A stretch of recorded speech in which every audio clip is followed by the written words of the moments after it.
Hey guys, good afternoon and welcome to my YouTube and Twitter live conversation. My name is Gloria Elijah. This is Frankly Speaking with Gloria Elijah, and I call myself the girl with the T. So, first off, sincerest apologies for starting a bit late. We're actually supposed to start this conversation by 3:10 p.m. And from my time, this is 3:19 already. So my sincerest apologies, guys, but we're going to start right now. So I'm going to just wait a bit for more people to join us before we commence the actual conversation. But just to give you guys a hint of what we'll be discussing today, we're looking at the episode 9 of the Real Housewives of Lagos. Yeah, it was quite spicy, a lot of crazy things, and of course, the epic fight between Mariam and Toyin. That fight sparked a lot of conversations, but it wasn't just the fight that happened. There were also other things that I personally observed. I shared some of them on my YouTube video yesterday, but I thought we should have more conversations about other things that I noticed from that episode yesterday. So that's what we're going to be doing on today's live conversation. So there are a number of questions I would love to ask all of you, and as usual, I would love to hear your thoughts about them. All right. So first question, how did you feel? How did you feel watching that particular episode? That is, if you have seen it already, how did you feel watching that particular episode? We had a live stream some weeks back where we analyzed the cast members. We analyzed their personalities, and that's the personality that they have been portraying on the show. I mean, we've seen the first season of the show, and these ladies, as well as some other new cast members, they have shown up with new personalities. I call it new personalities because some of them have changed and some of them have become the extreme versions of what they actually portrayed last season. Yes. So we had a live conversation where we analyzed these cast members, but it seems like for every new episode, there's always something new. Yeah. Say, for instance, the likes of someone like Mariam now, who has been the villain from the start of the season, and then all of a sudden there seems to be some sort of gang up and set up here and there against her from, of course, Chioma, Tanya, Iyabo. So yes, I personally have noticed some changes, and I want to know if you guys have also noticed the same thing. So, first question: how did you feel watching the episode 9 of the show? Second question: um, who do you think was at fault in the fight between Twin and Mariam? This is not us pointing fingers or anything, but just conversations, all right? So, who do you think? Because I actually went around social media a bit last night and just to follow the conversation about this particular episode. And a lot of people seem to have different perspectives about the whole matter. And it's quite interesting, how people watch the show. You would think that, oh, my opinion is right, but then when you listen to other people's opinion, it's quite interesting. Yeah. At the end of the day, I believe that there's no wrong or right answers to this thing. Yes, it depends on how people consume the show. And one thing I always say is when it comes to reality TV show, you cannot dictate how people consume it. You cannot dictate how people experience it. You cannot dictate how people should feel, about the content that they are consuming. Because at the end of the day, each to their own, and everybody has their own way of judging matters, right? But as I said, I went around social media a bit last night just to follow conversations about this particular episode. And it was quite interesting that a lot of people were actually blaming Mariam. I saw a couple of comments, okay, not a couple, I saw quite a number of comments um, in the comment section of the video I put out yesterday, obviously coming from supporters of Yabo and Chioma. And it was quite interesting to see how these people were making a case for, the likes of a Chioma, some were coming from the angle of, oh, Chioma did not do any wrong. Chioma did not do any wrong. Chioma did not do anything. Chioma was just being Chioma. And so it posed the question in my head, how is Chioma? Who is Chioma? I mean, that was the question that was ringing in my head. Okay, Chioma was just being Chioma. Okay, fine. Who is Chioma? How was Chioma? And then I saw a particular comment as well on my video, very interesting comment. And the person wrote a lot, but one of the things that the person wrote was that, they feel like Tanya is one of those people that is really holding her own because she picks her own fight. It's not like she's a follower of Chioma and Iyabo. She just knows how to pick her own fight. I found that comment very interesting because I sort of agreed and disagreed with the comment, and I'll tell you why. I actually prepared a note for this, so I'm gonna tell you why. But I found that comment to be very interesting, and the fact that I agreed with it, and in a way did not really agree with it, guys. It also made it sort of sparked up my mind as well. So we're going to talk about that one, and then Iyabo, of course. Those who would defend her, they also dropped a number of comments on my video, coming from the perspective of Iyabo, the fact that she did not separate the fight between Toyin and Mariam just goes to show that she doesn't like trouble. She's just very expressive. But at that point in time, she chose not to be expressive. Like, oh wow, people still think like this. So, guys, hence the question I asked you: who do you think was at fault? Who do you think was at fault? Yeah. I mean, if you've watched that video I put out yesterday, I clearly mentioned that yes, Mariam has been a nuisance. I mean, the beginning of this season, but it does not mean that she actually deserved the humiliation that she got, from that situation. It does not mean that everything that actually happened on the show is her fault, because there are also other key instigators, there are also other key players. The only difference between those people and Mariam is that Mariam does not know how to finesse her drama. She doesn't know how to finesse it. She's very, very obvious, very, very conspicuous with all of her drama, with all the madness that she wants to portray on the show. Whereas there are others that are very skillful in the art of manipulation, that they know how to instigate things, and then they hide their hands like they did not do anything, and then they play the victim card, to draw sympathy from people, i.e. the likes of Chioma. And as I'll always point out, kudos to whoever is advising Chioma on how to redeem her image in public eye, because ever since this season of the show started, Chioma has been also equally busy, really working harder than the devil, to portray herself to be a saint on social media. It's either Chioma is doing a giveaway or Chioma is pushing forward video or picture content of her charity works. And hey, who doesn't love charity? People love people who do charity. People see people who do charity as a saint, right? But then when you watch the show, you're seeing an entirely different human being. When you listen to some of her confessionals, you listen to some of the things that she says. And guys, personally, when I just watch, because most of these women, they've come out now to say that, oh, the show is not scripted, everybody is acting how they normally would behave on a normal day, which I don't know. I'm quite skeptical, because one thing I know for sure is that once the cameras begins to roll, people tend to either amplify their behavior in front of the camera, or they tend to water down who they truly are in front of camera. So I cannot for sure say that, yes, that is who Chioma is. But when I watch people like Chioma, people like Iyabo, what I see is people that have mastered the art of manipulation, and they are using it heavily on the show, especially in this season 2 of the Real Housewives of Lagos. So I've asked you all 2 questions now. I'm going to ask you guys more questions as we proceed. But first, I would love to know how you felt, when you watched the episode 9 of the show. I'm not putting emphasis on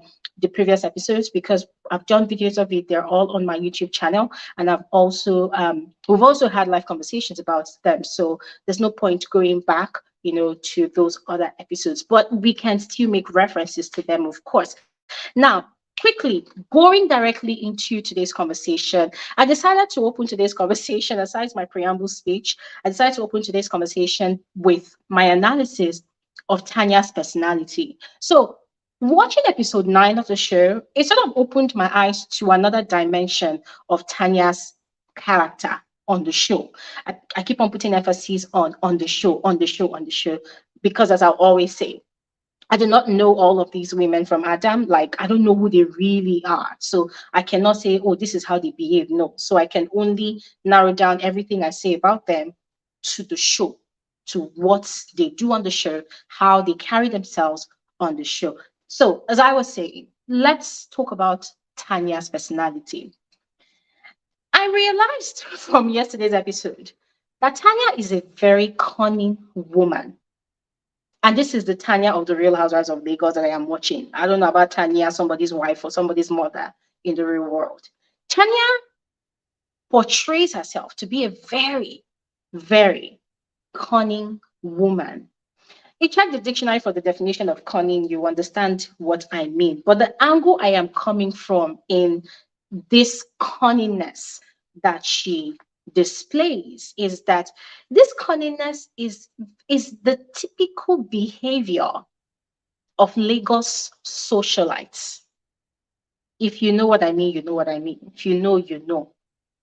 It is the typical behavior of Lagos socialites. From the introduction of the video I put out on YouTube yesterday, I said that some of these Lagos socialites, they pretend to like each other or one another.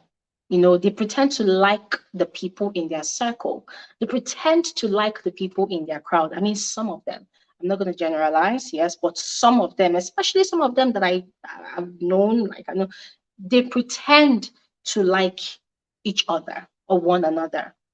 But the truth is, they do not like each other or one another. Forget all those things you see on social media, you know, commenting on each other's posts. Oh, sweetie, oh, baby, oh my God, you ate the outfit. Oh my God, you're looking banging. Forget all those women supporting women, men supporting men, you know, maybe they achieve something and they say, oh, let me show my baby some love. Excuse you. All those things are keypad love. All those things are just keypad validation or confirmation that, hey, I am rooting for you. Hey, I am all here. If you hear the cheap gossip that these people spread about each other, it is very, very disgusting, very, very dirty. They do not genuinely like each other. Friendship is just a word to them. It is a bragging rights to them. All they are truly concerned about is the connection, the affiliation, that's an association that they are able to get, you know, by being close to someone. Most of them, what they really care about is the circle, to elevate their status or to boost their business, which is what Dr. Romel is actually doing. And you see, Dr. Romel's own level is starting from the scratch. He's starting from the scratch. What Dr. Romel is doing is how a lot of them actually got to where they are today. Bootlicking, ass kissing, psycho fancy, betrayal. A lot of them do not have the word loyalty in their dictionary.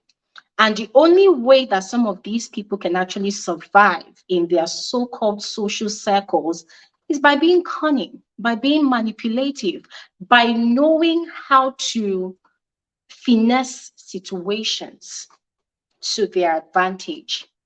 So I studied Tanya's character from episode 9, and then I had to, you know, cast my mind back to how she has carried herself on previous episodes. And then I realized that, oh my God, this is what this woman has been doing. This is what she's been doing. She's young, but she's very smart. And I believe the fact that her husband runs a partnership, a part ownership of a club in Lagos, I believe that has also helped her to groom herself in that manner. Because there's no way you can have enemies in a place like Lagos when you have a club business. You can't have enemies. Because the truth is, how Lagos clubs runs, for people that go to Lagos clubs and all these lounges, if you know, you know. Yeah. The owners of such businesses, they believe that the people, the highest spenders, are people that are the socialites, and probably they are just got back people. So Tanya lives in that world. Her husband is a socialite. As a club owner or a lounge owner, he's a socialite. And she's the wife of such a business owner. So she needs to understand how to position herself to be able to draw customers to her husband's business. And then aside her husband's business, she is also a business owner. She is a fashion designer. And one of every fashion designer's dream in this country is to have celebrities wearing their fits, is to have public figures, socialites, wearing their outfits to take pictures and put on the gram, to create social media content. The tags goes a long way for them. The references goes a long way for them. And if there's one thing you don't know about most of these socialites, recommendation is their power, aside the money and affluence that they control. Recommendation is their power. If they like you and they see that, okay, you have a business and they really like you and they feel they can actually get something back from you, they will recommend you, recommend what you do, recommend your business. And also, if they see that your business or maybe whatever you do, or maybe you as a person, you also have a name, you also have affluence or influence, what they do is they also want to align themselves with you to prove to people that, oh, I am one of those people that patronizes this person. Just as a lot of them enjoy wearing designer brands, they want to be affiliated with that name of that brand. To say, oh, me too, I have Van Cleef now. Me too, I have Van Cleef. I mean, look at everybody, all of them, they always want to wear Van Cleef and whatnot. So it's all about the status, the position, the association. And if you watch Tanya's character on this show this season, trust me, she is fully to the T, like no pun intended, but she is fully to the T displaying that character. That is how they are, that is how they behave. Now, where am I going with this? As I said before, she's very cunning. Cunning in what way? Instead of her to face situations that happen right in front of her or around her, as we've seen on different occasions this season, she becomes very evasive. She acts like she's a dummy. She acts like she doesn't understand shit. She acts like she's a hairhead. She acts like she does not have a mind of her own. But during her confessionals, you will hear her speak. And when she speaks, she's very careful of whose side she takes. Let's do an example here. When Mariam was having issues with Faith, attacking Faith and antagonizing Faith unnecessarily, what was Tanya doing? Tanya knew that Mariam was at fault, that Mariam was wrong, that Mariam was, crossing the line by by invading, what's her name now, Faith's privacy and territory, on a friendship with what's her name, Laura. But she took, what's her name now? She was taking Mariam's side. Why? Because she probably analyzed the whole situation and thought about it. Who am I going to benefit from the most? Iyabo and Chioma or Faith? Who am I going to benefit from the most? Personally, how I read that situation was Tanya calculated. She felt like she was going to benefit more from the Chioma and Iyabo's alliance than from the Laura and Faith's alliance. Now, this is not me calling Laura poor or anything, but if you check Laura's lifestyle on social media, what you will see is a hustling woman, a woman that is hustling for her daily bread, a woman that is doing an influencer thing, a woman that is just living her life, living freely. You might not be able to quantify the amount of wealth she has.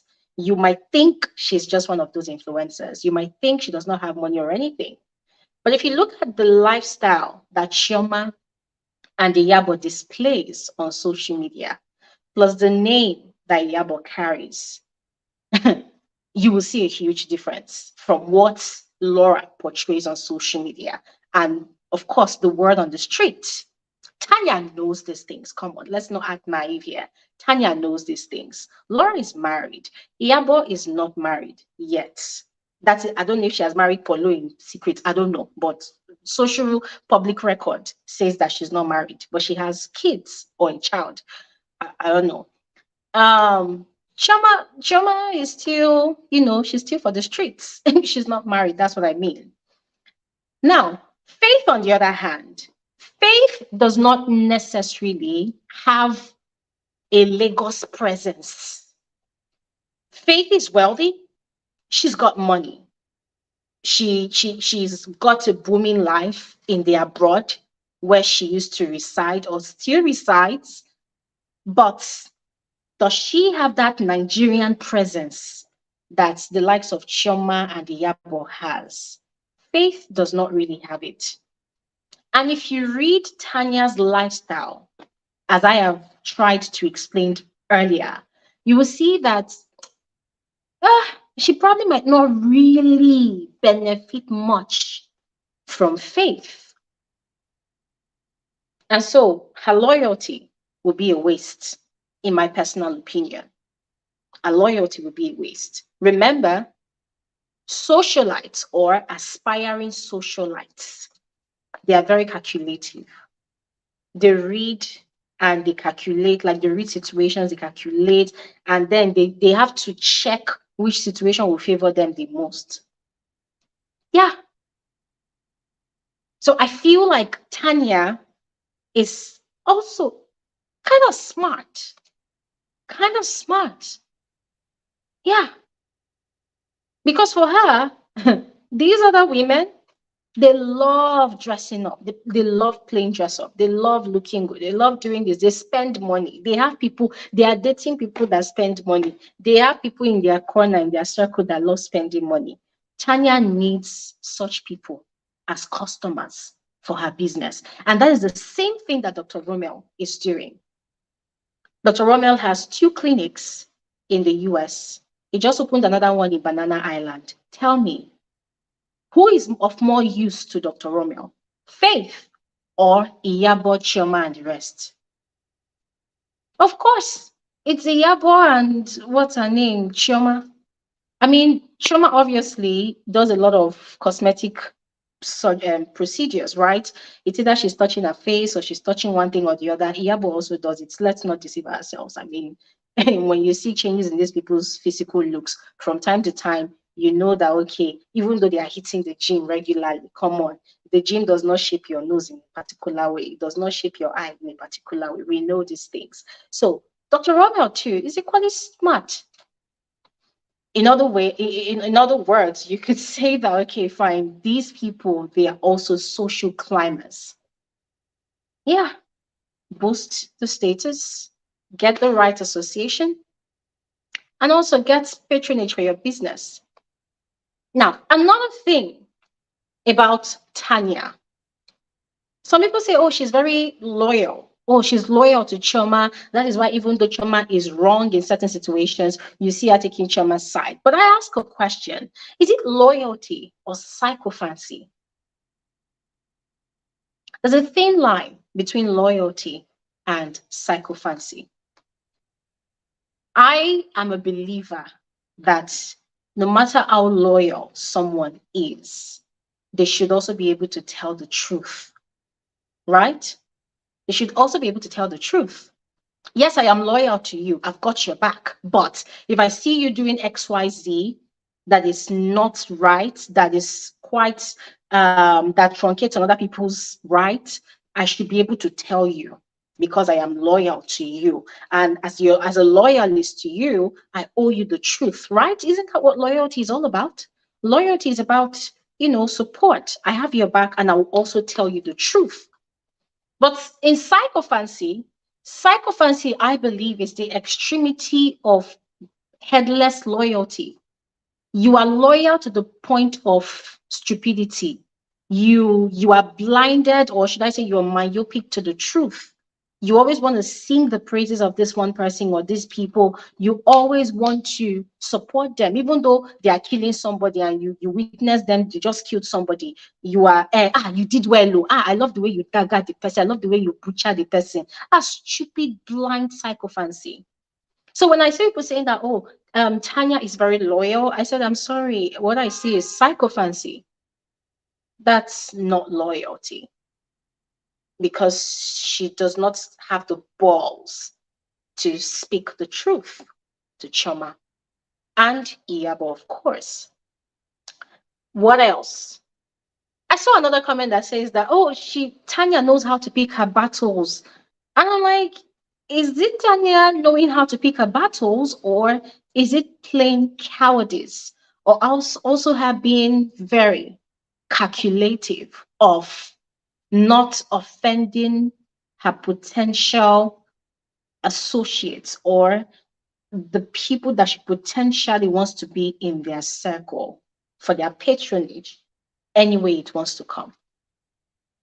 Personally, I feel like it's more of that cowardice and also,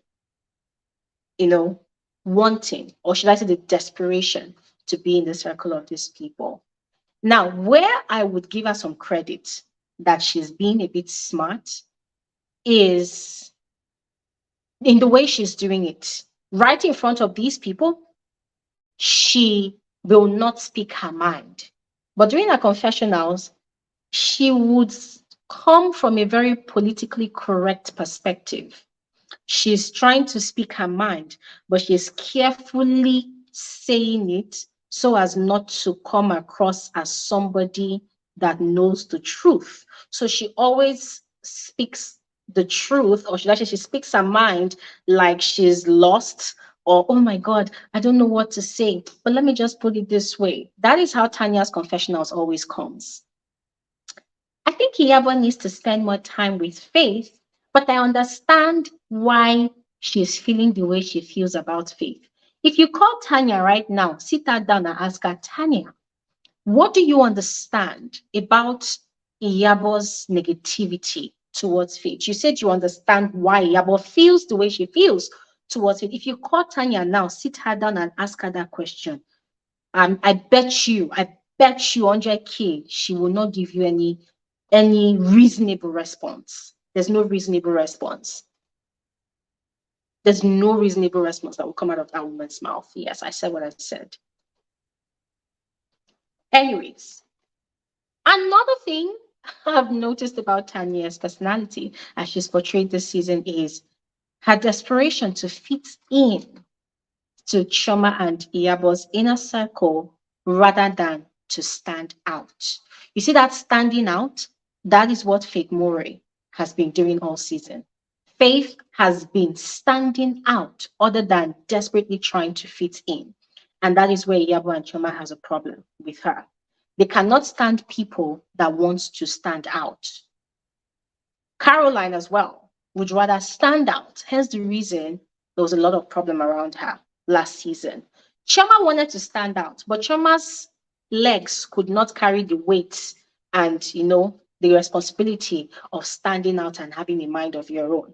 And so she decided to join Bad Gang, as we will call it. She decided to join Iyabo in whatever Iyabo has going on for her.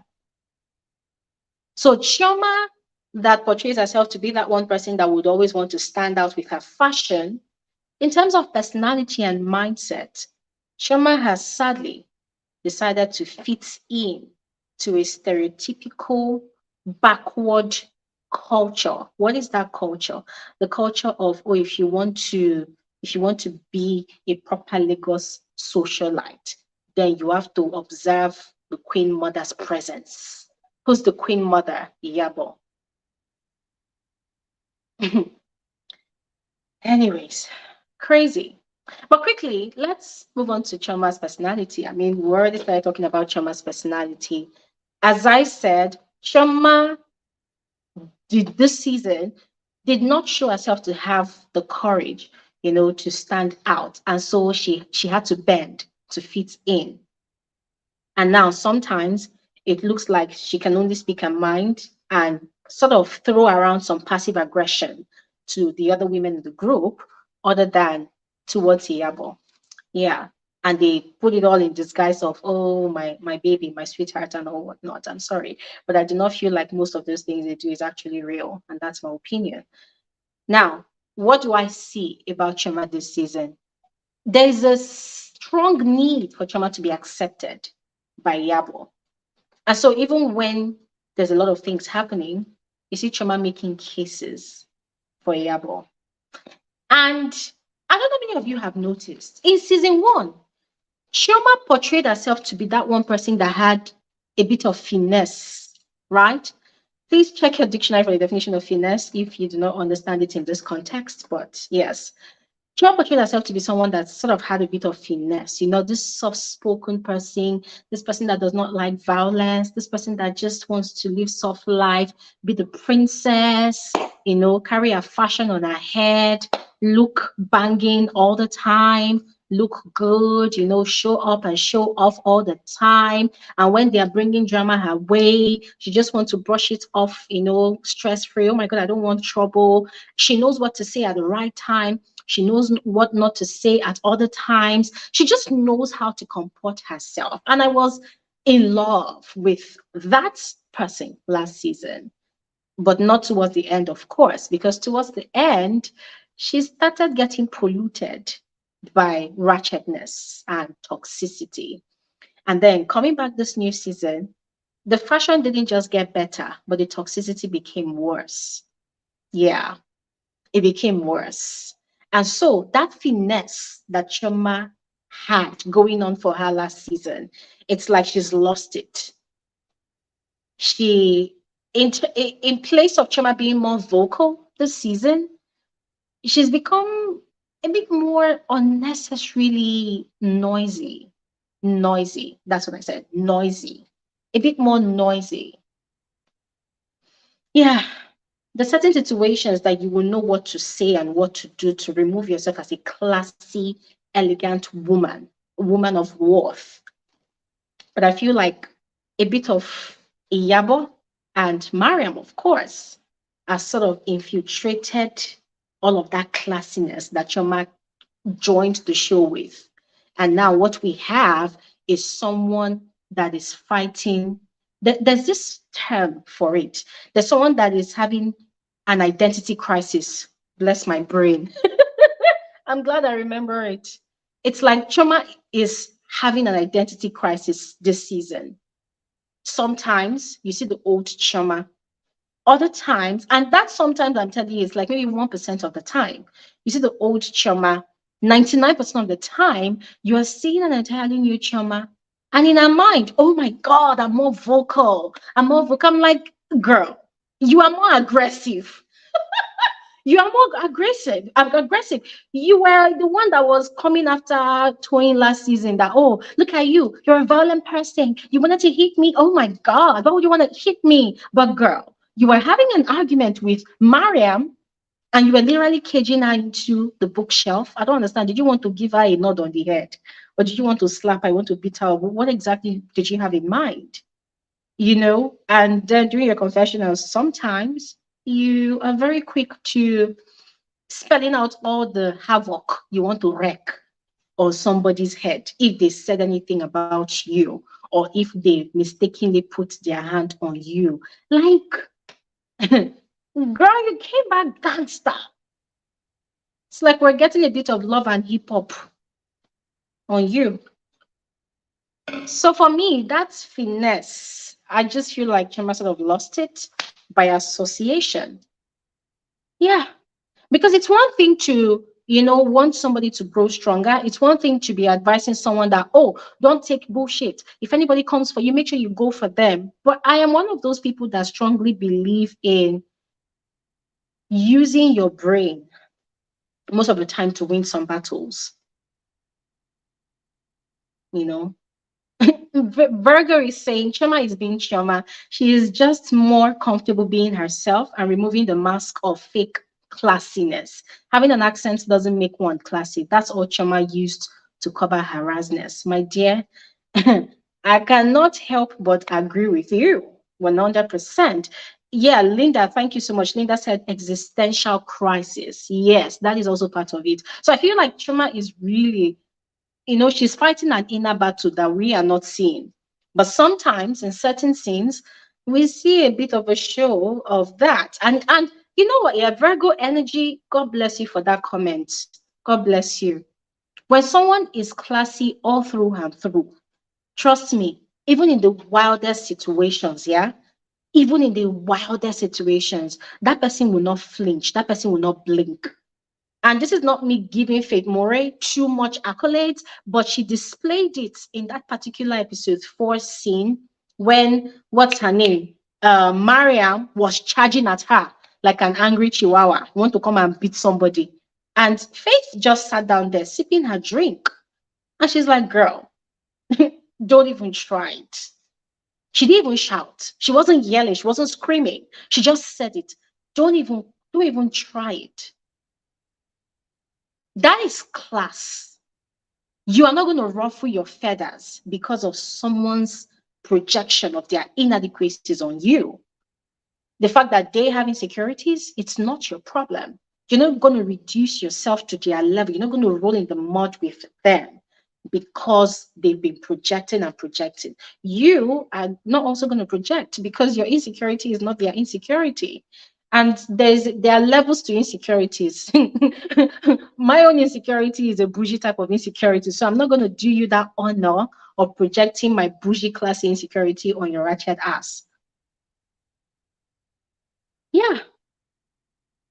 So I'm going to continue still about Chioma. And most of these things I'm speaking of, I'm actually, realizing more and more and more of it. And episode 9 really exposed a lot of things. It seemed like a lot did not really happen in that episode, but it did. That beginning conversation between Iyabo and Tanya, it really revealed a lot about both people's personalities. Now, still on Chioma, Chioma's got mean girl energy. This thing that we're talking about, Laura said it before in season 1 that, oh, you all think Chioma is XYZ. You people don't really know Chioma. Chioma is this, that, that. And a lot of people came to Chioma's defense. So it's a lie, Laura. It's because you're not classy. Chioma is classy and blah, blah, blah, blah, blah. But frankly speaking, without being told, I am seeing that mean girl energy. And if there's one thing that mean girls do a lot is they throw stones and they hide their hands behind their back. They do mean things and then they try to do good to create a distraction, to create a distraction so that people will not focus on the mean things that they have done, but would rather focus on the nice things that they have done. I have experienced it before, and so I know better. You probably have experienced it in your own way. I don't know, but I have experienced it. And nah, Chioma is giving Queen of Mean Girl vibes. Like, it's crazy. Now, I'm going to say this again. All these things I'm saying about these women, it is the energy they are giving, the vibe they are giving on the show. I don't know if this is how they are in real life. If this is how they are in real life, oh well and good for them. I don't know. But I'm just speaking about these people that I am watching on the show. Chioma is giving very mean girl energy. I mean, the part that really, see, my head almost exploded was, hey God. Guys, I don't know if you've checked what these people do on social media after every episode airs. It's like they've burned things on the show, right? They've created chaos and all whatnot. And then conversations are going on social media and they are putting up posts and captions like, it's more like telling people, go fuck yourselves. I don't give a fuck about you. Go fuck yourselves. I don't care about your opinion, which is fine because, hey, at the end of the day, you cannot live by the opinion of millions of people that watch the show, right? But it's like, oh, yes, I said what I said. I did what I did and I enjoyed it. Everybody, fuck you. My God. And I'm sorry to say, oh, when Chioma is doing all of those things, and I go back and I check her charity post, especially the one post that she wrote about, I have a lot of children that I take care of. God is the giver of children, blah, blah, blah, rah, rah, rah. I'm like, girl, just sit your ass down and just look for zip and just zip your lips because you're not fooling me by this. Anyways, it's not like she's trying to impress me, of course, but I see all of these things and I'm just like, you know what? I'm not even going to stress my head over it. But I see all of those things. That is proper mean girl energy. And one thing people don't understand is mean girls, they do not necessarily have to fight, like throw punches or beat you or whatever, whatever, but they're fucking manipulative. And they play the victim card a lot. They try to use pretty privilege a lot of times as well. And a lot of times I see Chioma trying to channel her inner victimhood in situations where she obviously was the villain. And then most of the time she tries to do that pretty girl nonsense during her confessions. I'm like, okay, fine, whatever. Anyways, there's also, oh, I mentioned that one already, the manipulation, which once again, just like Tanya's cunningness, is a typical Lagos socialite behavior. If you know, you know. But that's it. I'm going to quickly move on to Mariam's issues.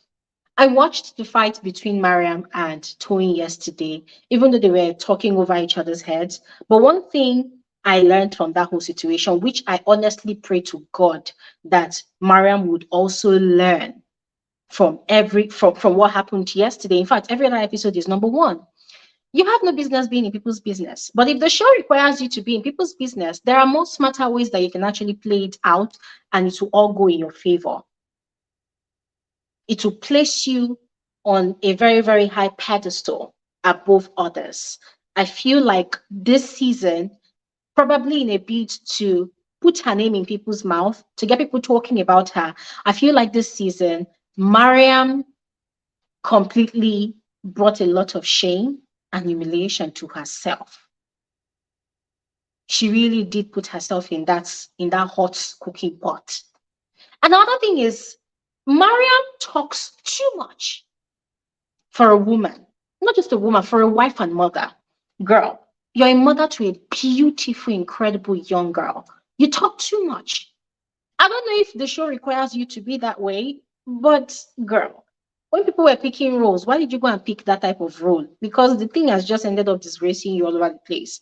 She talks too much. And there is a difference from talking too much and controlling the things that comes out of your mouth. I feel like Mariam lacks control with her thoughts, with her words. You can talk a lot, fine, but do you know the people you're sharing this information with? This season, Mariam has, like, she has spilled so much information to the wrong people. Like, how did Mariam not know that she's not Iyabo's favorite? How did she not know that she's not even Chioma's favorite? How did she not know or even reason that there's no way in this world that Tanya will ever take her side? And instead of her to spend time getting to know someone like maybe Faith and even Laura to see if these people can actually condone her excesses, he carry body go the pepper body with people who won't be the queens of the group.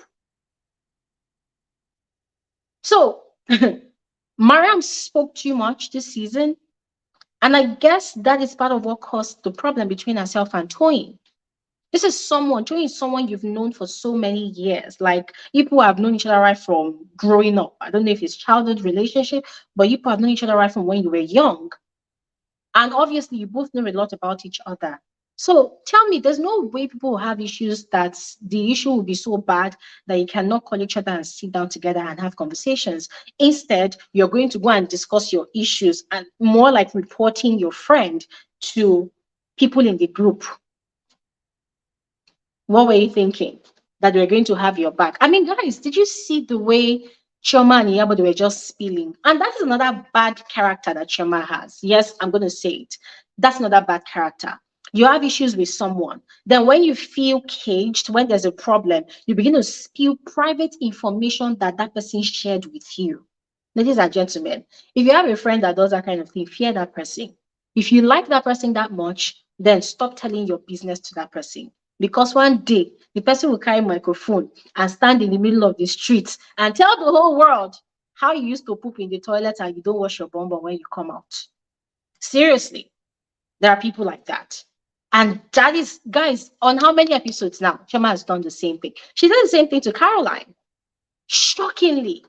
Oh, Caroline, didn't you say that Auntie Iyabo is like this? I'm like, oh my God. Like, seriously. Can't you just shh? Like, how would you, why do people do that? It shocks me every time. Because you quarreled with your friend, and I'm going to go and expose everything that both of us have actually said together when times were good between us. How shameless. And you think makeup will cover that nonsense, that clownishness that you carry on your face? You think wearing fine clothes is going to cover all of that? It doesn't. It doesn't. A snitch is a snitch. And Chioma has just been giving snitch vibes. And what's her name? Mariam, that one self, put yourself in that kind of situation. You saw the way these people exposed and said what Caroline said and what Caroline did not even say. You two carried your situation with Toyin to go and report to them. What were you expecting? Except they are doing this whole thing for the show, shall. But I'm just saying, the normal situation, how? Why? Doesn't really make sense. Another thing again about Mariam, and I hope she really learns from this whole drama, Mariam lacks finesse. What is finesse?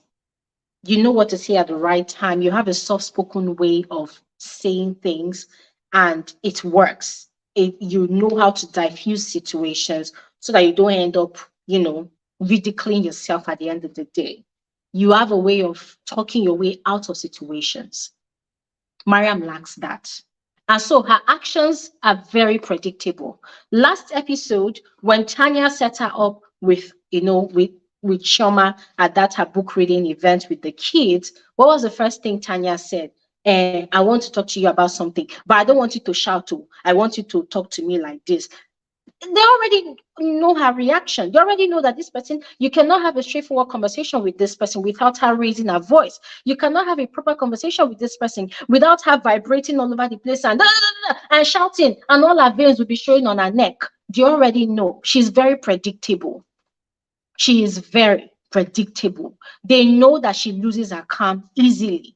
And so they capitalize on her flaws, on her weakness, and they use that against her. Doesn't really make sense. Virgo energy once again is saying Mariam has finesse and tact. She chose not to use it this season because she wanted to be the drama. She now has what she wanted, but she didn't get it how she wanted it. Well, I don't know these women from anywhere, as I said before.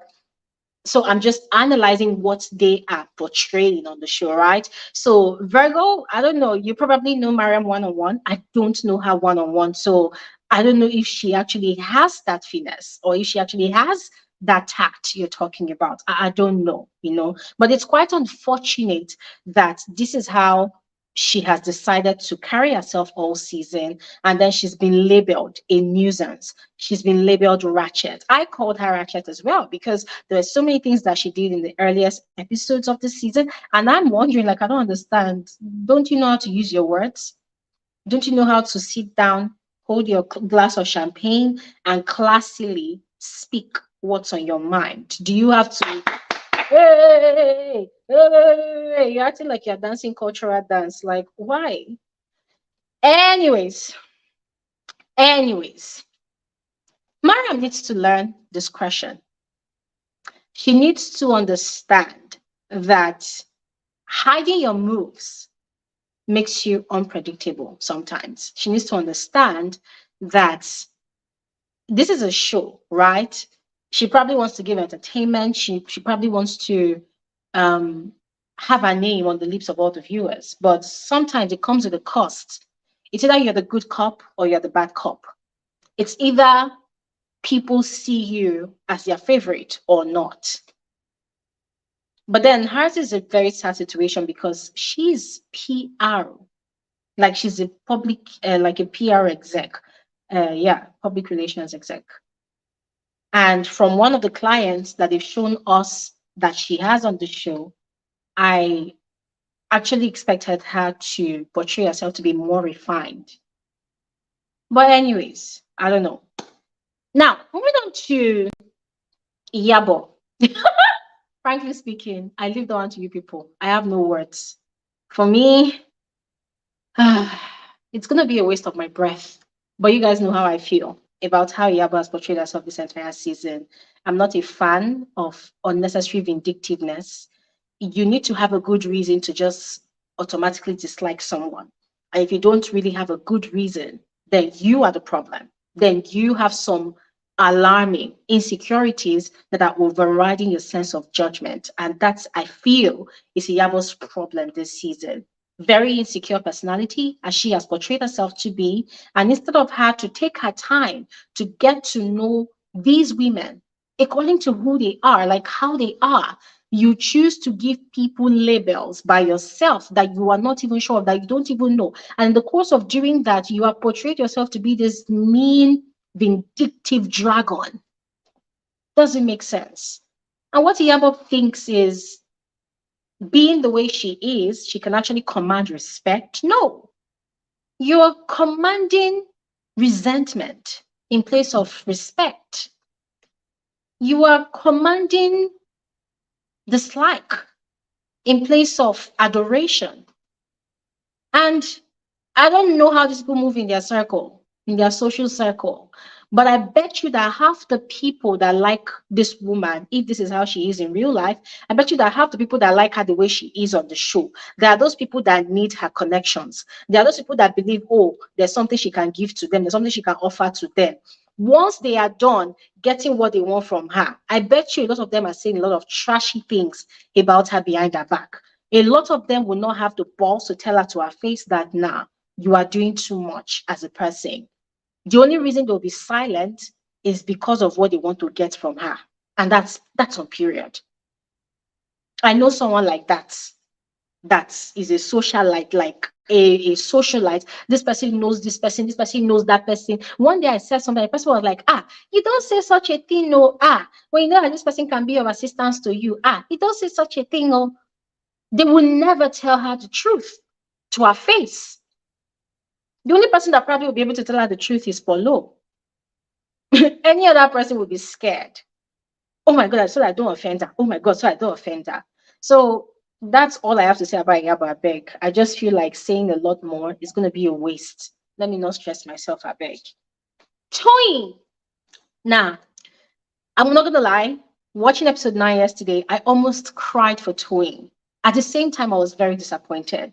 Because watching all of that argument and everything, I'm like, oh my God, this woman should not go and break her neck. She should not go and break her knees. She should not go, because there's a way you're fighting with someone. Okay, take for instance, the way she was shoving Mariam. Imagine if Mariam was the one that shoved Toyin like that. They would have brought ambulance to come and carry Toyin. Because guys, if you all notice how that room was arranged, there were furnitures in that room.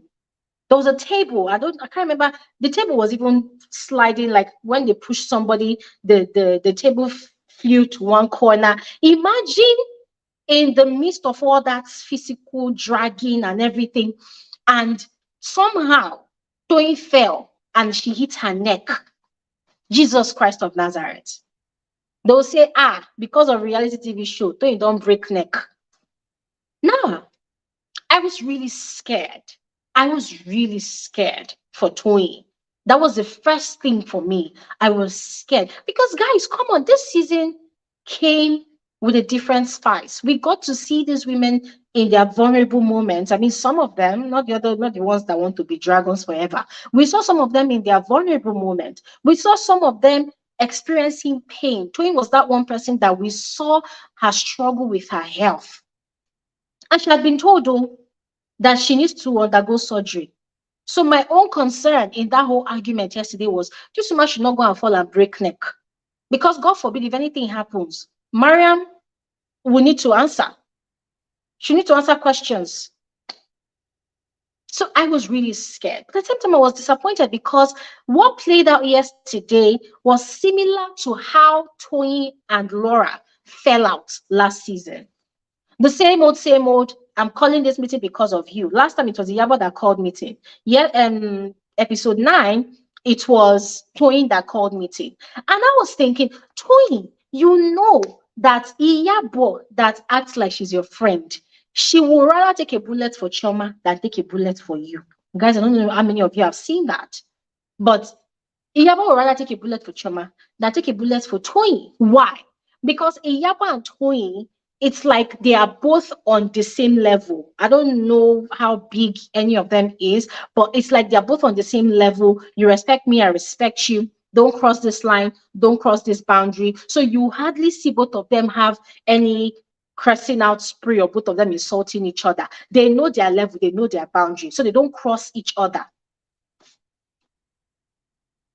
Iyabo can cross anybody in that group, but you will not see her cross Toyin. But I am sure that Toyin knows that Iyabo is an instigator.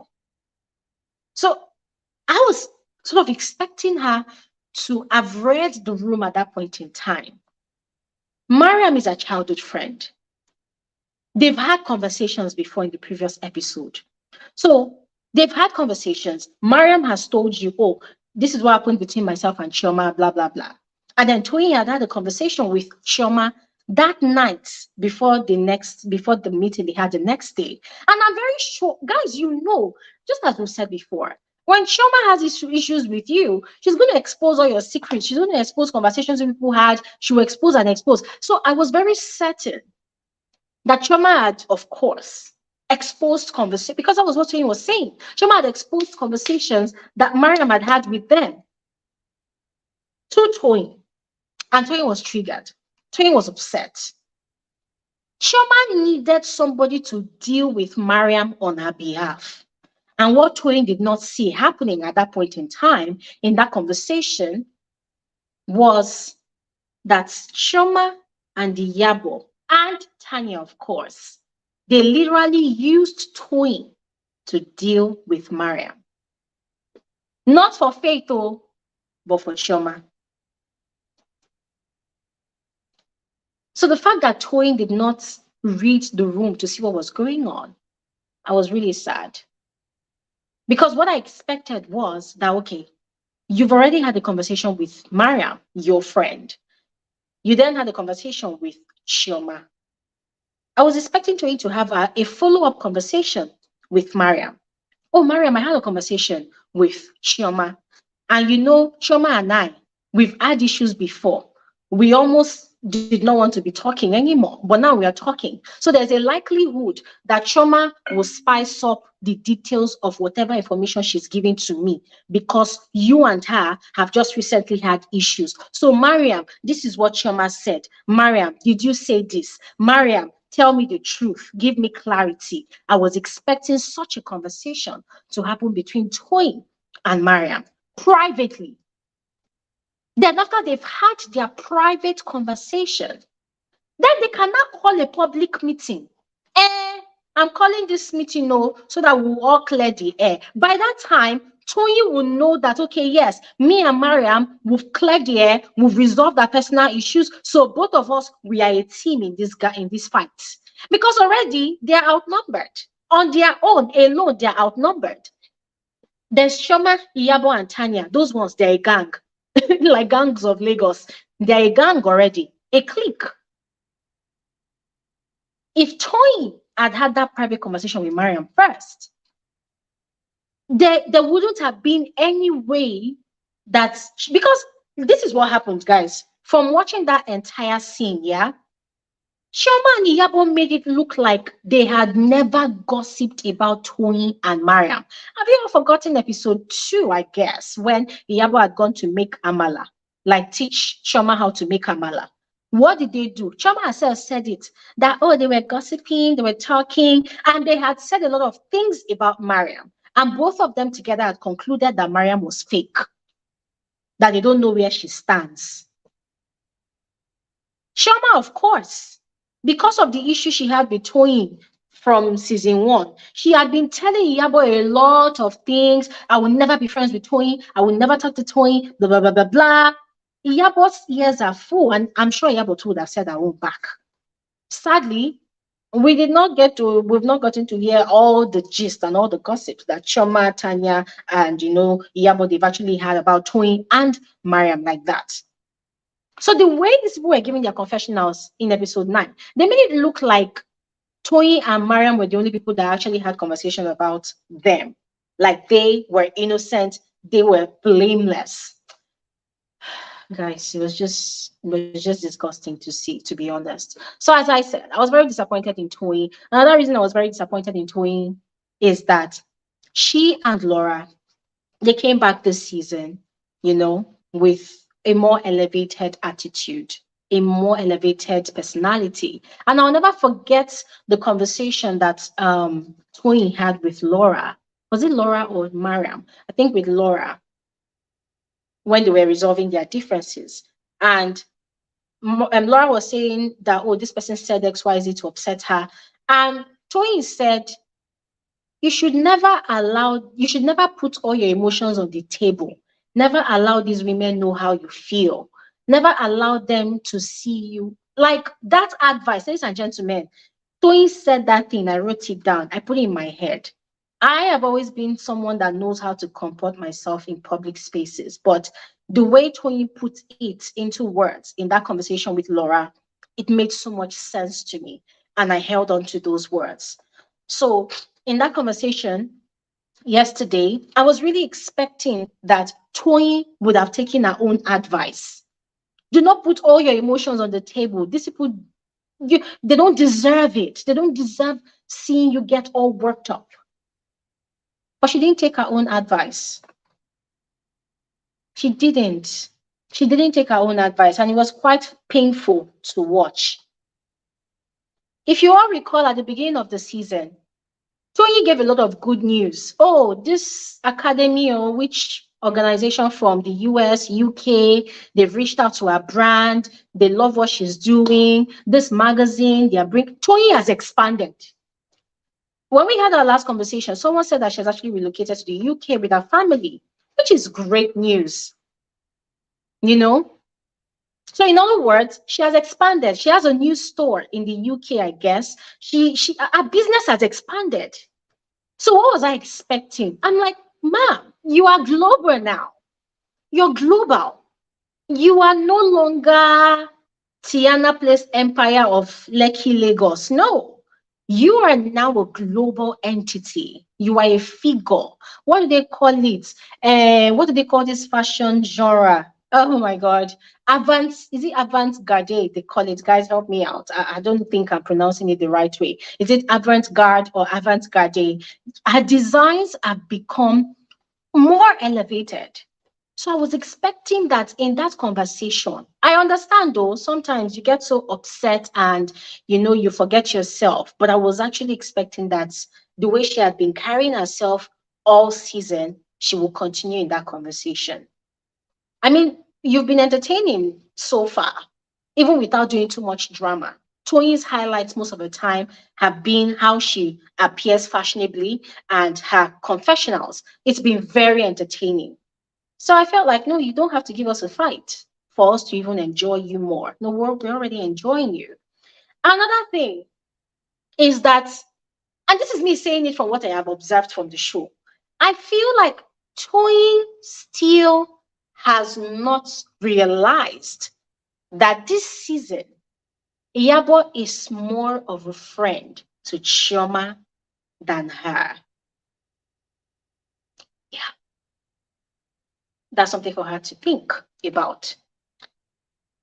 And then another thing is how Iyabo took Chioma's words over the words of Mariam. I felt like she allowed herself to get used very easily. I don't think she was guarded in her conversation with Chioma. I don't think she was guarded. Oh, thank you so much, Virgo. Virgo said it's avant-garde. Thank you very much. It's not avant-garde. You see, we learn every day. Thank you so much. Avant-garde. Yes, thank you very much. I need to use the word more often to get used to it. Thank you. So yeah, she was not guarded. See, there's this movie they call Sleeping with the Enemy. You can eat with the enemy, but you have to be guarded. It's like you are using spoon to eat with the enemy on the dining table, but your other hand has a fork under the table. So that if the enemy does anything, you carry the fork and you strike. So when you're eating with the enemy, you're eating with a long spoon, or you are eating with all your senses at alert, so that if they try shit, you are faster than them. So I feel like in that conversation that Toyin had with Chioma, she was not alert. She lost guard. And then, as I said before, the fact that Toyin endangered her life by allowing herself to get carried away in that moment. Nah, that was sad. She maybe she hasn't realized it. Toyin endangered her life. Because for me, ladies and gentlemen, that was the first thing that came to my mind. She endangered her life. She did. Hey, God. She did. And so when he said, if anything bad happened, okay, let me put this comment on the screen. She said, if anything had happened to Toyin that in that fight, then it's not Mariam's fault because it was self-defense. Toyin started the fight. Absolutely, to be honest. Absolutely. Absolutely. But then people will still say, you know how some people reason. Sometimes the way some people reason on the social media street is very scary. People will say, why did Mariam push? Okay, take for instance now, the way Toyin shoved Mariam 3 times actually. And then Mariam decided to push Toyin back. And then Toyin fell and she hit her neck on one of the furnitures. Do you know people are going to take Toyin's side regardless? They will not say the fact that Toyin pushed first. They'll say, oh, but Mariam knew that Toyin has a neck fracture. Why did she still? Do you understand? It's going to get messy. It's going to get complicated. Anyways, I'm going to stop talking here right now because I would love to hear from every single one of you. But I'm going to conclude by saying that this show, The Real Housewives of Lagos, season 2, it has created so many lessons for me personally. And one of such lessons that I am holding very strongly, whether this is real or not, is that for some people, friendship is just a word in the English vocab. It's just a word. For some people, friendship does not carry any depth. It's just a word. Before you open your mouth and begin to tell people things about your personal life, you need to ask yourself, if we have issues tomorrow or today, are they going to be loyal enough to keep quiet? Or are they going to go ahead and spill out of spite? I'm going to stop talking here right now. If you have anything to say, if you're on Twitter, please go ahead and send in your request to join. And if you are on YouTube, please click the link in the comment section to speak. All right? Anywhere you are, go ahead, click, and join. All right? If you are on Twitter, go ahead and send in your requests. Hi, Bella. Oh my God, I am first. I'm sorry. I'm ill in bed. I'm actually ill. I've waited for your ass for ages. I've been like, I'm going Oh my to catch God. this because I need therapy today. Because I'm so like, I'm so, I'm in I'm so happy you're here. How are and I you? cooked pepper soup to survive this sickness. So please bear with me if I cough and sneeze. I'm fine. Thank you, darling. How are you? How No you doing? problem. How's everything? Sorry. What's going on? I'm Well, good. I'm I know good. what's going Thank on because you. obviously I've been watching you. I watched you yesterday as well, Good, and I good. was like, this girl better not say we're not having another therapy session today. But I'm so excited. How are you? Oh, How's yeah. everything? Yay! Okay. First thing I'm going to answer. I think what was your first question? Because I had a response to it. What was your first Yeah. question? How did you feel? How did you feel after watching the episode? Personally, I actually felt really disappointed. I felt really sad. It's the first time I've actually seen a fight on real reality TV that actually made me sad. Yeah. Sad for both the individuals rather than one particular person, but more so for Mariam. Not Mm. because she's a good person, but it made me start having sympathy for her, and I kind of like, no, this girl deserves everything she's gonna get, which hurt my feelings because it made me realize that to a certain extent I was being manipulated by the whole show. Do you know what I mean? Yeah. And it just made me Yeah. realize that at any point in time you can change allegiances at any point in time, and Yeah. that's human society, and that's friendship as well. You know, Mm-hmm. it makes you at one time you're really cool with someone, and another time dependent on what the situation is and what the advantages are to a particular situation, you change your allegiances. But those kind of Yes. fickle relationships are not called friendships. People mistake, they everybody uses the same word for like us being acquainted and knowing of each other and Mm-hmm. socializing within the same circle and being in the same situationships or Mm-hmm. situations. A Yeah. situationship is not specific to a man and a woman, it could be a friendship as well. True. And basically correlating that with a friendship, that's not a friendship, that's an acquaintanceship. We socialize, Mm-hmm. we can go drinking, we can go partying, we can dress up, we can even gossip.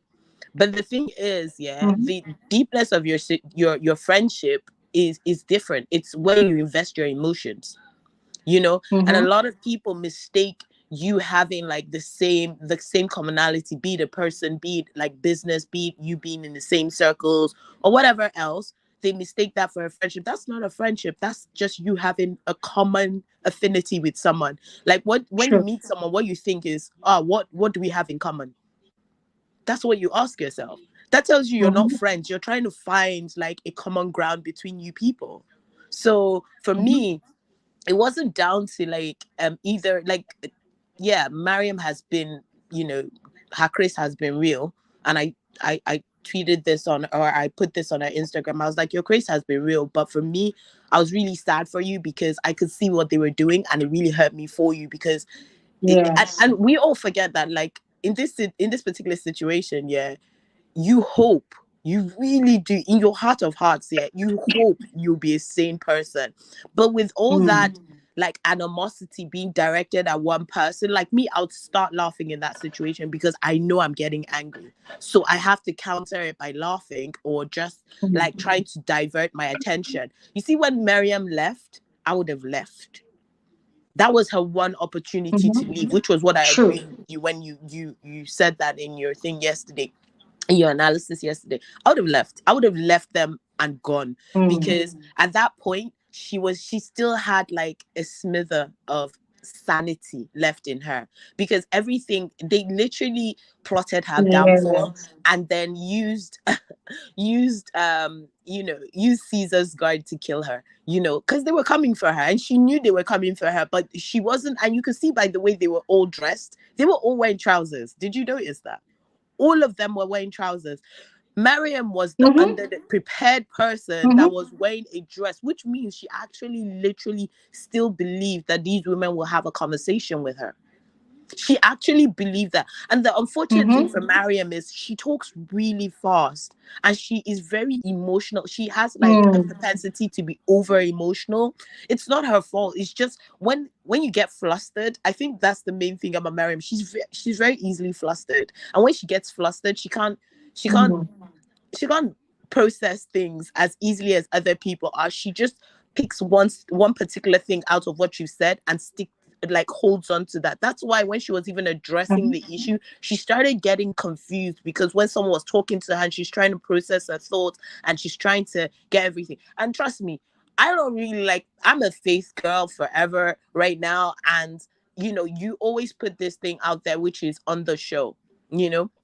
But that Mm. also said, I I honestly, this is my opinion, so nobody should come out after me and come and get me for this. Yeah, I feel like they're cold, like because when Iyabo was talking to Tanya in that shop, and she was like, "She's not one of us." One of what? Are Hey you? God, that What part. is? I'm curious. Say, is there something we are not seeing? Because there must be something. As someone Ah. said in the comments, there must be something else that this because this loyalty is, I will take a bullet for you. I mean, I can't take a bullet for anybody, even picking where I born. I Sure. need to take bullet for. I'm like, Oga, what did you do to deserve the bullet? Let's discuss the Mara first. Can we, pay the people or discuss it? No, but like they are seriously in this ride or die situation, and there's only two situations that give me that kind of thing. Either you guys, everybody knows where they bury the body together. One, yeah, they bury the Probably. body, or it's about, excuse my French, it's about, the D, for lack of a better word, Mm. which is we have a collective, someone that is introducing us to new D, yeah, because all these Hey. Lego girls, I don't put anything beyond them, you understand? Or you're in a secret society and there's nothing bad about it. Or if that's the way you want to live your life, keep on living, you understand? But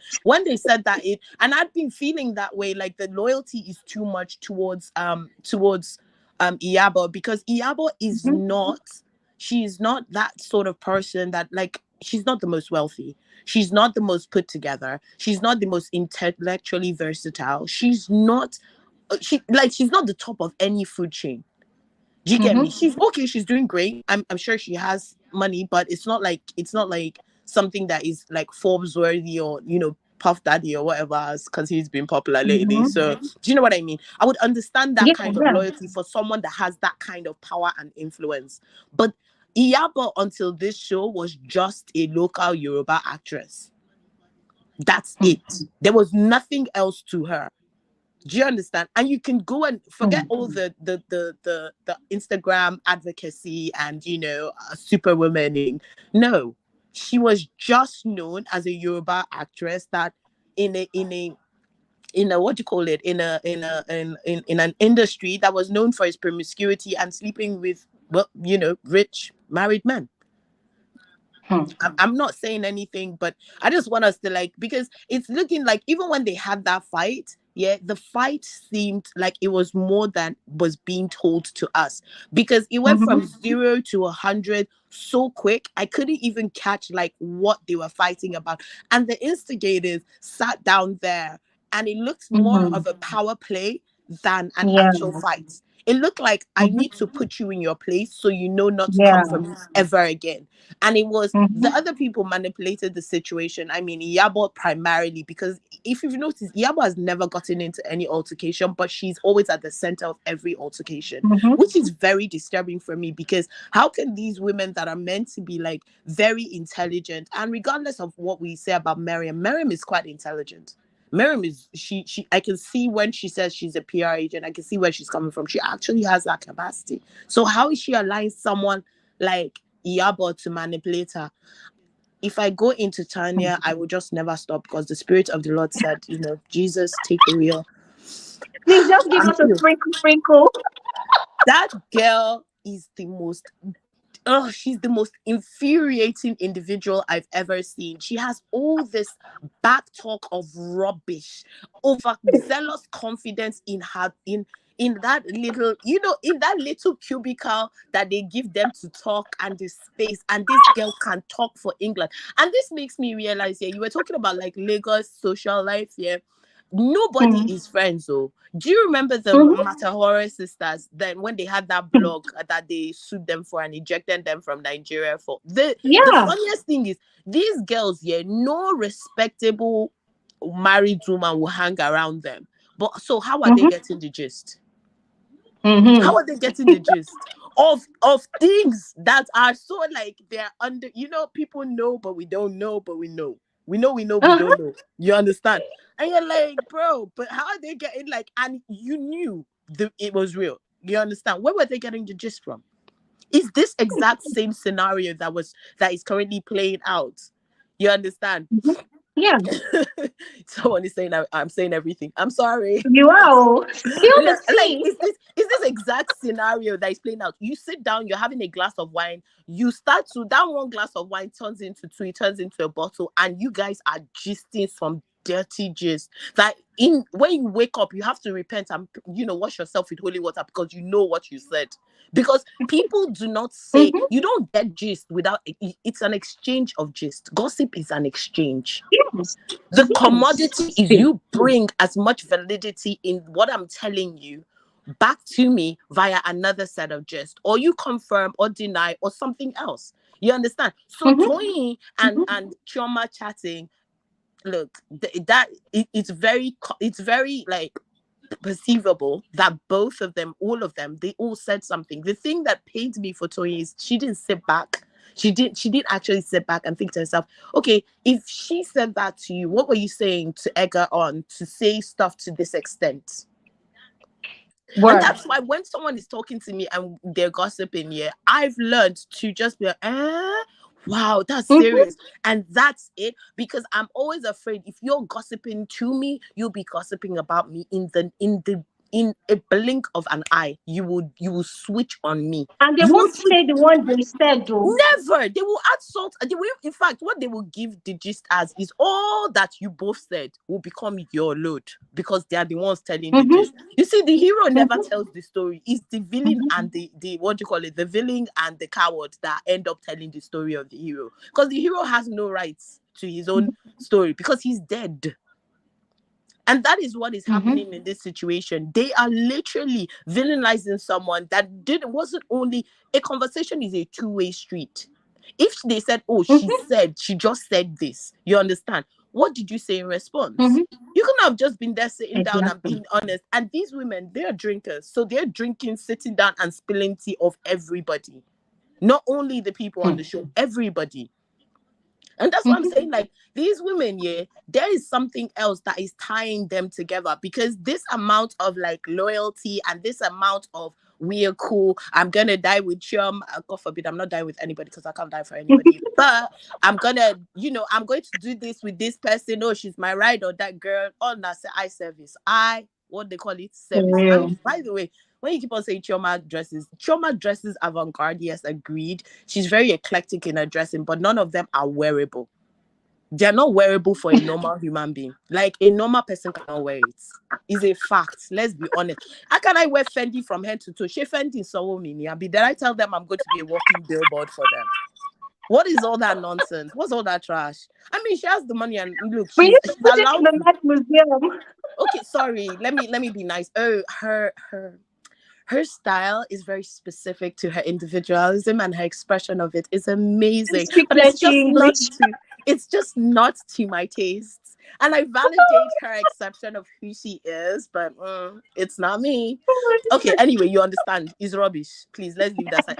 On that other note, the good thing is Faith and Laura are basically not in this show and they weren't in this particular episode and they were still the topic of the century because we're all like, oh, imagine if Faith was there, imagine if, and it was really good. And I hope Laura does what we all hoped that Toyin did.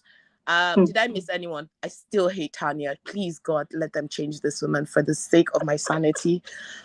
Hi, hater. Okay, my therapy session is done. I love all of you. Thank you very much. It's so entertaining. I'll see y'all later. Bye. Oh Still my hate God. Tanya. Tanya should evaporate. Evaporate. Vapor. Thank you. Where is Batman and Thank you Superman when you so need them? much, Bella. See you later. Bye. All right. Thank you. Thank you so much, Bella. I mean, when I was watching the show yesterday, that's episode 9, oh my gosh, I felt like just charging through my TV screen to Tanya and just bundling her like a ball and throwing her out. Because for real, Tanya was really, really annoying on yesterday's episode. Every other time, there's always one thing or the other that she's doing that's really annoying. I'm like, is it intentional that production just literally, they are just choking us with all of Tanya's excesses? Anyways, let's speak with Obiageli. Hello. Hi, Glory. Good evening. Can you hear me? Yes, hi. Good evening. How are you? Thank you very much. Like every day, I look forward to where is Glory? Has Glory posted on Twitter? Has she given us her YouTube videos? Like I'm looking for every Thursday. I'm always waiting for you. Most times when you disappoint, I'm always like, Glory, why now? You know I'm we so are depending sorry. on you. So, So oh, we all sorry. had our emotions yesterday when we watched that episode, or I think was it yesterday or yes.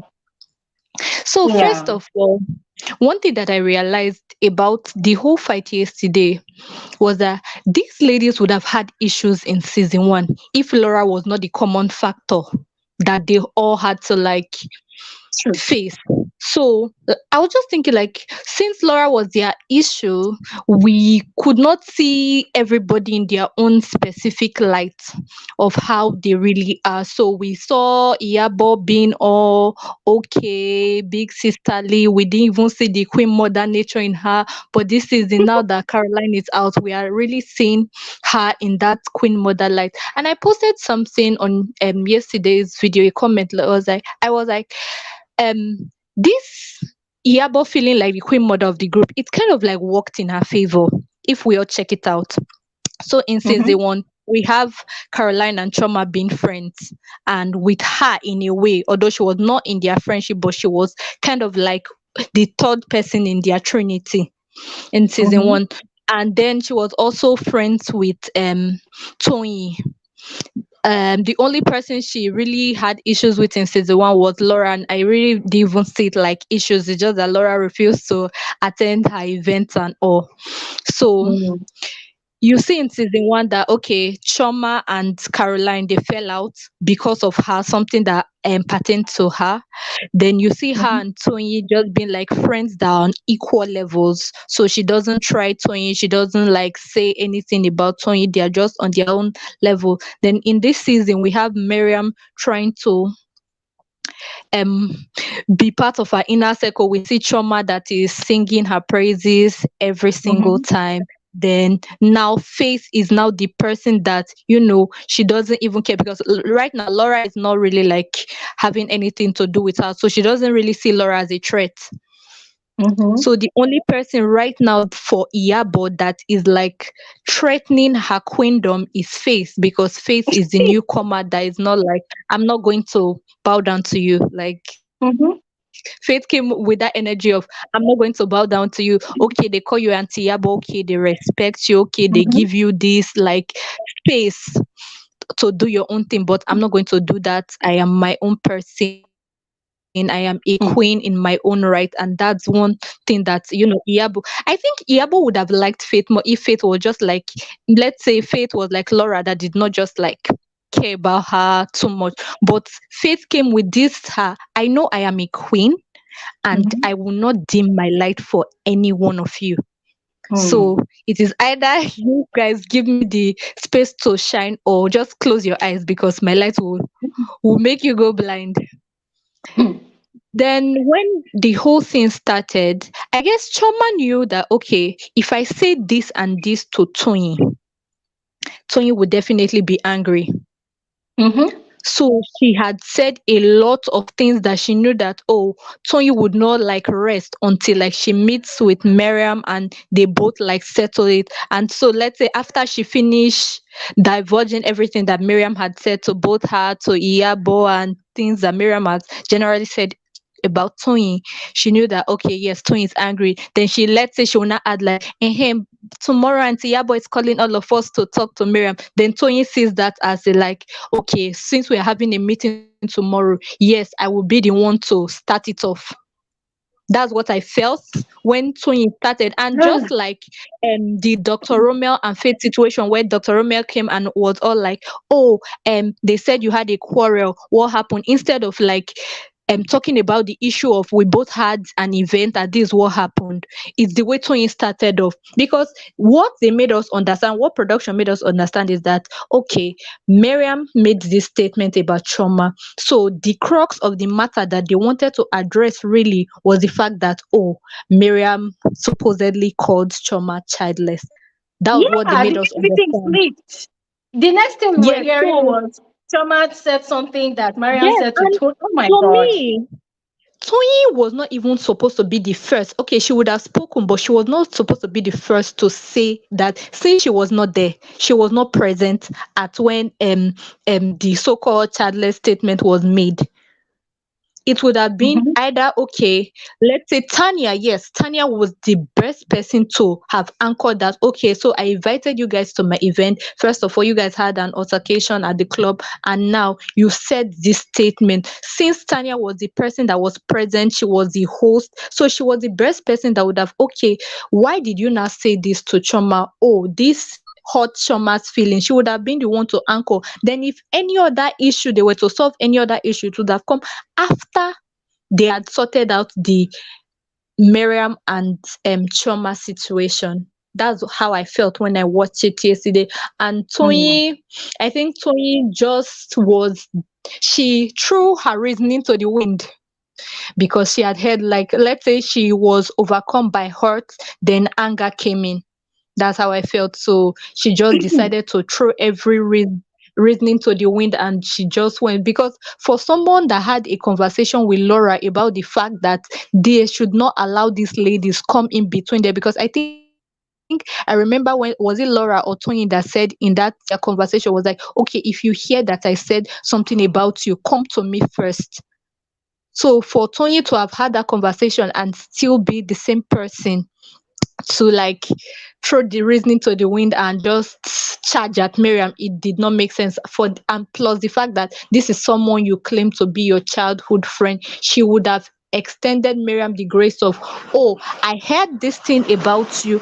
They said you said this about me. What's up? I thought we had trashed out our issues. So why are you now going behind my back to say a lot of things? Mhm. You actually spoke to other people that is not me. These people, they are not supposed to be the ones that like will come and settle our friendship since we are childhood friends. Like Tony should have Mhm. extended that grace to Miriam. Mhm. And then Miriam, whole zipping around her dress, I did not understand where that came from. I Like, was you confused. are having a fight, and the next thing I saw her, she was like giving proper village girl, like, I'm ready for you, let's go. I was It confused. I was was asking just so myself, bad. like, does Mariam want to fight naked or what? Hey, You get know, by me. usually for some ladies, the worst you can do to them when you're having a fight with them is to like rip their clothes and it's like they're naked. So I guess in her mind she had just processed, let me be the one to like remove my own clothes. So it's not like you were the one that like we were fighting and you removed my dress. It was Hey, just something else. Iyabo, God, I beg, Iyabo, I oh. really, oh, coming to Iyabo Ojo, I did not expect this from her. Honestly, like, I was a big Iyabo fan. Like, oh, she's someone we know from, okay, Yoruba movies, and now she's going mainstream little by little, and seeing her on reality TV. I thought she would just be there to give us like a just a nice person, because I actually thought she was a nice person. But seeing all that she has been doing, the way she has just been instigating people behind the scene, playing chief puppeteers with everybody, because she's actually the chief puppeteer in this season, like drawing Of Choma's course. string. Like, she has her hand so far into Choma that I really like. Choma gave us this, I'm independent, I am the queen. Like, Choma gave us that queen energy. What Faith is representing now, that's what Choma gave us in season one. And Is to it the see one? how she is with Iyabo, just like, oh, calling Iyabo into everything. Oh, I had a conversation with Iyabo, like, I was like literally going crazy when she said, oh, so you guys talk about me and Iyabo, see God. I'm like, Choma, half of the And time, do really. you know something I noticed from this last episode, right? I just realized that when Choma is doing something, like she's trying to do something by herself, like alone, there's no single content. Yeah, true. The Except it's a charity charity. scene, yeah, the charity scene, because there were a lot of participants, the people, and then her team. You could see that Yeah, everything was busy. So it felt like there was a lot going on. Oh my, they were yeah, not doing photo shoots. I'm like, oh wow. So it's been looking like she's been very active this season, because she's literally almost active in almost everything Yabo is doing. So it's like, oh my God, there's a lot of things happening when Choma is involved. And I was just really disappointed. Because I'm like, this woman, you came in season one, you were giving us individuality, queenness. Now yeah, we're getting the vibe of a follower. It doesn't really make sense. And it's like you cannot even be a complete entity on your own, except your auntie Yabo is actually involved, or except you actually have a crowd of people, yeah, around you. It's like people have to build your existence. You cannot build your own existence on the show. So that was one thing yeah, that was very glaring as well from this episode 9 for me. yes. I just think like from the snippets we watched about the next episode, really want Laura to come correct with Iyabo, because I think right now her and Faith, they are the only people that can check Iyabo. So I saw like they were having an altercation. I really want Laura to come correct, like just give us something, because now Mariam has tasted her own medicine. They've treated Mariam's fuck up. Now the next target is Iyabo. Let her calm down. When she takes some, when like season one, Laura should come back for a bit just to like face Iyabo. I will be very, very glad with that. Like, and for Faith is just Faith came at the right time, because if Faith had not come, I think this season would have been boring, because 90% of the gist now is about her. Okay, the fact that this girl came and now everybody was again. I think Mariam would regret going against Faith. I think she would, like right now, she would regret going against Faith, because now it's like she's in her own At least now corner. she would see. Yeah, at least now she will see what she was actually dishing out to Faith as well. Faith. Anyways, thank you. Thank you so much, Abiagili. Thank you so Thank much. you. All right. Let's speak with Virgo energy. Nice. Hi, Virgo. Hello. I was on mute, Vir- sorry. Hello, how are you? Fine. Hi. How are you? Very well, thank you. How are you? I'm good. You're welcome to the conversation. Thank you. I agree Okay. with 60% of what Okay. everybody has said, but I Okay. I also wanted to see ask you a things. question. Yeah, sure. Yes. I'm glad you're here, because I was really dying to ask you. When you commented that Mariam actually has finesse and tact, but she Yeah, sure. wanted to give this vibe. Yeah. So how do you see it? Or is it something you've experienced from her one on one, or is it something you actually perceived from the show? I don't know Mariam, never met her in my life. Don't know anything about her. Never heard of her until I saw her on the show. The Okay. reason why I know she has tact and she has finesse is because she's a PR executive. You have to Okay. have tact to deal with different people. You have to have tact and finesse to be. She works with Sujimoto. That's one of the Mm-hmm. largest, according to the show, that's one of the largest real estate companies in Nigeria. She works with according to her, international Mm-hmm. artists and everything. So you have to have some kind of class, some kind of finesse Mm. to be able to exist in those spaces. True. So I don't, and then last season, she was not giving us this. She was a bit extra, Mm. but she wasn't giving us this. This whole act looks put upon. It looks like it's an act, like a facade that she thought would actually get her some attention. It doesn't even look like who she really is. Mm. The only thing I can see that I think she is in real life is a gossip. But all the jumping up and down, jumping so much, doing, because last season, remember the reunion when they started Yeah. getting into an argument, she walked away. She was like, I'm not doing Yes. this. And that Mm. lets you know that that's not her scene. I think she watched the season pass and she realized that everybody was spoken about except her. And she Mm. wanted the spotlight on her by any means necessary. I don't think Mm. she planned to get into a physical altercation. I don't think she planned to let her boobs be exposed on international television. I think that Mm. was a bit too much for her, and that's why she started crying, because she Mm. realized at that point that this is not even worth my time. Why am I doing Mm. this? The whole Makes fight sense. with Faith was just attention seeking. That's why I can't really feel sorry for her. I refuse, because at Mm. some point in time, the sword that you used to stab somebody else will be turned back on you. True. And I don't care where the issue came from. Am I disappointed in Toyin to an extent? Yes. Do I understand Toyin to an extent? Yes.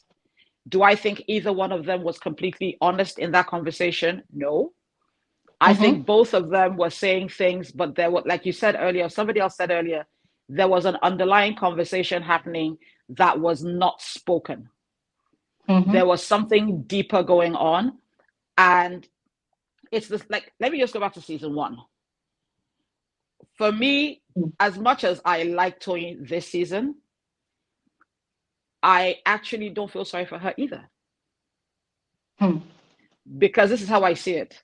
Toyin and Caroline had an issue off camera before they came on the show. Toyin had already gone around talking about Caroline to everybody, and that colored their perception of Caroline, which is why Laura and Caroline had an issue straight up. True. The whole fashion argument between Chioma and Toyin, they both pretend they didn't care. Both of them pretended. Both of them cared. Because both of them, I think their identity is tied in their fashions. Look, I admire Toyin's creativity, but nobody's wearing that. I'm sorry. And Chioma, I don't know who told her that wearing labels, visible labels, every 10 seconds, it's tacky, it's gaudy, it speaks of poverty, it speaks of money just come. It just doesn't translate well. People that have real money, they wear their labels inside their clothes. You will know this is what they're wearing, but they don't need to advertise it because they know the right people that should know what they're wearing will identify it.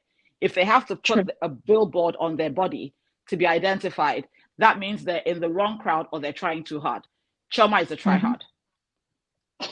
And then this thing that Chioma is classy, I don't know where everybody got that. Chioma is not classy. Having a British accent or an American accent or a good Nigerian accent does not make you classy. Having money does not make you classy. Having all this, having your nose in the air and wearing fashions that don't make sense does not make you classy. Chioma is not classy. Chioma has been who Chioma is since last season. The way she turned on Caroline shows you who Chioma is. And then the whole thing that everybody thinks that it's Iyabo that is, what's it called? Puppeteering Chioma. I see it the other way. I think Chioma is the puppeteer. Because for me, Chioma is that person that wants to continue this silly facade of I'm a bougie girl, but she's a mean girl and she's not a bougie girl and she's a trash person. But the thing is, she did it last season under the guise of, oh God, what The thing is, Chioma does not want to come on the show and actually fight. She's a perpetual victim. But when Iyabo pushed her, when she wanted to get to Caroline, she realized that Iyabo does not have any couth either. And that Iyabo was willing to go there. So what works best than to have this person who also has no morals be my bulldog and let me just continue to manipulate this person, and this person who has no sense, as old as she is ready to be the fool in the public eye, whereas I can pretend to be the good person. But the problem with Chioma is her slip is showing, her mask has fallen. We see her for who she is. Absolutely. Chioma is the puppeteer. That's why she quickly ran to Iyabo to go and cry. That's why she quickly called Iyabo on the phone to be crying. Oh my God, she said something about me not being able to have a child. Chioma is the problem. Chioma is the problem. The same thing she did to Caroline. She realized at that point that Caroline may not be able to give her everything she wanted. And then, what's it called? Let's not forget that Iyabo's relationship with Paulo is also an advantage for Chioma. But the thing is, Iyabo at the end of the day has always, and will continue to be a local champion. She's a Yoruba film actress. That's what she is. She's not a Genevieve. She's not an Iniedo. She's not an Amotola. She's a Yoruba actress. And she's not even in the top 10 Yoruba actresses. Let's be real. She's not exactly, when you're thinking of Yoruba Nollywood, you're like, oh my God, no, she's all right. She's okay with her fake accent. And she talks about accents. She has like 16 accents in one sentence. She moves from England to Australia to St. Nevis to America. I don't understand what accent she has, yet she has the audacity to complain about Faith's accent. But let's move on. For Chioma, for Iyabo, Chioma is a good look. Because people like Iyabo that came from absolutely nothing, and no matter how much money they have now, they still are nothing. All of Chioma's labels and everything, it's a big deal to her. And Chioma's surname is a big deal to her. So for her, Chioma is a We good look. actually considered that, yeah, last season. Yeah. Chioma is a good look. So for her to be associated with Chioma is a good look for her. That's the truth. For Chioma, Iyabo is okay, I can use her while I want to. The fight I am waiting for is Iyabo and Chioma. It will be epic. It will be oh my epic. God, it will be dirty. I It will will be pay good dirty. money. They will expose each other to the gutters. Now, another thing is, now let's move to Toyin and Mariam. Like I said, I understand Toyin and I also understand Mariam. For me, with Toyin, this is how I think Toyin felt. You and I have been friends forever. I brought you on this show. I brought you into this group. If you have a problem with me, because Mariam has sung it from the rooftops in her confessionals that she has a problem with Toyin. We all know, the public knew. The only person who apparently did not know was Toyin. Everybody else knew. And they spoke, and she, according to Mariam, she rented out the restaurant. Fantastic. And Mariam needs to understand, marrying an American does not automatically translate his accent to you. Also, stop. Just talk normally. We understand you. Just stop. It's annoying. It's really annoying. I can't with Miriam's accent. It's getting on my nerves. I can't do it. So you might get the passport, but you don't get the accent. Move on. So no, it's annoying. I'm sorry. Sis, preach. Come, can we get an offering basket here right now? It's annoying. So the thing for me is Toyin and Mariam had spoken. Mariam, in her magnanimity, rented out an entire restaurant, as she continues to want us to know that she rented out an entire restaurant. No, you did not. Production did. Get out of here with that rubbish. You did not. Production did that. Stop. So they had a conversation, and I think in Toyin's mind, they had squashed their beef. Because they had hung out after that several times, and Mariam did not act like there was an issue.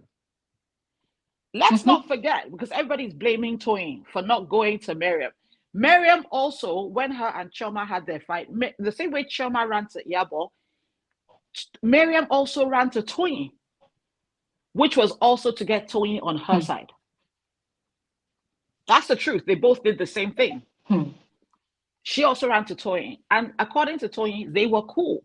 Yeah. Toyin has told her many times that your wahala is too much, your wahala is too much, your wahala is too much. At no point in time did Mariam say, "Oh, I have a problem with you." So to Toyin, they were good. And if you heard when Toyin was talking, Toyin said, "This is not the first time I've heard this. I've heard this from people outside of these people."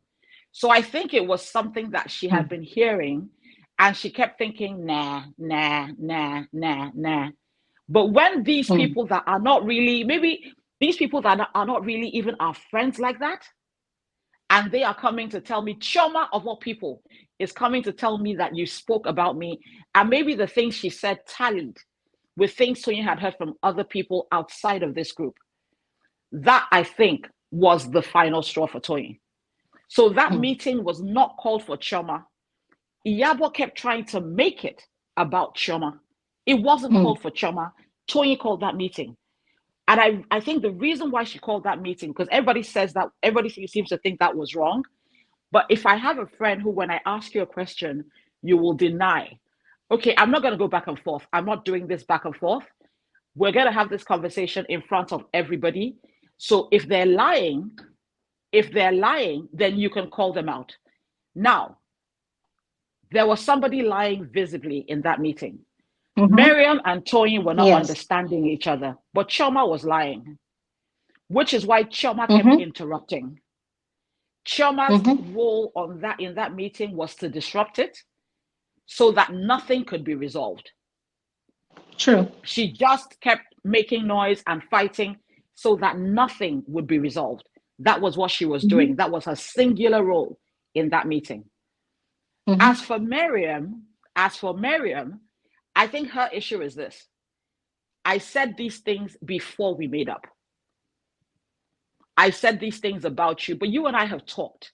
I might not have remembered every single thing I said when we were not speaking, but I said these things before we made up. When we made up now, we're cool. So you and I have been talking as normal friends. And I think because Mariam talks too much, and we've seen her do it, unprompted, unasked, she just starts talking about somebody else. So I can imagine she does that in real life.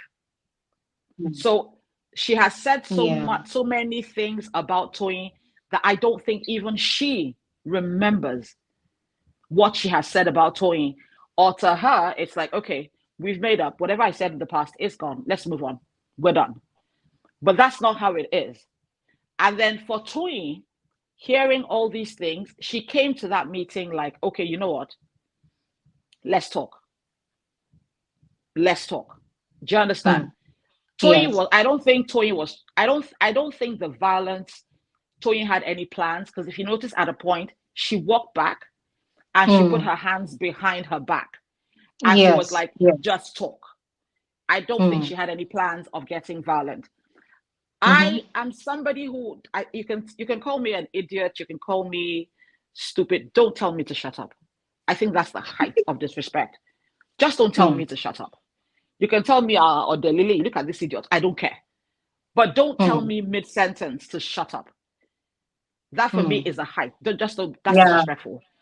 And when I tell you, do you understand? When I tell you, don't say that to me again. And then you repeat it. And then another thing is, Toyin is not the most articulate person on this in this group. She isn't. She's not the most quick with it. She's not the most fast with it. She's funny in the confessionals because it's only her. There's nobody coming back at her quickly. She's not the most quick-witted. It was like a case of, okay, I'm telling you to stop. And that was not for entertainment. That was not for entertainment at all. That was personal. That was deep-rooted. And that fight came from pain and anger. That had nothing to do with the show. If the cameras weren't recording, they would still have had that fight, period. And then calling me a liar when I'm okay, you know what? Okay, I'm a liar. Fantastic. Say what I said. Okay, you know what? Say what I said. And then I'm telling you I'm a liar. Fantastic. Everything I said, say it. And you're just calling me a liar. Are you stupid? Don't do that. So I think when Toyin, first of all, pushed her, which was wrong, because that was not just wrong, it was stupid on Toyin's behalf. Because first of all, you're back. If Mariam had made the mistake and pushed her back, that could have shifted her spinal disc and made her situation even worse. That's irresponsible. That was my concern. That's irresponsible. That is stupid for a grown woman to do, and a grown woman with children. You're not even thinking beyond your nose. You're not thinking beyond your emotions at that point. You're not thinking of your own life. You're just so moved with anger that you're not making sense. You're not having actions that make sense. So Toyin disappointed me in that moment. I was so scared for her. It's easy for all of us to say, oh, let's not be violent. Let's not be violent. I don't think anybody wakes up at this grown age and says, oh, I'm going out to fight. I don't think that happens. I think it's just situations. We all pray that in situations that could get us into a violent act, that we are smart enough and mature enough to kind of walk away. But nobody can say 100% that I will walk away from a situation like that. Nobody can say it with all certainty. It's just sad that it happened on TV. And Mariam did not remove her dress. For some reason, Mariam's tailor needs to be slapped because he always makes trashy clothes for her. The zip kept coming down. The zip was coming down. And because she's so slim, the what's it called? The fabric on the shoulders was coming down as well. And that's what happened. That's why she kept saying, zip me up, zip me up, zip me up, zip me up, zip me up. I think it was when her dress came down and her boobs scattered. That's when she kind of caught herself immediately that, oh my God, what am I doing? Then she broke Toyin's phone. Toyin broke her phone. I was actually in tears because I was like, this is not funny. This is sad. This This is embarrassing. This is not right. And for me, how you will see evil in its purest form is the way Yabo sat back. Chai. Even Chioma stood that up. was scary. Even Chioma stood up and was like, behave yourself, Mariam, stop. Mariam, behave yourself, stop. For Dare Atalade to have to come out and get Toyin. As the producer, he had to come out and get Toyin. That's how you know that that was not scripted. That was not an act, and that was not for entertainment. That was not funny at all. But the way Yabo sat back and her commentary that was, long as nobody, I don't look for fight, as long as Yabo is trash. I'm not even going to talk about Yabo. Yabo is just trash. Yabo is just trash. That Yabo nasty comment she made. She made about Mariam's weight. She constantly makes nasty comments. Even the one that she said about Faith not being a part. What she's doing is, I'm sure Yabo cannot understand, but I think Chioma has been watching a lot of Real Housewives. This is pure green-eyed bandit energy. That's Giselle Bryan and Robin Dixon. This is what they do on the Real Housewives of Potomac. This is the same thing that the Fox Force 5 do on Beverly Hills. It's that gang up to get people out so we can have the people we want on the show. They are trying to, we've seen this happen so many times. It's the same nonsense we saw on Real Housewives of Salt Lake City with Jen Shah, Heather, and Lisa, trying to get everybody else off the show. We've seen this happen too many times. The same thing with Married to Medicine, with Heavenly, Jackie, Quad getting Mariah off the show. We've seen this happen so many times. I know it's Chioma who watched reality. I don't think Yabo would understand the English, but I know Chioma would. So obviously Chioma watched and then told Yabo what they were going to do. As for Tanya, every time I want to have hope for her, she shows she's an idiot. I can't deal with, and it's sad that she's the roles. Crazy. My Wi-Fi is actually. But Virgo, let me ask you this. Are you there, Virgo? Hello, Virgo. Yeah, I'm here. Are you there? Okay, I want to ask you this. I'm here. Can you hear me?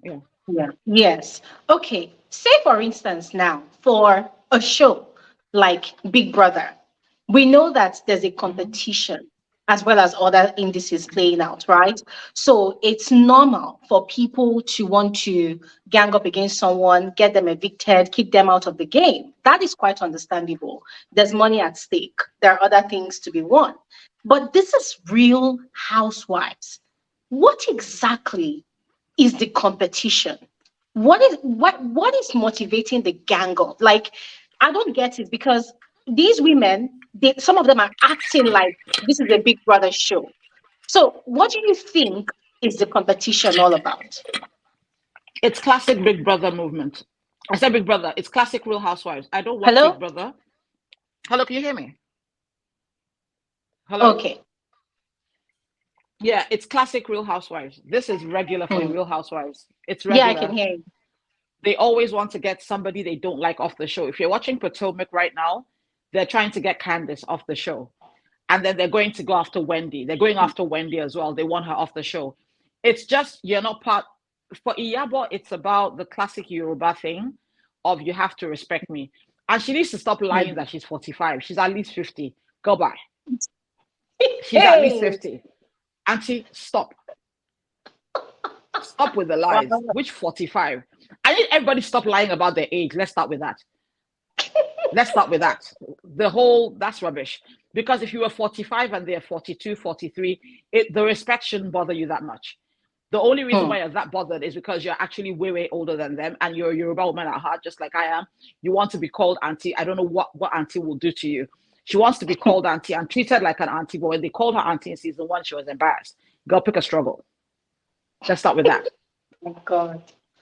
Let's start with that. But I feel like it doesn't really make sense. This whole, you want to kick someone out, you want only people that you want. Because the truth is, if there's nobody else on the show that you don't like, what becomes of the show? It feels like Oh it no, becomes boring. no, that's not how it happens. What happens on most Real Housewives is this: they usually target somebody at all times. There's always somebody targeted. So Hmm. what happens is they bring somebody else, then they Hmm. target that person. So what happened? The reason why they're doing that is they don't have storylines. Can Hmm. somebody please tell me what Chioma's storyline is this season? Just one thing. I honestly don't even know.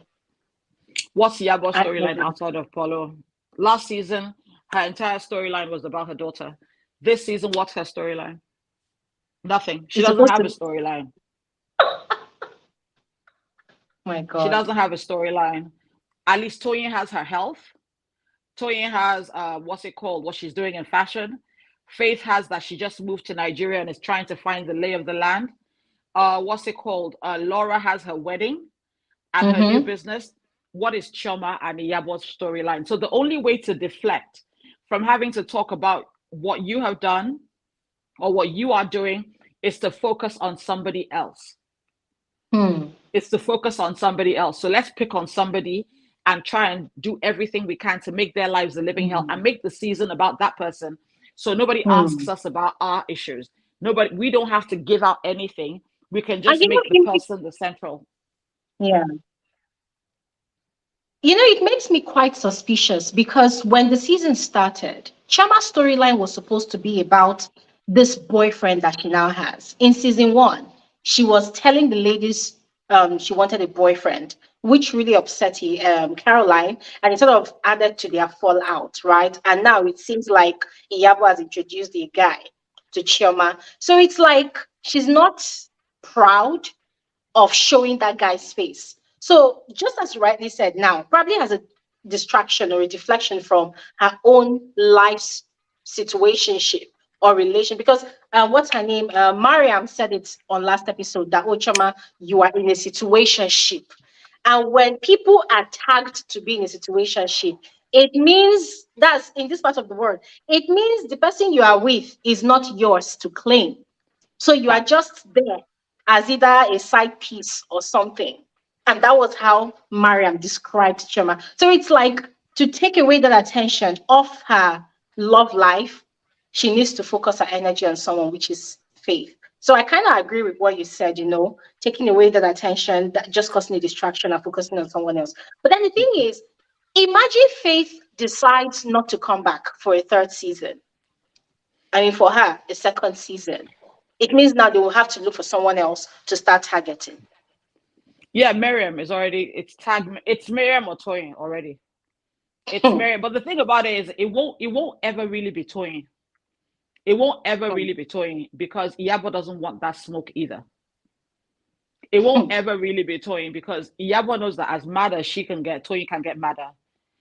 The Mm-hmm. thing is, Iyabo uses this her Yoruba and what's it called? The fact that she's ready to get gully to intimidate the other girls. The only other Hmm. person who would be ready to get gully with her is Toyin. Let's be real. Hmm.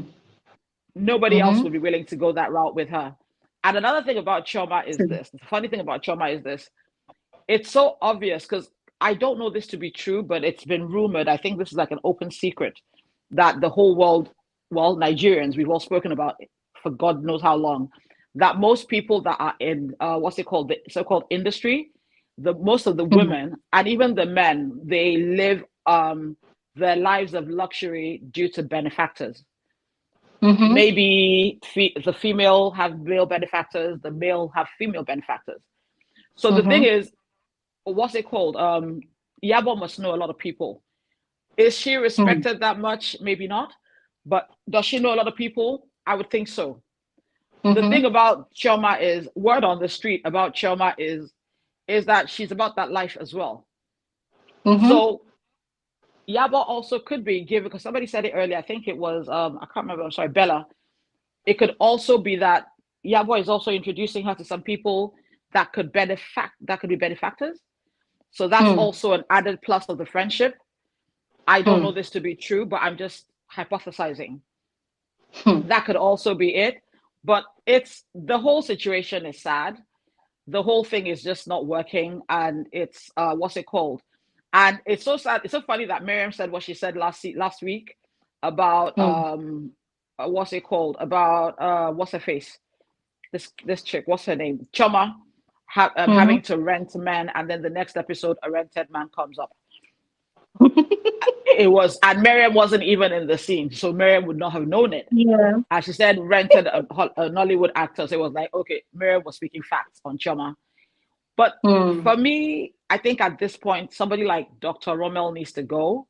He's really annoying to me personally. And Tanya needs to go. Tanya is an embarrassment. I'm sorry. No, it's not about Tanya. Sorry, Onye, it's not about Tanya being boring. It's not, what's it called? It's not that Tanya is boring. Tanya is actually amusing to me. She's She's not boring. hilarious. She's hilarious to me in the confessionals. I find her commentary in the confessionals absolutely, it cracks me up. My issue with Tanya is she's too easily swayed. I Mm-hmm. cannot stand people who don't have a mind of their own. How do you enter into a discussion with Iyabo being team faith because you had heard and you had seen that the receipts were receipting, but because Iyabo let you know that, oh, that's not going to happen, we do not tolerate faith here, you immediately, it wasn't even 10 minutes, it wasn't 5 minutes, Just it switched. was immediate, and you're ready to go Hmm. along with the crew. That for me shows a lack of character. It shows a lack of moral fiber. You have no spine. And it's sad because Exactly. she's the mother to a young girl. If you cannot teach your child to stand in their own convictions, then you have failed as a mother to your child. Because if you Exactly. as a mother cannot stand in your own convictions, you don't have to agree with the Yabo. The same thing that Toyin said, who feeds me here? Yabo does not feed you. I've known Tanya Motayo for a long time. She's always been on TV. So technically, Tanya needs nothing from Iyabo. Mm-hmm. Nothing. So why not stand up for yourself? She's married. She does not need runs. She is comfortable in her own right. Her husband is comfortable in his own right. She has her own connections.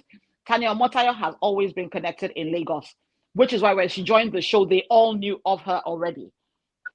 Tanya is always has always been that girl. She might not be as loud as everybody else, but she's always been that girl. So she needs absolutely nothing from Iyabo. So the kowtowing and the groveling to Iyabo is what I don't understand. Like what? For who? Who the hell is Iyabo Ojo? Who is Iyabo Ojo? That's my issue with Tanya. Tanya is, you'll know Tanya is a nice person in real life, and you'll know Hmm. that she's somebody that speaks up when she wants to. It's just that the way she's portraying herself on this show is embarrassing. That's how I see it. I'm Yeah. sorry. She has I totally no, agree. it's embarrassing at this point. You just can't flip flop everywhere you want. And especially after Faith's party, when Yabo and Chioma came in and saw Tanya sitting on her own, and they didn't go to her. They sat together Hmm. and they ignored her. So it's not like they're your friends either. And which takes me back to Exactly. Chioma. Chioma is full of ish because Chioma said in season 1 that her and Laura weren't friends, but Laura had been buying hair from her for a long time. But Tanya also bought hair from you, and you made her your Mm-hmm. ambassador. You were not friends either. Exactly. She was just selling hair as a, I don't know. This show is, it's sad. It's just sad. I think this one hits differently because when I watch all the other Real Housewives, I just laugh because, okay, you're not my country people. That's people's business. Embarrass yourselves. But I think because this is actually home, it kind of hits Yeah. different. And it's really, really sad that these are people that peripherally we're all like 6 degrees of separation from, that at any point in Hmm. time you can go out tomorrow and bump into one of them and you already have a tainted view of any one of them because it's like, why are you nobody on this show has acted For real. with common sense. Nobody has acted with common sense. Faith, I like Faith. Faith has not been 100% right in all situations either. Faith has had her points, but the only thing is Faith handles it differently. Mm-hmm. What's it called? Laura is on a redemption season, and I'm tired of Laura also being a confessional gangster. Laura needs to come out and say it to people's faces. If Laura does Mm-hmm. not tell Yabo to her face that she's foolish next episode, I'm done with Laura as well. I'm tired of confessional gangsters. Be about yours. Yabo cannot beat you, period. Yabo does not feed you. Chioma does not, and everybody needs to stop allowing Chioma and Yabo hit their heads against each other. And God Exactly. caught Miriam because Miriam wanted to be so much in the in crowd that she was willing to act like the court Yeah. jester and go after Faith unprovoked, unwarranted, just to be in Yabo's good graces because she had seen that Yabo didn't like Faith. So for her, it was putting the final nail in Faith's coffin, which is why she Mm. went at her at Ekpe. So I have no sympathy Yeah. for Miriam either. I have no sympathy for Iyabo, and I'm waiting for when Iyabo and Chioma go at it. Toyi was doing Hmm. good up until this episode. Do I understand why she did what she did? Yes. Did she have to go that far? No. But all of them, I'm sorry, are trash. And with that, I bid you Hmm. adieu. Thank you very much for your time. Thank you. Thank you so much. Thank you so much. That was really, really apt. Thank you so much. Thank you so Thank you, Mary. much. Thank you. All right. We're going to speak with Carabo Palasa. In fact, that was very rich. That was a very rich session with Virgo energy. Once again, thank you very much, Virgo. I totally loved your analysis about um, how Choma was actually puppeteering Iyabo's emotions. That was really spot on. That was really spot on. Thank you so much. And I completely agree with you on that. Very spot on. And I also agree on the victim mentality that Choma automatically takes on, when she wants things to go her way. Very spot on. Thank you very much. Let's speak with Carabo Pelasa, and then we have Kimy on Twitter. We're going to speak with Kimy afterwards. Hi, Carabo. Hi, I thought I was the last speaker. No, no, we have someone on Twitter that's about to speak. And by the way, guys, if you want to contribute to this conversation, please click on the link in the comment section if you are on YouTube. If you're on Twitter, please send in a request and I will add you up, all right? Okay, Carol, let's fire on. Let's hear your own opinion. Me, Tlore, me, I'm evil. You know me already. I was very happy. I was enjoying. I was like, yes, beat Why each are you other, enjoying the fight? beat each other. This is redemption for my Caroline. You see those people what they did to my Caroline last season. I was not happy. I prayed. I was like, God, you should not shame me. Next season, they must all fall out. The only people who I'm waiting for is those two. Those twins. We call them twins on Twitter. I'm waiting for the twins to fight. They must all fight one by one. I was very happy. I was looking at them. I was like, Toyin beat Miriam. Miriam beat Toyin. But no one should die by mistake. No one should go to Hey, the God, you hospital. don't know what she died. They must, they must beat each other. They must beat each other. I was very Yeah. happy. If I was in that situation, me, I would have also did it with Iyabo. I would have said and looked at them and laughed and asked the producer for popcorn, snacks or something because it's the same thing like with Chioma and Caroline. Like nobody saw it coming. Okay, I know Toyin, she's very quick to temper. So I was not really surprised, but I was surprised that she actually went physical with Miriam because she's your friend, right? You guys know each other for like Yeah. 18 years, whatever. So I didn't Mhm. expect it. Like, I was very shocked, but at the same time, I was like, I saw this coming. I remember I told my friend, I think it was in episode 2, when they had that conversation, Miriam and Toy, I knew they were gonna fight. Miriam is an S leaker.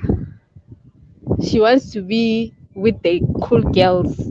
And Toyin, Toyin is just living her life.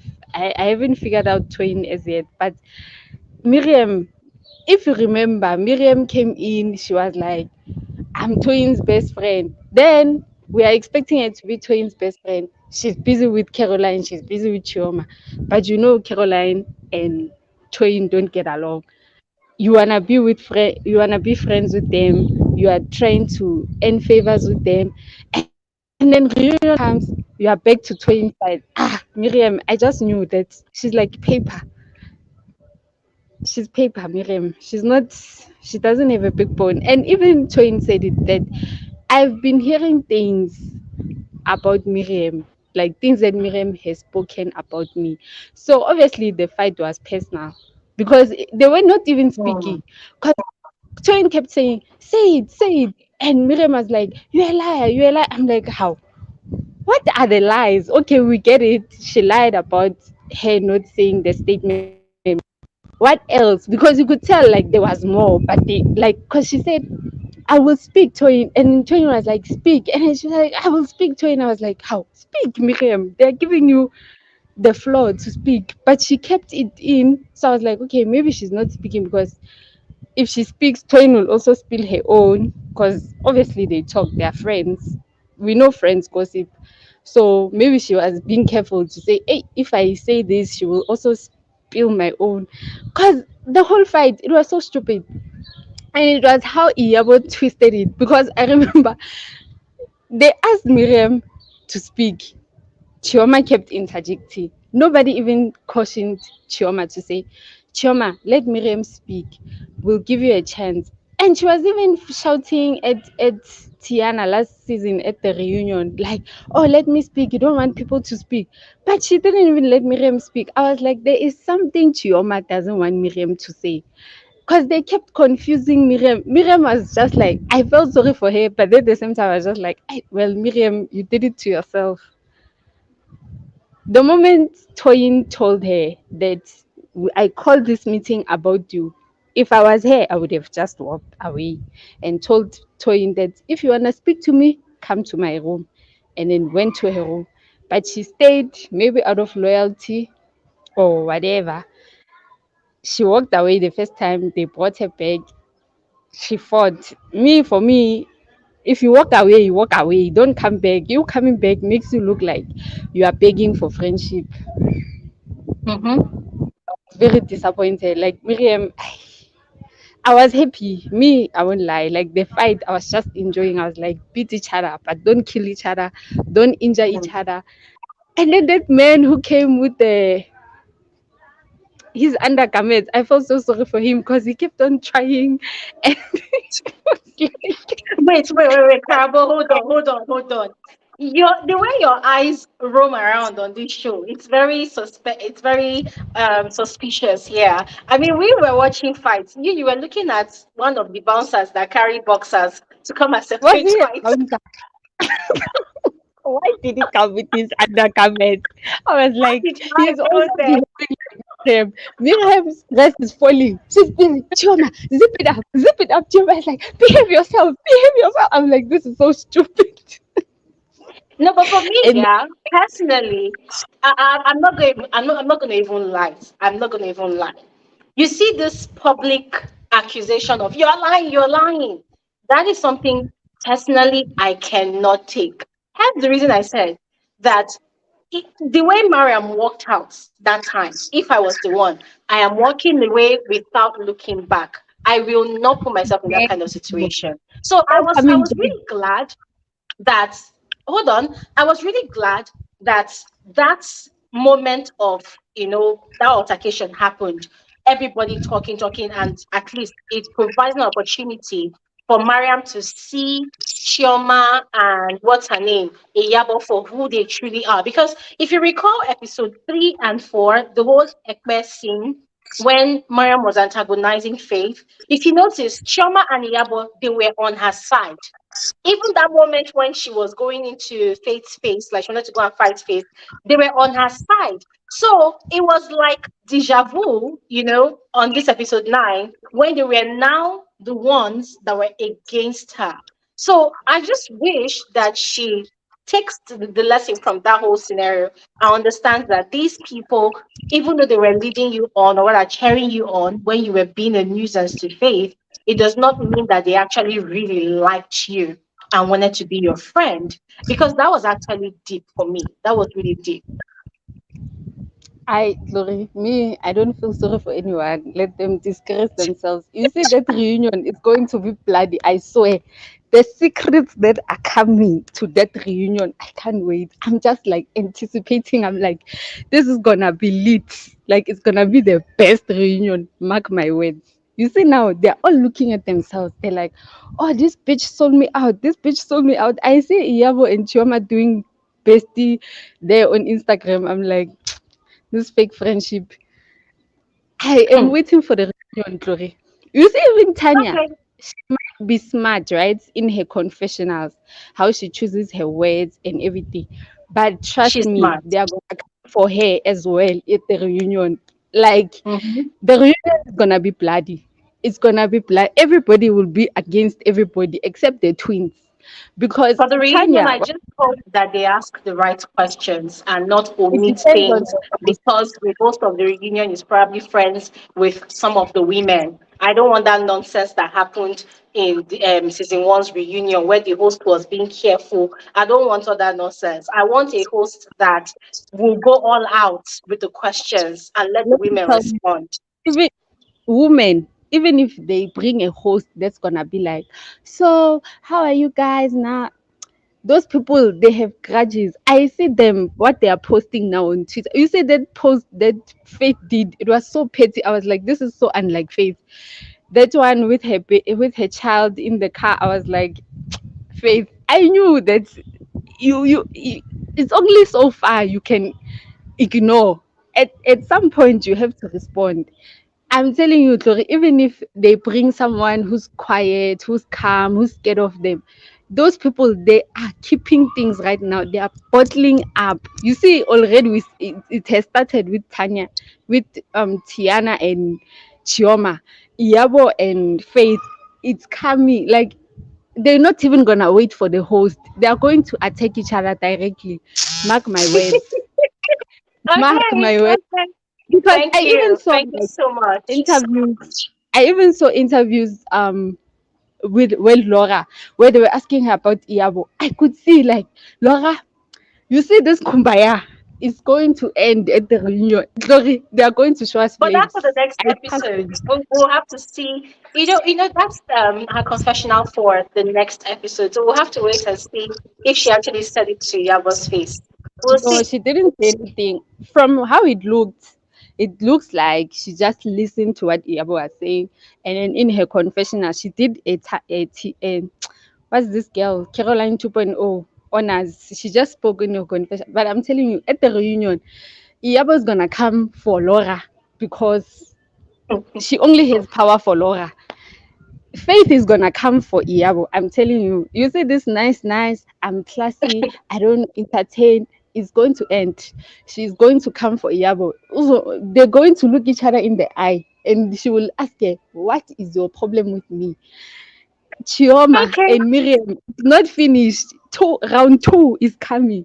I don't know about Miriam and Tiana. I wish they sought it like during this time, because I saw somewhere that Tiana flew her staff to Miriam's wedding. So maybe their people, their circle will intervene for them, just like they intervened for Laura and Tiana. I don't know. Okay. That's my fear. But yeah, We'll see how it Caroline, goes. I know you're come already back. projecting reunion. Let us wait first till we see how this season ends, and then we will see the reunion. All right. All right. Thank you Yes. so much, Carabo. Thank you so much. All right. We're Thank gonna you. move to Twitter to speak with Kimy. But before we speak with Kimy, let me respond to Glycam1. Glycam1 has been typing that Tokemakiwa should be the host of the reunion. Okay. I mean, I love Tokemakiwa. I love her presenting abilities, her skills. She's a fantastic host as well. However, Tokemakiwa is friends with Chioma and Iyabo.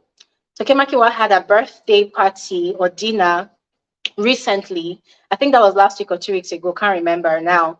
But she had her birthday celebration here, the second one, and Chioma and Iyabo. And I'm thinking if Tanya was also invited. I can't remember if I saw Tanya, but the two evil sisters, as I call them, Chioma and Iyabo, were invited. Tokemakiwa and Chioma has a blooming friendship. Okay, I don't want to call it friendship. I don't know what these two people share, but sometime early this year, or should I say a couple of months back, I noticed both of them, they traveled together. I think they went to London and then they went to Paris, I think. They were doing the 6 months things, right? And I don't know what that means. I don't want to call it a friendship. I don't know what it means. And I'm not going to give it names anymore. But I am saying that Tokima Kinwa is close to Choma and Iyabo. And Choma and Iyabo, they've been sort of like the instigators this season. They've been sort of like the villains this season. Mariam hasn't been the only villain. right? So they've been like in the fore of every drama and negativity that has happened this season. So here's the question to you, like I'm one. Do you think that if Toke Makiwa were to be the host of the season, of the season's reunion, do you think that she'll be able to dig into those two people and even Tanya as well with questions? Oh, Toke Makiwa is also friends with Tanya. Yeah, they went to do things together sometime last week, I guess. So, do you think Toke will actually dig into these people with questions? For me, oh, that's why I keep saying I respect everybody with their hosting abilities and whatever they know how to do best. But for me, this is a show, right? And a lot has happened this season, and there are questions that needs to be asked. And what I, as an analyst and the viewer of the show, is looking forward to is a reunion host that will not come and be sentimental about these women, that will not come and ask questions to favor the person that they are close to. And I know it's going to be almost impossible for production to pick out someone that will be suitable for the job. Why? Because this is our Nigerian entertainment industry. It's like everybody is whining and sleeping and dining and waking up together. It's like everybody is in everybody's business. It's like they are brothers and sisters giving birth to by the same mother. They go to each other's events. They do things together. They call each other's my yin, my yang, which was what I said from the beginning, that friendship is fake and unreal in this whole socialite scene. So that's what I'm asking. Will Tokemakiwa give us what us, the viewers, want? Because what we want is an audacious host. What we want is a host that will not be afraid to ask the right questions. What we want is a host that will not be afraid to offend people. Come and ask questions. Embarrass the women with the kind of questions that us, the viewers, want. Afterwards, people should go and kiss and make up. We don't care. It's not our business, right? So if Tokimakiwa is going to give us that, by all means, I am rooting for her. But if she will not be able to give it to us because of the relationship that she has with some of these women, then I would rather have someone else that will give us what we want without taking into consideration their relationship with these women. And that's on period. Yeah, that's my opinion. So I'm a fan of Toki Makinwa. She's actually my media idol here in Nigeria. I love her to bits. Those of you that know, you know. But I also know that she's close to those women. We don't want what Utin Wachiku did last season. Utin Wachiku was close to, what's this person's name now? Was it, Utin Wachiku was sort of close to all the women except Caroline. And so we could see that a lot of times during the reunion, Uti was not giving Caroline the chance to speak. Uti was sort of biased. And yes, there were question cards in his hands, but Uti was sort of biased during that reunion. The reunion was not fair to Caroline. So I don't want another host that will come and do that nonsense. We don't want that. But if the host has audacity, bring the audacity. We will celebrate you. We will thank you very much for a job well done. But anything outside of that, please, we don't want a show of friendship during reunion from the host to the women. And that's my personal opinion. All right. Somebody said very much, so I didn't even know when I put up that. Okay, oh, this is not me campaigning for myself to be the host, though. I even doubt somebody will put me in that position. But fine, whatever. Anyways, let's speak with Kimy. Hi, Kimy. Hello, Kimy on Twitter. Hi. Hello, Kimy. I have unmuted you. Can you unmute your speaker or rather your mic? All right. Good evening. Good evening. How are you, Kimy? I'm fine. Thank you for having me. You are welcome. You're especially welcome. All right. All right. Can you hear me? Perfectly. Perfectly. Please fire on. All right. I want to start by saying that I don't know. I have a different take on this. I think Chioma is the queen of pettiness, and more than that, honestly speaking, I think some parts of this thing is really edited in a way that we didn't get to see everything. Yes. Because I don't, Mariam and Toyin's fight, it came from nowhere. Honestly speaking, to me, the truth is, this rule of divide and conquer. Yes. That's what Chioma did. Chioma used Tony to fight a battle with Mariam. Exactly, I agree, 100%. Chioma used Tony. She did divide and conquer. She and Iyabo instigated Tony to fight with Mariam because honestly, Mariam and Tony were not having any issues. I know that there were some side talks and some side comments that Mariam was making, right? But at least she went to the last episode. They went to a game house, right? They went to play game and everything, and you could see they actually fucked with Tony's emotion. Yes. And Tony is not an expressive person. I look at her like somebody that is, if she's angry, she want to throw hands. Like she don't have to say, okay, let's sit down, let's think this, let's say it. Do you understand? So Tony, Iyabo and Chioma instigated Tony to fight Mariam for them because they want to keep it classy and not embarrass them or say on national TV. So they started to play with Tony's emotion. Tony needs to go for anger management class. It needs something. You see what Laura is doing.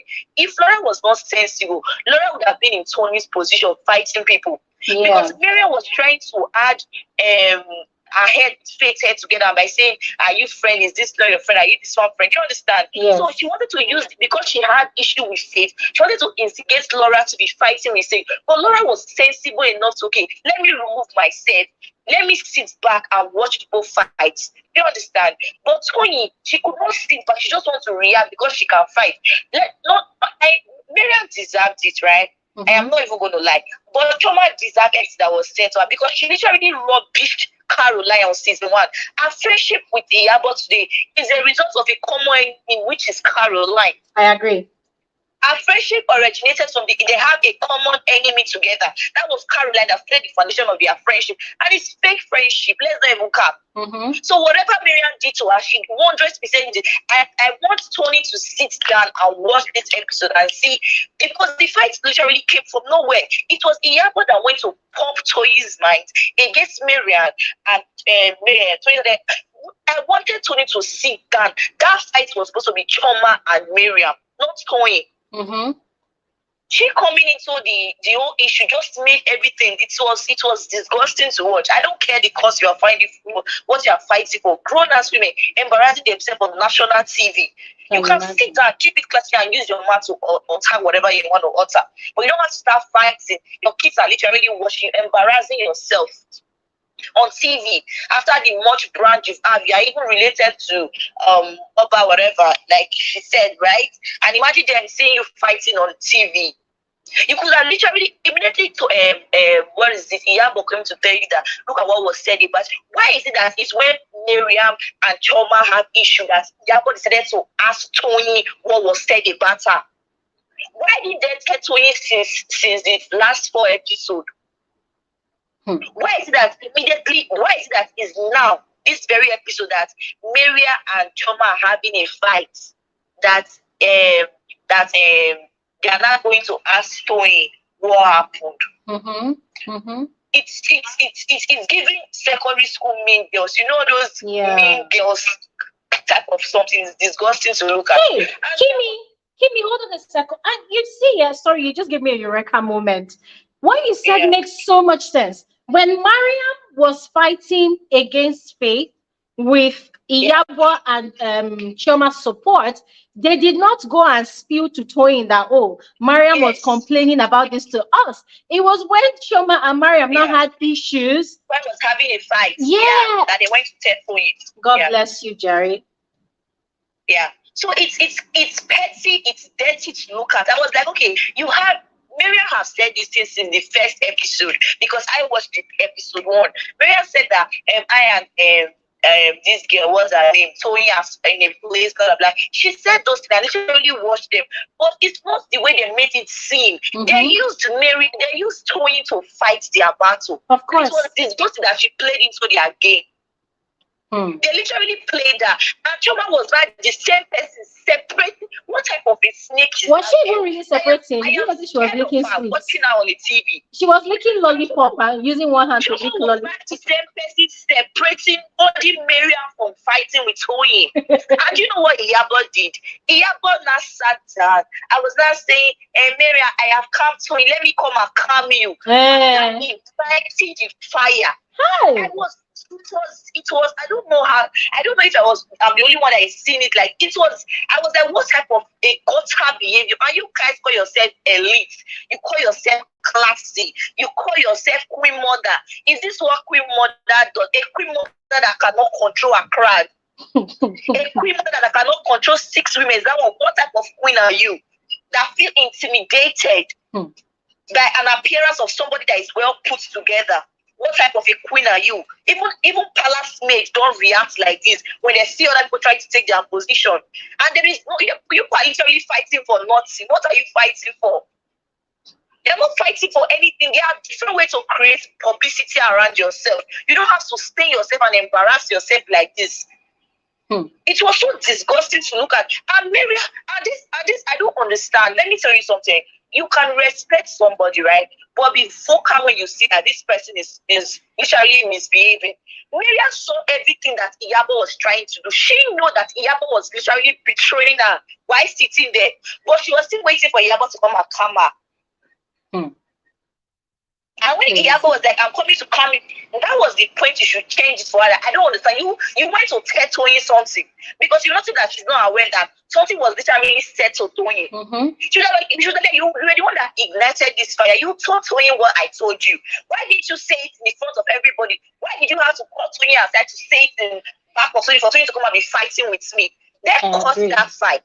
I agree with you. That part really pained me as well because it was like Yabo sat down there, she was enjoying the fight, watched Mariam get naked, and then she came back and said, I have talked. Apart from being a betrayer, she's the type of delusion that I have never come across. She's the word delusion, and the person thought of Chioma before saying, she was not sitting down on the confession and saying, do you know what? Look at them fighting themselves. I'm going to sit down here and be sipping my wine. I was like, yeah, I don't understand.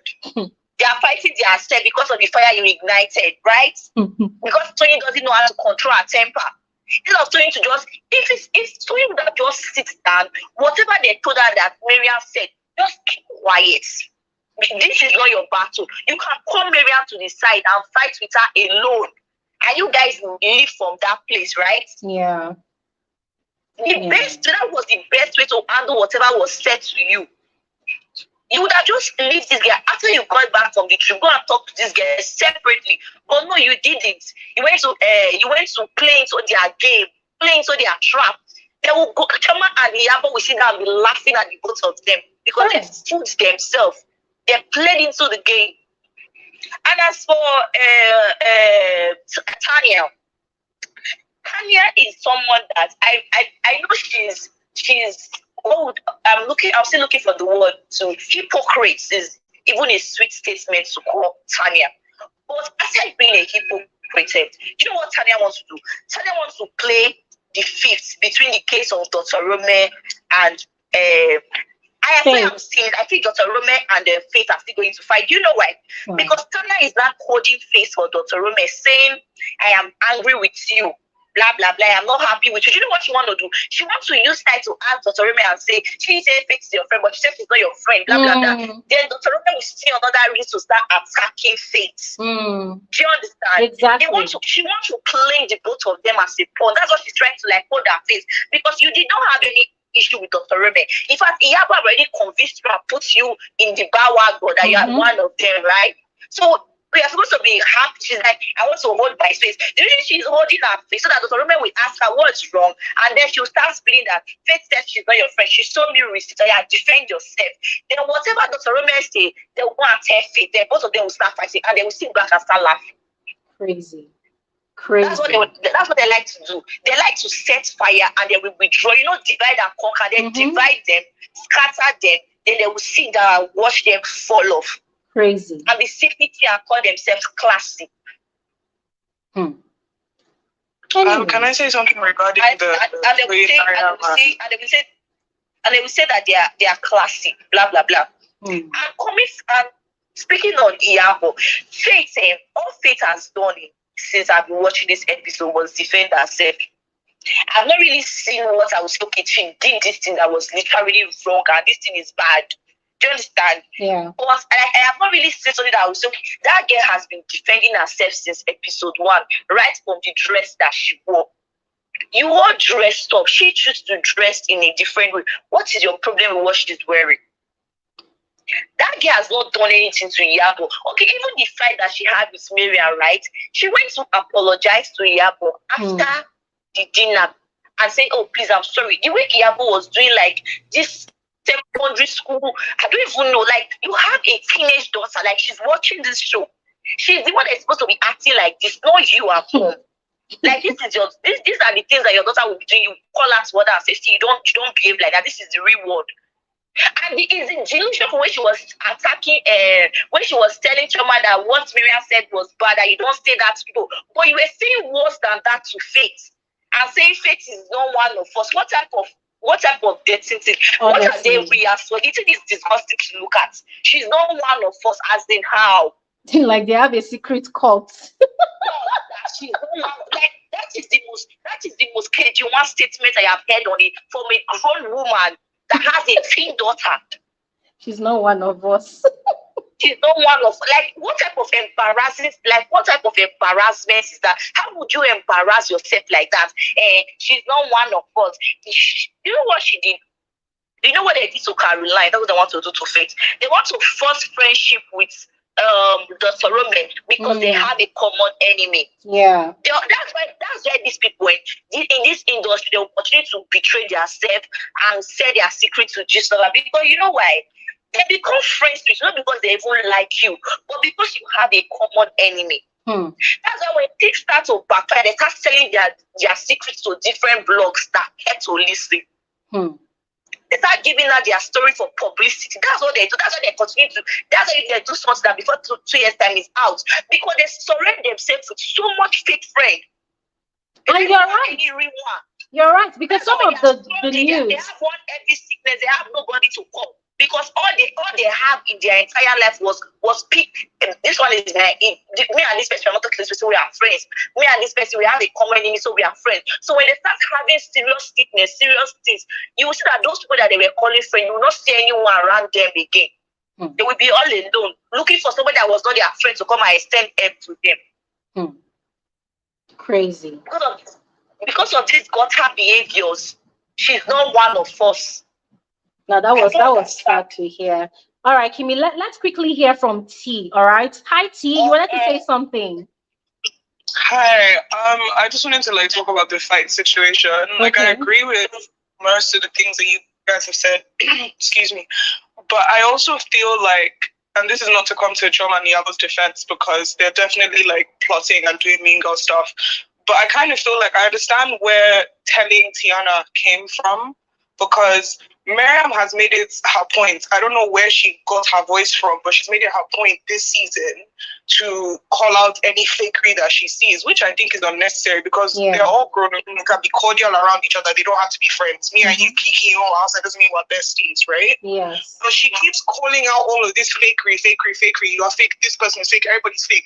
But everybody's fake but you. But you're talking about your friend behind her back. Now your friend knows. Yeah. I hear it. Because it's you can't be carrying this fakeness on your shoulder. You are making it seem like everybody has a problem. You want everybody to be fighting all the time. Every time Mariam enters a situation, she's instigating some kind of fight because she cannot shut up about the fact that she thinks they're fake. Yeah. Your friend also thinks you're fake. Oh yeah, let's see. Simple. I feel like they were being petty about it, but it's also understandable if Mariam has gone out of her way to essentially just retain these issues throughout the season, and then had now said the bad thing that she said to Chioma, I wouldn't do it.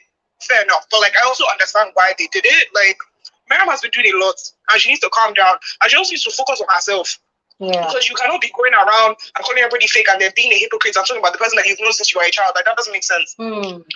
And you see what you just said, that is a valid point. Now, let me give an example to add to what you've said. Number one, I totally agree with you, because I equally had issues with Mariam constantly calling people fake, people's friendship situations fake. Same thing she did with the Faith and Laura's friendship. She said it was fake. Same thing with Chioma and Iyabo's one. She said it was fake as well. So she's had this habit, and it's really annoying, and it's quite understandable that it got on Chioma and Iyabo's nerves a lot, right? But then there's also something I always say, that if you have issues with someone and you of course you want to express your emotions, and then you go and tell someone else, like a third party, that will see what this person did, I'm really pissed, and you say a lot of things, even probably nasty stuff about that person. Then it now happens that you make peace with this friend that you had issues with. There's something I always say that make it a point of like priority for yourself to go and tell that third party that this person I had issues with and I backbited things to you, we have actually settled. I said what I said at that point in time because I felt how I felt, but we are good now. We've resolved issues. And then the person that you made peace with, you need to have time in your hands. Tell the person that, okay, when I was upset with you, I probably said one or two things about you to somebody. So in case you hear something about yourself somewhere that I said, I actually said it because of how I was feeling at that point in time. That is how I feel people that cannot control their tongue should do things if they can help it. Because I feel like where Mariam also put herself in problem was when she felt like she had issues with Toyin, and obviously she expressed her hurt to Iyabo and the other women, that's Chioma.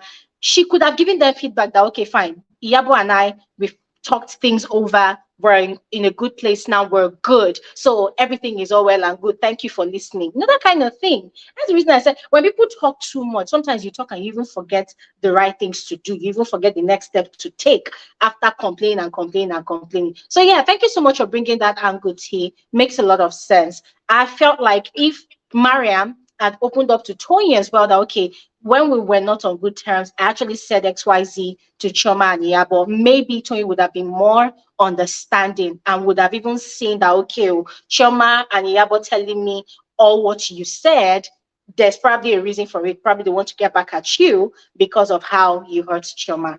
So yeah, thank you so much for saying that, T. Do you want to say something else? Yeah, I also just wanted to like piggyback off of what you're saying. I hear where you're coming from. Me personally, I don't subscribe to that line of thinking because whenever I fall out with friends, it doesn't matter what the situation is. You could have done me the dirtiest, but like I'm not going to be carrying our situation to other people.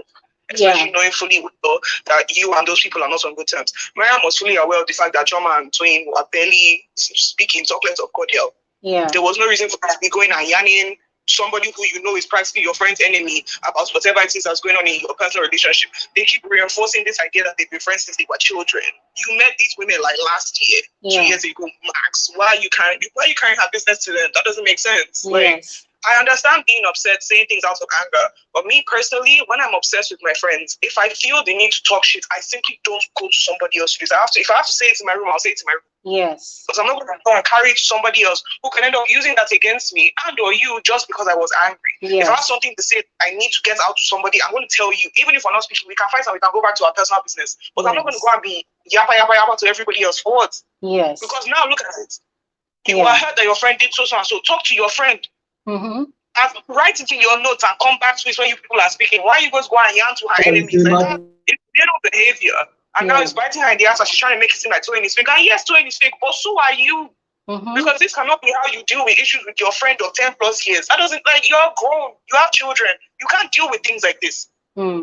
Yes. So, like, it's not even surprising that her friends, her so-called friends, have now brought this information back to Toyin, because you know that they're capable of this. They did it last season. Look at Caroline. Yeah. You are not naive. You are not stupid. You are always bragging about how intelligent you are. You see it. Like, I don't understand why she's acting as if Toyin is this big bad bully now, which she is to some degree. It's like you are aware of how the things that you are doing were going to end up, because we've seen it happen before. First off, 2, you're an adult, you should have common sense. And 3, still, why are you being fake to your friend if your main thing is everybody is fake around you? That doesn't make sense. True. And you see, what you just said, I totally agree with you. And I did a video yesterday about the whole episode 9, and I said the exact thing you said, maybe not verbatim, but the same line of thought. Like, you already know that these people, there's a lot of issues on ground already. So why open up to those people? Do you think they really like you? But let me give an example to buttress the statement I made, right? So during the Big Brother Nigeria All-Star season, a situation happened, right, with Toyin and CC. And when I had my interview with Toyin some weeks back, I asked her that question and we addressed that matter. So Doing, we know how Doing is very, very vocal and expressive. So she had issues with Kidwire in the house. She had issues with, I think, EK or one other person, can't remember at this point.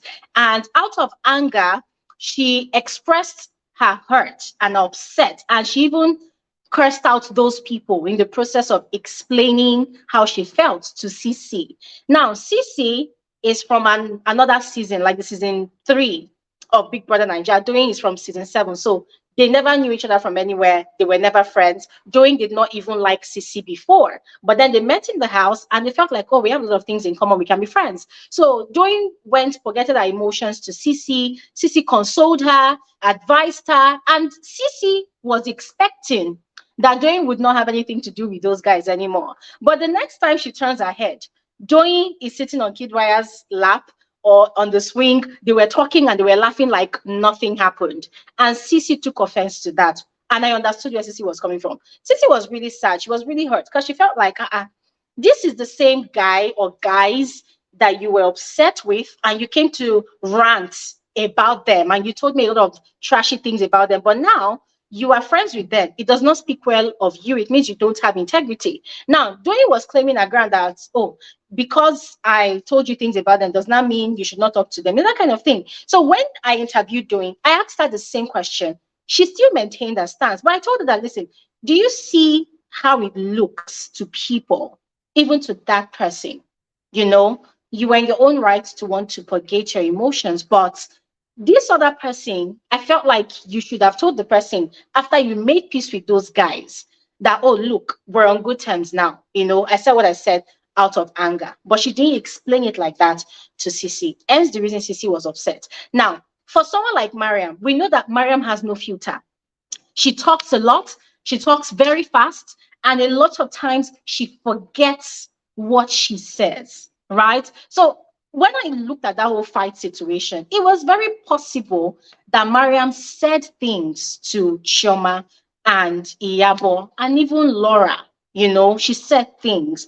And I felt like for her to have salvaged that situation, when she and Toyin had met to discuss things and possibly resolve the issues they had, you know, that was a perfect opportunity for her to have said, okay, when we were not talking, no, I actually spoke to Chioma, I spoke to Yabo, and I said what I said because I was upset, because that was how I felt at that time. So that's why I said what I said. And I feel like when you do that, you tend to allow that person know that, okay, you can still trust me. It's just that I flopped, I slipped. When I was upset, I said what I said unreasonably, but now I'm retracing myself. Do you understand me, T? Yeah, because normally you're not supposed to throw your friend under the bus by spilling things about them to other people. But if you have done it when you and your friend had issues, I feel it's very necessary that you inform your friend that, okay, when we were not on good terms, I spoke about you to people. You are letting them know that, okay, fine, I slipped, but you can still trust me. So I slipped. But if those people came to tell you anything, just know that this is exactly what I said. And then to the people you said things to about your friend, I also feel it's very important that you tell them that, okay, I'm actually cool with this person. Oh, we have settled. We are good. Thank you for giving me emotional support when I was down. So, because the truth is, if something now happens and they want to now go and give the gist that you came to talk, so that's your friend. You don't know. People can amplify information. They can paint it, make it very colorful, put spices, add the things you did not add. That's the reason I feel like when Chioma and Toyin had that conversation, because when Toyin wanted to have the meeting, she said, oh, I had a long conversation overnight with Chioma. We don't know if Iyabo was involved in that conversation. We don't know how Chioma spilled what Mariam has said to Toyin. We don't know if she added spices. We don't know if she lied, added extra unnecessary information, because Toyin obviously was very upset. And for her to be that angry, it means Chioma did not just tell her, oh, Mariam told us people had issues. No, because of how vindictive and angry Chioma was about that Mariam statement about her not having her own children, we knew that Chioma was out to draw blood. So there's a possibility that she would have made it colorful. Do you get? There's a possibility she would have colorized and added extra spices to whatever she had told Toyin in that conversation. Do you get where I'm coming from? Yeah, I hear that. I also feel, while that's a possibility, my own thing is just based on the longevity of their friendship, you should know your friend. You should know what your friend is and capable of. If somebody comes to tell me that my best friend said this and this and this and this and this, I know how my best friend talks. I know kind of things my best friend can say. Do you know what I mean? Even if I'm taking what they're saying, it's not everything that I will take and be riled up about, because this doesn't sound like something that my friend would say. Do you know what I mean? So it's like, even if Chioma is dramatizing it, what you call it, Mariam did tell Toyin that her and Chioma got into it. So I'm sure she would expect that if she's talking, she'll be yarning anyhow. But that's not now an excuse to now come and just be saying things that are like just out of pocket and like things that my friend wouldn't say, if that makes sense. So I feel like the way in which they've been friends for such a long time, knowing that they're recovering from the issues that they're recovering, Mariam, one, shouldn't have been talking shit in the first place, because you are just getting back to a good place. One. Two, I just feel like everybody knows how volatile Toyin is. Chioma doesn't even have to embellish. She could simply say Mariam said and Toyin would have gone off. Do you know what I mean? So it's like you know your friend is like this and you are still going behind her back to do one or two. Like, it's never going to end well. You should know better than to do that. Toyin definitely needs to control her anger. Quite frankly, I think it's entertaining, so I can't complain. But she needs to do better. She can't always be racking people. But also, I respect people who carry the energy of you can't beat me up. Because truly, Mariam pretending that she can beat her up is just so funny. Like, let's be so serious here. Let's be so serious here. You don't know how I fight. Nobody gives a fuck how you fight.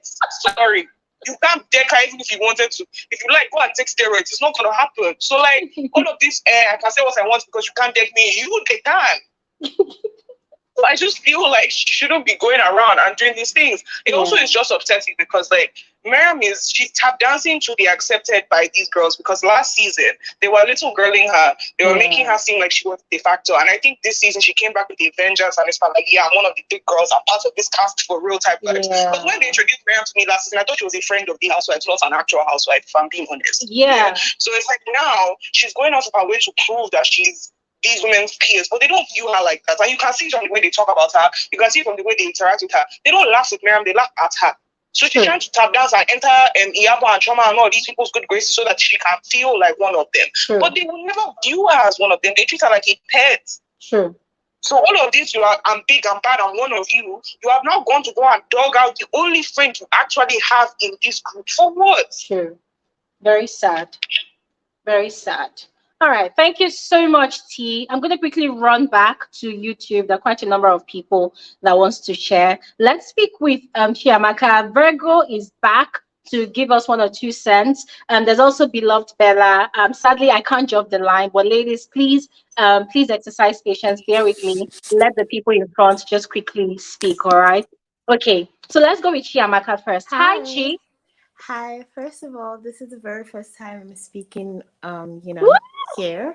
And I just wanted to say I really appreciate you. I stumbled on your page very recently and I have been keeping up with your highlights and I absolutely love your analysis. Amazing. Thank you. I feel like we have the same brain when I think about, like, when I listen to your analysis, because I watch before I go listen to you, and my best friend and I listen to you all the time and we literally agree with you all the time. Wow. So thank you. You are amazing. And thank you so much. Keep up with what you're doing.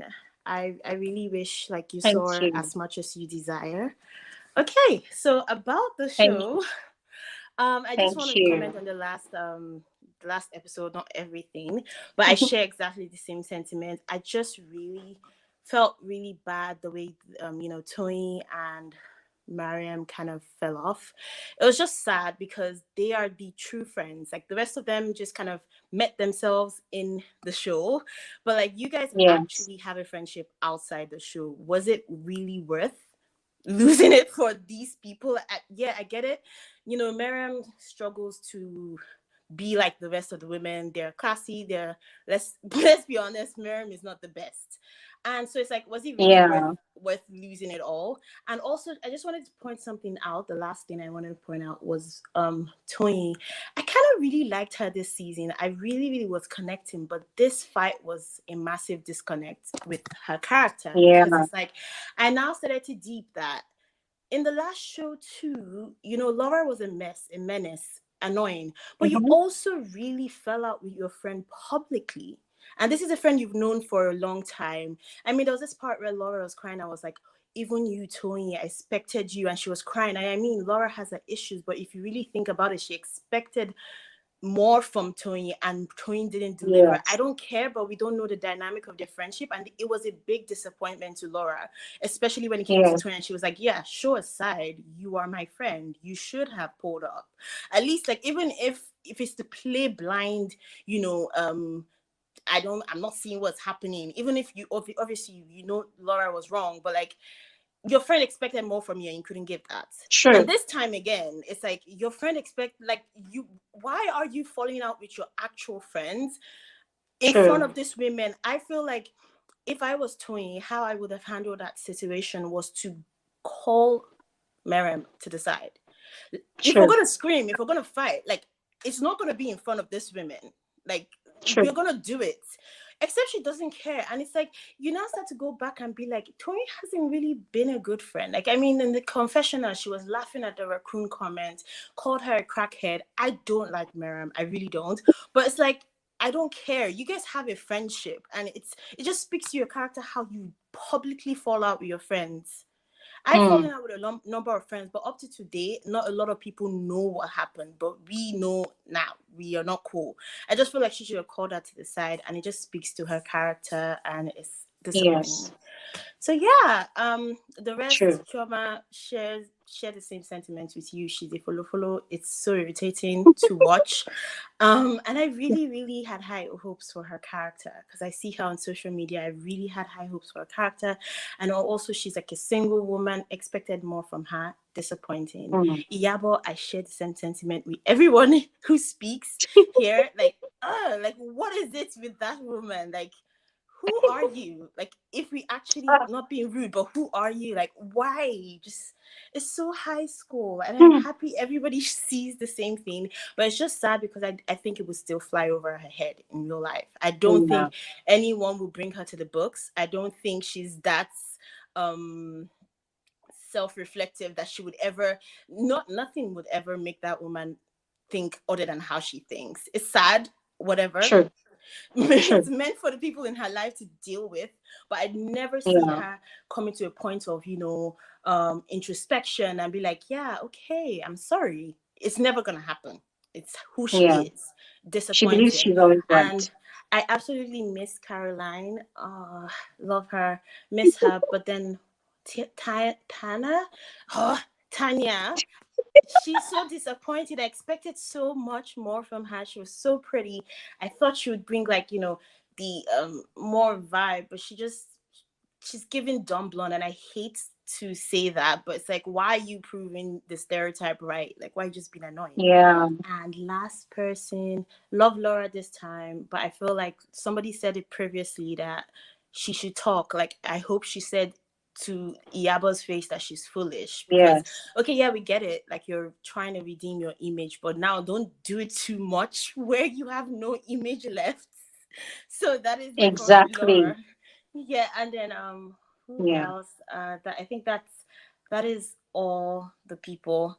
And Faith, I absolutely love Faith. I just wish that Faith shows us a little bit more of who she is, because I feel like now it's all walls and walls and walls and walls, and fair. Because, like, my friend was telling me, oh, but if you look at it, Faye has no personality though. But I'm like, how would she show you her personality from the very first day? You guys blocked her. Like, she came with the trail. You already gave her grief for that. She had to defend herself. Now she's defensive.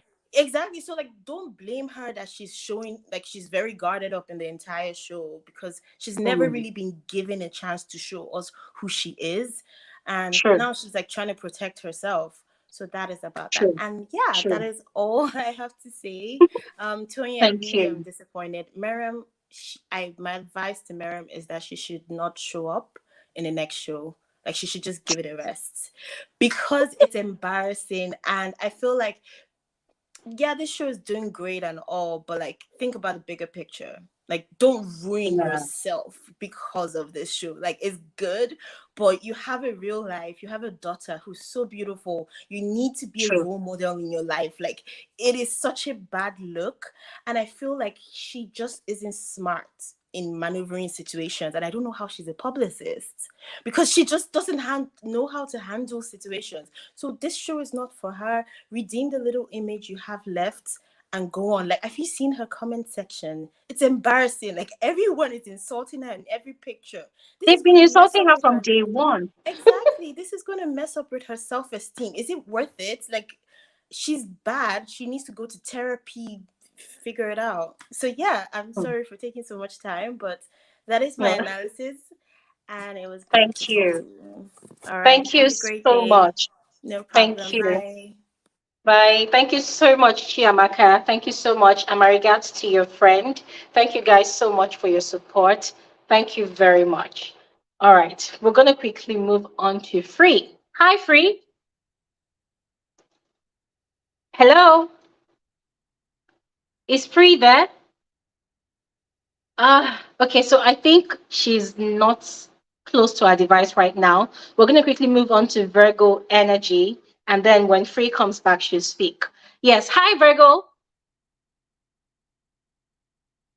Hello. Where is everybody? Hi, Virgo. Are you there? Ooh, what's happening? I'm trying to unmute you guys, by the way. If you're there, please unmute yourself. I'm trying to unmute you, but I can't. It's telling me that I can't unmute you, that you have to unmute yourself. So sorry, I didn't. Okay. Okay, welcome back, Virgo. Welcome back. Yes. Okay. Yeah, you wanted to add more things. So welcome back. Mariam is a victim. Mariam is not a victim. Mariam is not a victim. Mariam is the architect of her own situation. Because in that moment, Mariam was more concerned in proving herself, her innocence and her loyalty to Chioma and Iyabo than she was in redeeming her friendship of over 15, 20 years. True. The most important thing for her in that moment was to let Iyabo and Chioma know that, no, I didn't say anything about you. And I will throw this chick under the bus just to prove to you that I am loyal. It had nothing to do, because everybody's saying Toyin. Yes, Toyin has her own faults. But let's be real. Toyin could have asked her, when Toyin asked her, what did you say? It's very, very simple. All she had to say was, look, Toyin, when you and I were not talking, I chatted a lot of rubbish. And it was from a place of dread. If you ask me what I said now, unless I want to lie to you, I can't remember, because I talked, because I was hurt. Was it right? No. But I am sorry. I am so sorry. I'm not. But they said, Toyin, it's possible I said it. I'm not even going to say I didn't. It sounds something I could have said. I'm sorry. And then moved on. But Mariam if you notice, Mariam did not deny or confirm anything that Toyin said she said about her. The only thing she was honing in on was that Toyin said she said something about Chioma or Iyabo. So for me, if Toyin is not a good friend, neither is Mariam. They're both trashy friends to each other. And I'm sorry about that. But in this situation, Toyin was a better friend to Mariam than Mariam was to Toyin. The only thing is, Toyin took it too far by getting physical. And like I said earlier, you never know how you're going to react. We can all sit down here and be the moral judges and say, oh, that would never happen to me. I would have done it this way. I'm sure she's also thinking she'd have done it differently. Hindsight is 2020. We all see things with clear vision in hindsight. Nobody leaves their homes trying to fight. So that's easy. That's number one. Then the second thing I wrote down, okay, the last caller said that Toyin wasn't a good friend to Laura.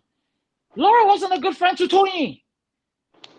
None of these people have been good friends to each other.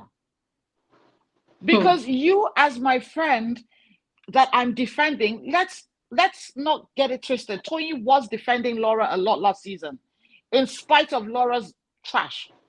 But you don't come because, and the thing is, there's this saying that we hurt the ones we're closest to.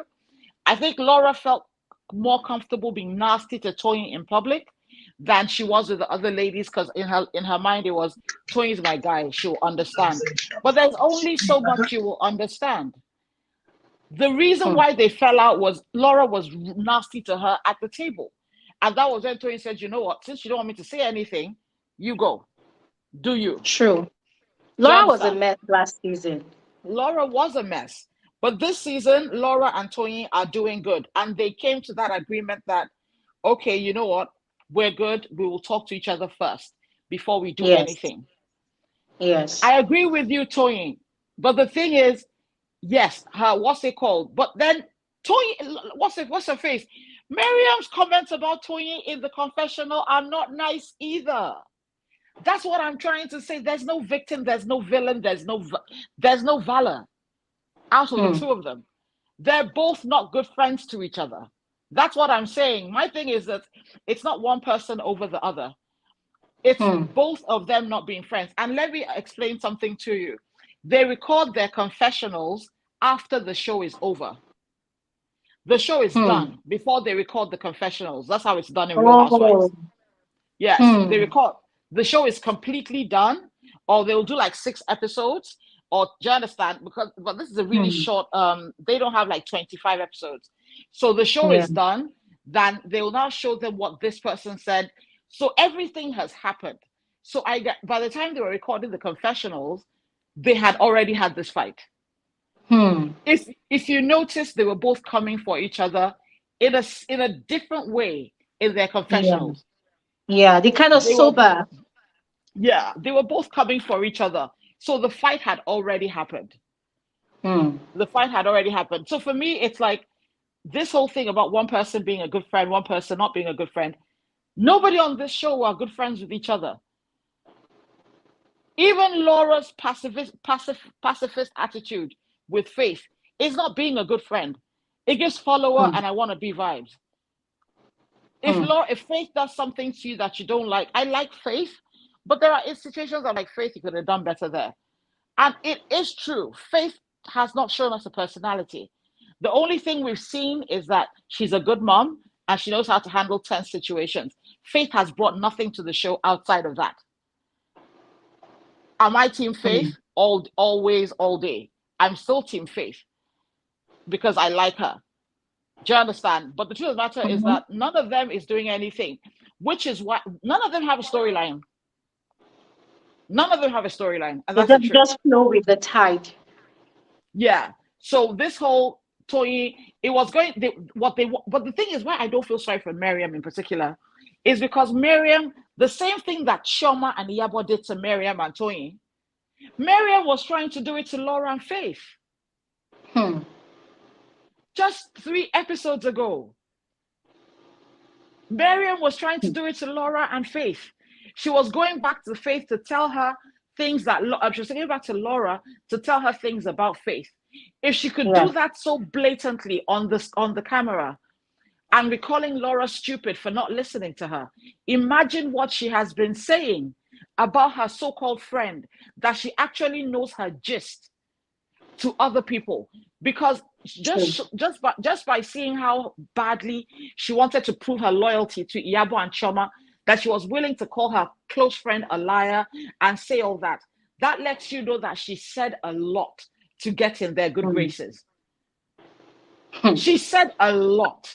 Because when she said Toyin had said things, Toyin said, say what I said. Whatever I said, I will say in front of them, because I said when we're upset with each other, they're not feeding me. It's very simple. If I were Mariam, I'd have said, same here. I don't care about these people. Whatever they told you I said, let them repeat it in my presence. If I said it, I'll tell you I said it. I don't care about these people. You are my friend. And yes, I said things. And that's what they should have done. But they both took it too far. They both took it too far. That's what I came back to say, because I was like, I get the whole Toyin, because yes, Toyin putting her boobs, because she didn't really technically touch her, on Mariam was one thing. But then Mariam broke her phone. Everybody's forgetting that. Mariam broke her phone, which is what took it to the other level. Mariam broke her phone, which is why Toyin broke hers back. Toyin was not right, but Mariam is not a victim. Yeah. Thank you. Okay. Thank you. Thank you so much, Virgo. Thank you so All right much for then. coming back to give us that. Thank you so All right. much. Bye. All right. I don't know if Free is back. Free, are you there?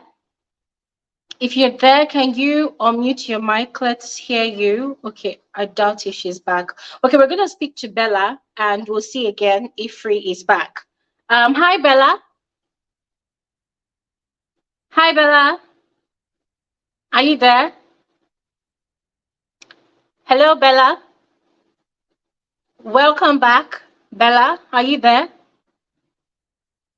Ah, okay. I think we're gonna speak with Joel and then we'll check back on Free and Bella. Hi Joel. Are you there? Hello. What's happening? Okay, let's speak with Faye. Hi, Faye. Are you there? Hi, Glory. I'm here. If you two did not answer me, I would start crying, like, did you people run away or what? Immediately you were saying hi, Joel. I was just like, yes, let him not be there. Let him not be there. Oh, gosh. Hi, you're welcome. I'm Hi, glad you answered me because I was already wondering what's happening. no, Glory. I think the network is just bad because I've dropped, you have added me like 5 times. I'll drop, come Yes, back. I've been asking you. I don't know. Anyways, you're welcome. How are you? I'm fine, thank you. How are you? I'm doing well. Thank you too. Okay, please let's hear your thoughts about the show, specifically episode 9, but feel free to make references to other episodes. Okay. Yes, when the last speaker was speaking, I was going to ask that when I am at the confessional shot, but she now, as if she just read my mind, so she now answered because that puts a lot of things into perspective for me. Because, Yes, like with this last fight, I mean, Toyin had me, then she lost me again because I think something about her, about them just going physical was just very, like the pattern was too, like it was too identical with what she had with Laura last season, and it feels yes, like the trap that Iyabo and Chioma has been setting, even though Mariam too has been setting this trap for herself, because Mariam is not innocent, but it felt like the trap finally got her, because at the end of the day, it was that Chioma and Iyabo should not put their heads against each other, but that is what still now happened, because there's nothing you can tell me. Nobody is gossiping more than Chioma and Iyabo.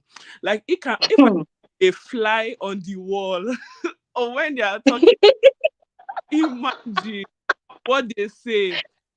Like so yes, fighting because of gossip to me is so annoying. Like listening to some of the speakers, someone said something very true. Like it happens in reality, like all them reunions and stuff. Like just own it with your chest. Yes, I said it because we're angry. Like exactly. diffuse the situation because these ladies have been setting trap for Mariam. It's just unfortunate that Tony just had to be the avenue where they finally got her last. Because if we go back to I think episode 8 now, you said it in your YouTube, and I remember commenting it too. That painting child paint and sip with the children, I be reading for the book children's Yes, thing. A gang up yes. for Mariam.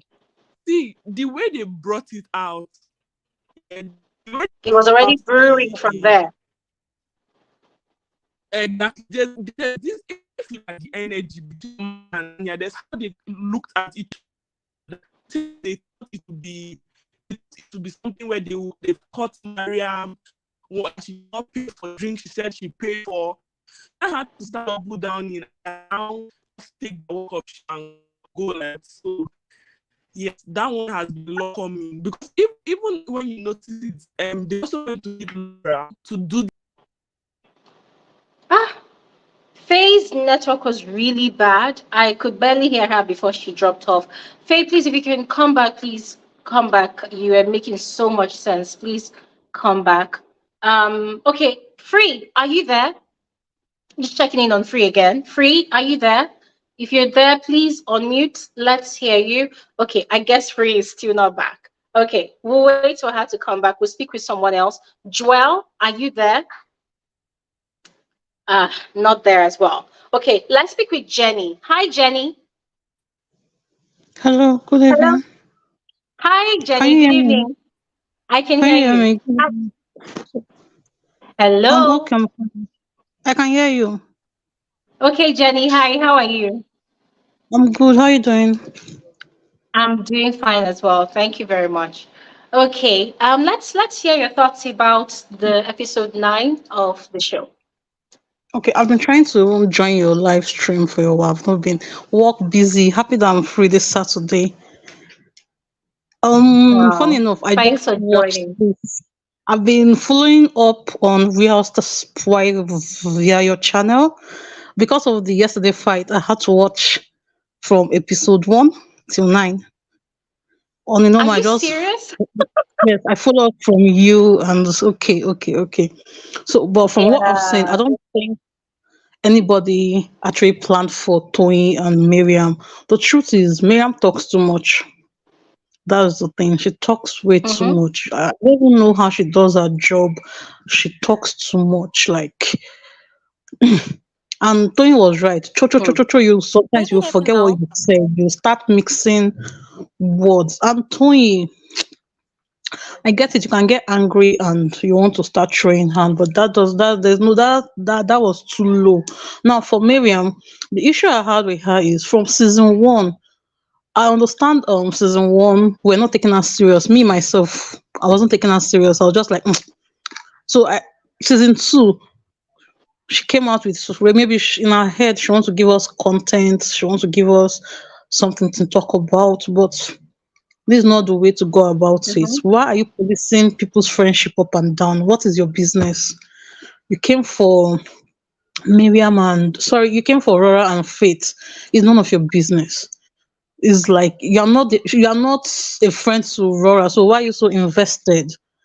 Like why? What's your problem? Or is it because of Faith? Secondly, you have a fight with your friend, your longtime friend, and the person you're fighting with is not even aware. It doesn't make sense. If I'm your friend and I'm angry with you, I will come and tell you, hello, Glory, I'm angry with you, you annoyed me. But rather, you're going, every housewife you meet, they're the one that know that you're fighting with someone. What kind of secondary school girl drama is that? And you will see Mm-hmm. your tone, you laugh with her, you do everything. You're the one that is fake. You're angry with her, you come out and you talk to her. I did, and the reason why she was even claiming to be angry with Tony, it doesn't even make sense because I was trying to understand it.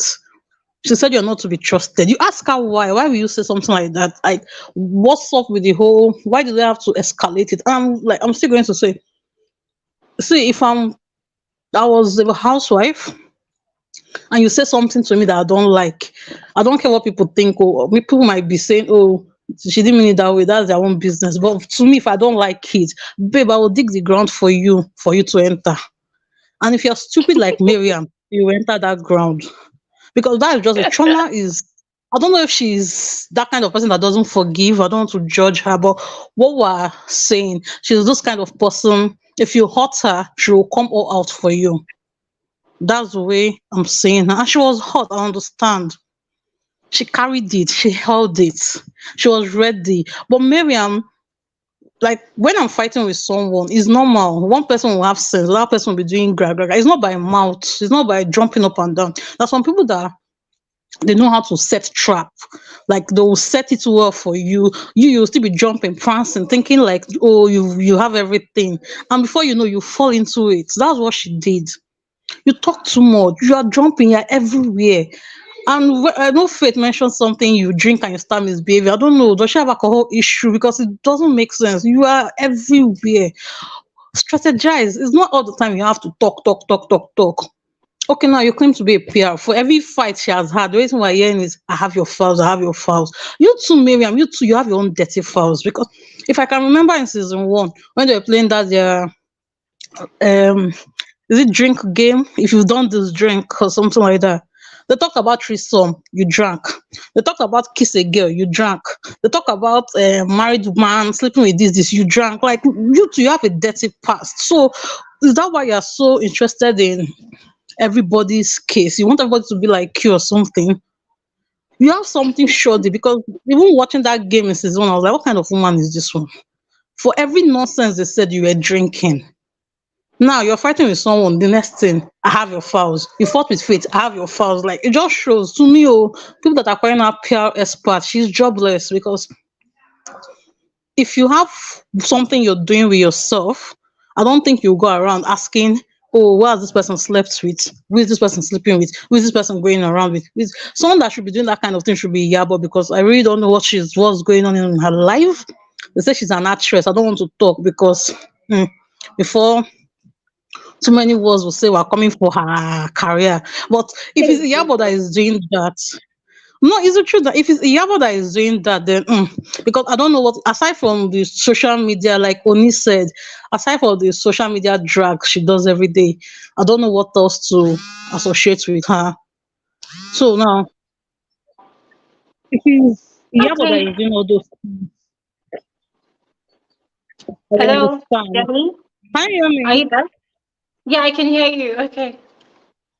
So if it's Iyabo that is doing this whole drama, we understand. But you Jenny, claim you to sound you're the muffled. biggest. You sound muffled. I think you're Can you hear me blocking now? the mic. This is better. This is better. Okay. So if it's Iyabo that is doing all this, we understand. But you are the biggest PR1 thing in Africa, according to Sidru Motors or something. So why are you going Suji. about digging? Yeah, why are you going about asking questions? Like, because I was even disappointed when she fought with Faith and Faith mentioned she was calling people to. Why are you doing that? Like, what's your business? Why do you want to know? Now, Why you so? Miriam Why? really set herself up this season. Why are you She so really did a lot. interested in what another woman is doing with their body? She's not married, so what is your business? Hmm. And if for anything you were the one that came to tell us how you kiss girl, you did this, like hello, you're not a saint. None of you are saints, so leave that one aside. The secondary, I don't understand. You and someone is fighting. Why are you unzipping your dress? Your bra self is not the normal bra that girls wear. That they are, the two strap will be hanging on your shoulder. You are going to remove gown to like I was okay. You said your maternal instinct was the reason why you spoke to Chioma. Or in this case, you didn't know that your maternal instinct will tell you to cover your breast or that your breast can come out in public. Like, why do you guys even have to even go that physical? And again, the cause for the fight, I was even confused.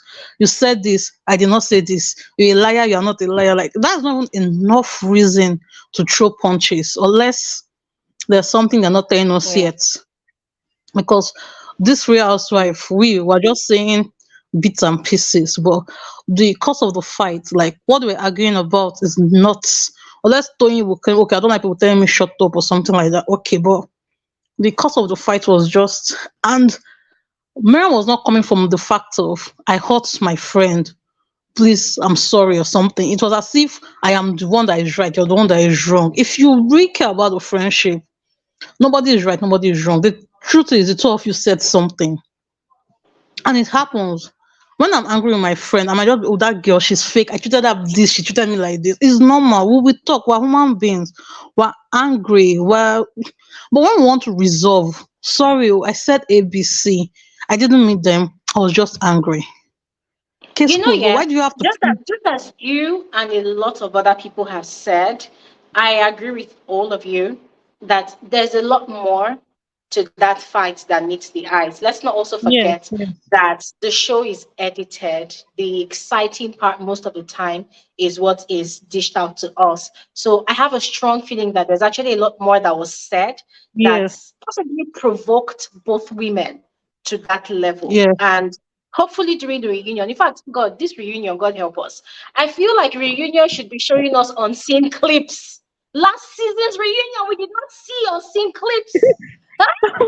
Is that And the funny thing is, I've always been hyping Lagos because when I watch all those Durban, all those South African, they always get physical. I say, thank God, our Lagosians will never get to this level. Yab yab. Yesterday I Hmm. was like, what happened? How? When did we get to this level? Like, Anyways, I'm why? grateful to God that slap or punch did not land on somebody's eye because they were just throwing hands like feathers. And I was very keen on nobody, touching At somebody's the skin. same But time. I'm glad I didn't get to Chioma that. tried. Oh. If I was Chioma, me, I'll really allow Mariam for her dress to reach her waist because I'm still angry No, with you. I like the fact it's not.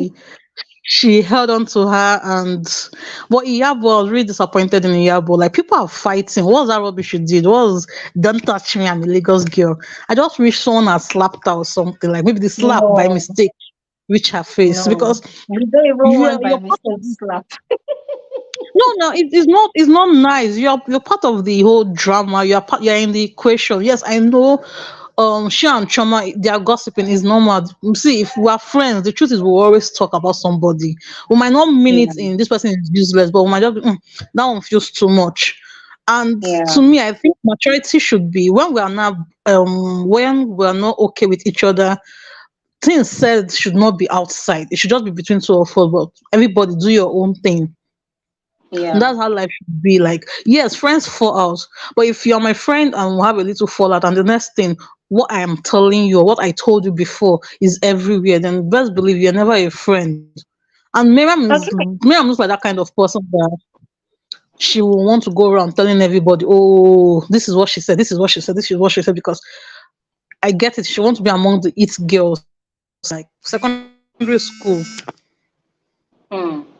Okay. Secondary All school right. behavior. But Faith, I'm happy Faith was not in this episode. She should just continue being herself. I don't want to see Doctor whatever his name is, but it's Rome, crazy that he's Rome. coming back in the next Rome. And for Laura, if she's doing all those you're stupid and you're a mental case in confessional and she's not going to face it, yeah, but then nah, I'm just going to like tick her off. Like, this one is not ready.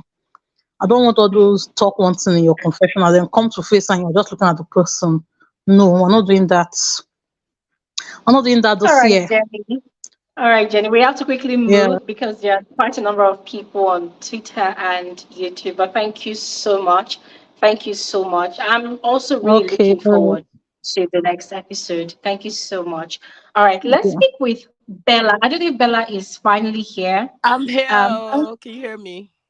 oh my God, Bella, what happened? I have been You you know, and honestly, I think this illness is infecting my phone. I can't oh shout. my First of all, let me give a big shout out to, even though she didn't even acknowledge me, my future we shall fight in on your comment section, Virgo energy, because her mind is just like mine. Love her. I even proposed to her, like, we have to have a friendship. Obviously, it's an acquaintanceship, oh, you right? guys want to propose for friendship? Yes, Oh my God, I was I've like, been telling her, like, what's up, girl? Reach out. But yeah, she we talked in there. So we are doing our own housewives in your comment section. nice. Virgo, I hope you heard that. You guys should Oh, she actually had. exchange emails or numbers or something. No, anyway, what I was gonna say was, do you know what? Everybody is saying like Mariam is betraying everybody by gossiping. But the thing is, if you ever do PR, one of the main things about PR, like a PR firm, is information. Information is power, and Hmm. information is your commodity. So her getting like all this dirt is part of her job. It's not even like in a malicious way. It's people will come and tell you stuff, like you're sitting down, Hmm. someone comes in to a bar looking super good, you're like, don't mind her boyfriend, her husband beats her every day. That is Hmm. how easy it is for you to get gist. And it's not even in a negative, like, we were, people just want to bring people down, like, oh, please, she's not on our level, she's not this, he's not that, or whatever, you understand? Oh, he has a sugar Mm-hmm. mother, or whatever, you understand, or sugar mama, or whatever. That's one of the things about being in like that kind of upper echelon societal, Yeah. what do they call themselves, socialites. You understand? Socialite. That's part of being a socialite. You have to have other people's weaponry, because everybody's trying to topple everybody from the top, regardless True. of how humble and friendly you look. We will join hands, kill this person, and both of us will fight for it, because why should three people fight for it when two of us can just face each other? You understand? And that's Mm-hmm. what I feel was happening in this particular situation. You understand? As for Chioma, Yeah. I've always noticed, even whatever, I'm acquainted with her, right? And the thing is, I've always noticed that she's always with two people, even her and good hair, right? The other chick from Good Hair, Chika. there's her, Chica. when she was in law school, she also had a really famous, like, the girl's dad is quite famous. I'm not going to mention her name. She had like a really good, like, strong acquaintanceship with her, and as long as she has backing, she will always be very gra in your face, very confident, very. But I've never seen her by herself. She always, like, in the first season, she had to have Caroline, and when she couldn't have Caroline, she switched allegiances to, you understand. But what I did take note of when what Virgo said, which was she is probably the biggest puppeteer of them all, which is a legitimate thing, because bearing in mind, yeah, one of the things is, if I can't persuade you, I will manipulate you. You understand? And I will manipulate you without you knowing that I'm manipulating you, because it always sounds better if I say, oh, but you said, rather than, oh, we should.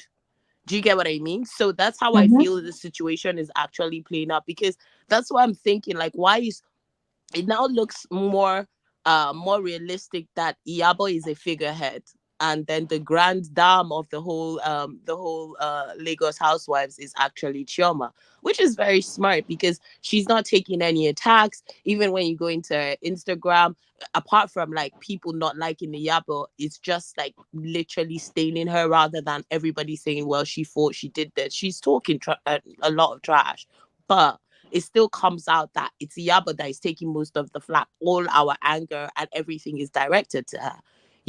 And that's one of the things I've noticed. Toy's situation is still, I feel like Toy is not, she's a very emotion based person. And there's two things that can happen if you're an emotion based person. People can either control your emotions, or you can let your emotions control you. You understand? One way or the other, the two of them can simultaneously exist in a particular situation. And in that particular situation, it's highly combustible, because those women were not only sitting there gearing them up, but they were speaking in they didn't, did you notice that they never said what either person said? They just kept on prodding them, and making them, like, prodding them, and they'll pull their hand back. It's like, like when a child keeps on like poking you. They just kept on poking both of them. They never once said, you understand, this is what she said to me about you, or this is what I heard about you from her. Do you understand? And whenever um Tiana and Mariam tried to say what they heard, yeah, they would quickly excuse themselves. No, no, no, no. We're not talking about that. We're talking about this. No, focus. No, you focus. Because they never had the opportunity. And this is why I said to Mariam, come with your receipts. Come with your receipts, because everything Mariam has said, yeah, Mariam is not only, you have to remember that in this situation, we're just looking at these 6 women, but these 6 women, yeah, there are other people they are friends with that are coming for these other women in there. Just like when Caroline was there, and she was coming for Laura's sister. It wasn't actually Laura she was attacking, it was Laura's sister she was coming for. So she already had, like, I am going to deal with you, your sister's fuck up with you. Remember when you're a senior, and like this, like someone your senior has dealt with you, but they have a junior sister coming out, immediately they pass out. Who do you go and pick on? Who do you go and pick on?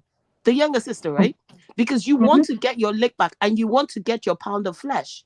And the thing is, we're not remembering that, yes, this is a very closed set, yeah? But they're talking to their normal friends who is saying, oh, you know what? She did this to me. They did that to me. So everybody has other people talking in their ear. They're not like, a few of them, yeah, Toyi and Co have been very good friends, but they're not loyal. They weren't loyal to each other. And you can tell from how their situation unraveled, because all it took was for someone to pull the thread and the whole dress fell apart. True. It was insane. So I'm just like, from my perspective, I'm always on the thing that, yes, they were influenced in a certain way, and they were manipulated in a certain way. But when you are gunning for someone, regardless of what the situation is, all you want is to get to where you want to go, which is, I want to hurt this person, and I want to ensure that this person is hurt by me, nobody else. So it's not only that, yes, the external factors played a crucial role, but it wasn't like the essence of what was going on. Toyi already knew what they were saying, because they gossip. You understand? It's a fact. They both know that they gossip because they started like coming out with things. But I think what she had said had been a very close personal secret of both of them, because that, you know, and it probably might not have even been to those ladies. It could have been externally. You understand? And then they were now bolstering that, do you know what? I've heard this. So she's not only fighting for the situation that is on screen that we're seeing. What is unraveling is external gist as well that was holding them up, is what is really playing in her mind for her to go for her physically. Because Toyin knows that physically, well, for me, if they were both going to box, I would have my money on Toyin. Physically, like, as in if they were going to fight, I would literally think that Toy is going to beat the hell out of this girl, because weight wise and everything wise, unless she does karate or something, I don't know, but you know, I feel like that's basically it. You know, so for me, that's mainly what is going on. I just wanted to reiterate that, because a lot of everybody's basically, we're all in the same mind that we want to vote my nemesis Tanya out. I'm taking a deep breath. I'm sorry. I feel very, do you know, I'm actually, my eyes are watering because I'm so annoyed. I'm sorry. Every time I mention her name, it's like a bitter pill.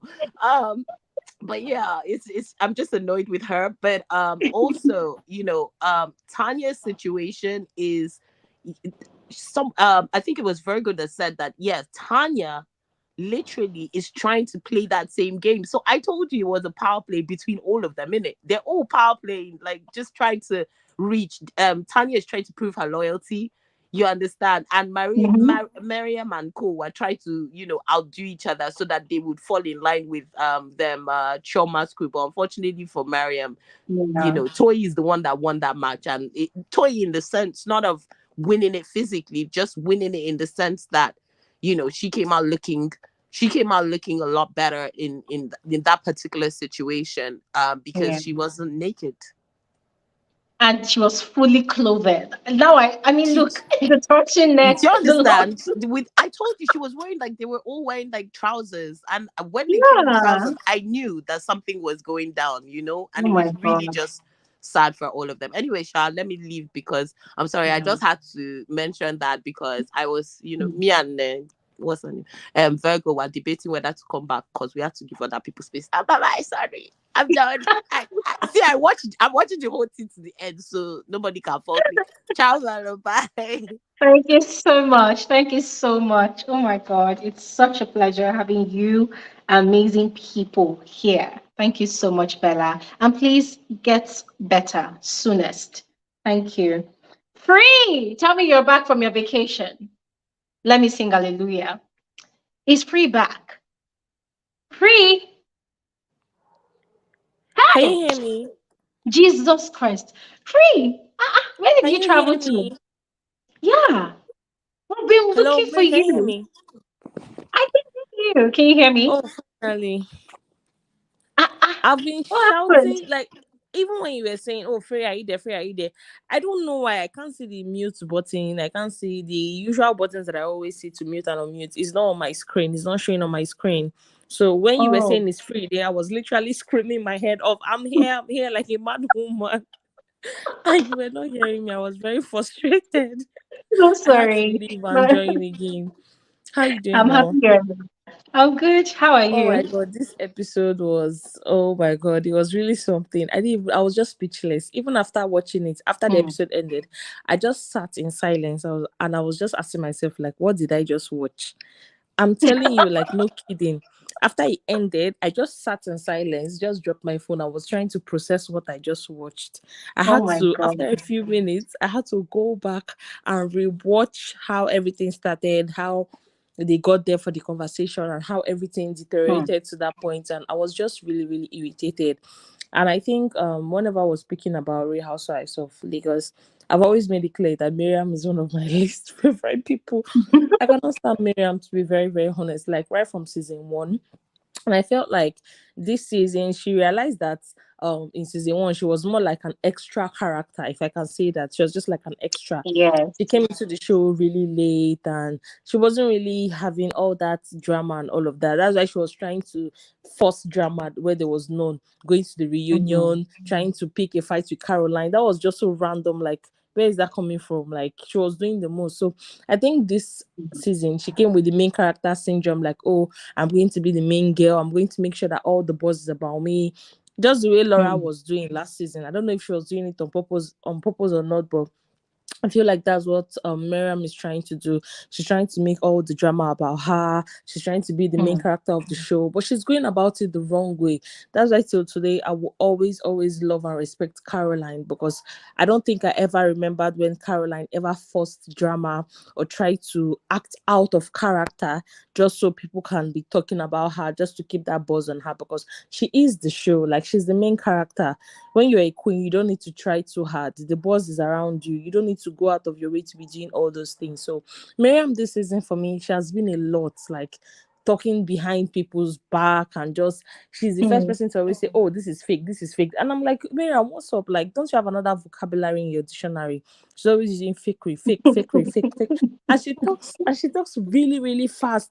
That sometimes it feels like she's blabbing, like like you know, sometimes I'm always like, when she's talking, like, whenever, I'm not even joking or trying to be funny, like, whenever Mariam is having a conversation with somebody, especially during her confessionals, I always have to take it back to hear what she said properly, because she's always like typewriter. She'll just be going on and on and on, and when she's going fast like that, she'll just be mumbling her words and stumbling all over her words. I'm like, girl, calm down. Like, it's not a competition of who speaks the fastest. Like, calm down. And another thing I've noticed about Miriam is that she's a hand talker. Like, she also talk with her hands.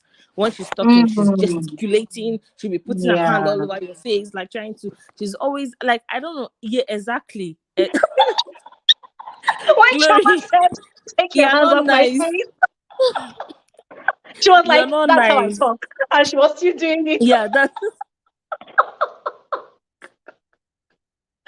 Oh my god. Where is Free? Hello, Free.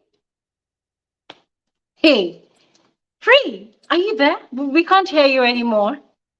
We can't hear you. Oh my god, what's happening? Free, guys, can you hear Free? Please, can anybody hear Free?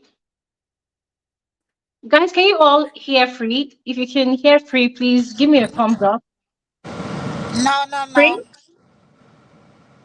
Oh my god, like, I can't hear Free anymore. I guess. She's not talking at all. Glory, can you hear me? Oh, she's yeah, we talking. lost you. Oh, it was my network. Are you hearing me now? Yeah, I can hear you now. We actually lost you for like 1 full minute, but please carry on. Oh, okay, yeah. So, what's her name? Miriam. She's a hand talker. She's always gesticulating with her hands, and people that talk with their hands, they really, really trigger me. I can't be around people like Miriam, because it will be very triggering to me. I don't see any reason why you can't talk without using your hands, why you have to be all up in my face. And with that being said, Miriam she has been annoying all through the season, but I think what people fail to understand sometimes is context behind a lot of things. In this particular episode, what happened between Miriam and Toyin, the fight, I'm going to blame it on Toyin, because Toyin is the one that was up on Miriam's face, the first person. Like, she was the first person to go to her face, and she was even the first to push her, because I rewatched it again just to be sure. And she was the first person that, like, ran up all in Miriam's face, the same thing she did to Laura pretty much, and then she still pushed Miriam. She was the first person to do that. So I think people blaming Miriam, I think they're blaming her based on everything that's been going on this season, because she has been doing a lot. And everybody's like, I don't know if I should say, overlooking the fact that Toyin actually struck first. And this is not the first time. Toyin is very fond of it. She's a very, very physical person. I don't know why she sees the need to always attack people. She did the same thing to Chioma during the reunion. She did the same thing to, what's her name? Laura, during last season. And she's always saying it like subtly in her confession that, oh, she's not a talk person, she's more like an action person. But everybody can be like you. Everybody cannot be like you. You cannot always use your fist to resolve everything. In fact, people that always like feel like violence is the best solution, I try to stay away from them as much as possible, because I just look at you like you have something up in your brain that is not okay, that is not working well. Because I don't know why you feel like you cannot sit down and have a normal conversation with somebody. You feel like going physical with the person is the best. Okay, what if you hit your head and you just pass out and die? What if you hit the person and the same thing happens to the person? Like, do people not think about that? People that always brag about being violent, like, oh, I'm not all about talking. It's just action. I will show you. All those you show the person, you show the person. One day, just pray you don't go and put yourself in a situation whereby there's no coming back from. If not, nobody is going to care whether you are the emperor, the fighter. You're going to go in for it. You're going to pay for that thing. So what she did to what's her name? It's true now. What she did to I remember that song, The Emperor, the Conqueror, the yes Light. now. The fighter is here. Everybody will now be hailing you like Zobu, Zobu, or your head will now be standing. They will now be hailing. You know that they will hail you in jail when you're going for it. The inmates there, they will hail you like that. So better be careful when you're very quick to like attack people physically. That being said, I think that situation could be avoided. It should have been avoided because Mariam also tried to leave. She got up at one point and she felt like it was a gang up. And truly, it felt like a gang up as well. You know, it felt like a gang up at that point. And she tried to leave. And another thing I've noticed about Mariam is that she's very, very like short-tempered. She easily gets like high rated, and she goes from 0 to 100 real quick. Once you just blink your eye, poof, Mariam has gone there. She has no controlling of her emotions. She does not even try to regulate her emotions or try to like check in with herself to be like, okay, let me control myself. She just goes from 0 to 100 real quick. And when Chioma and Iyabo sat there, it was towards the end that what's her name? Chioma stood up to hold Mariam now.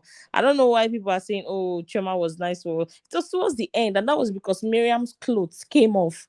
Before she and Iyabo, especially Iyabo, like just sat there, crossed their legs, they were looking as if to like, okay, let me watch you people display your stupidity. Let me watch you people just do this show of shame. It was very, very irritating to me the way Chioma and Iyabo were behaving. Even was her name Tanya.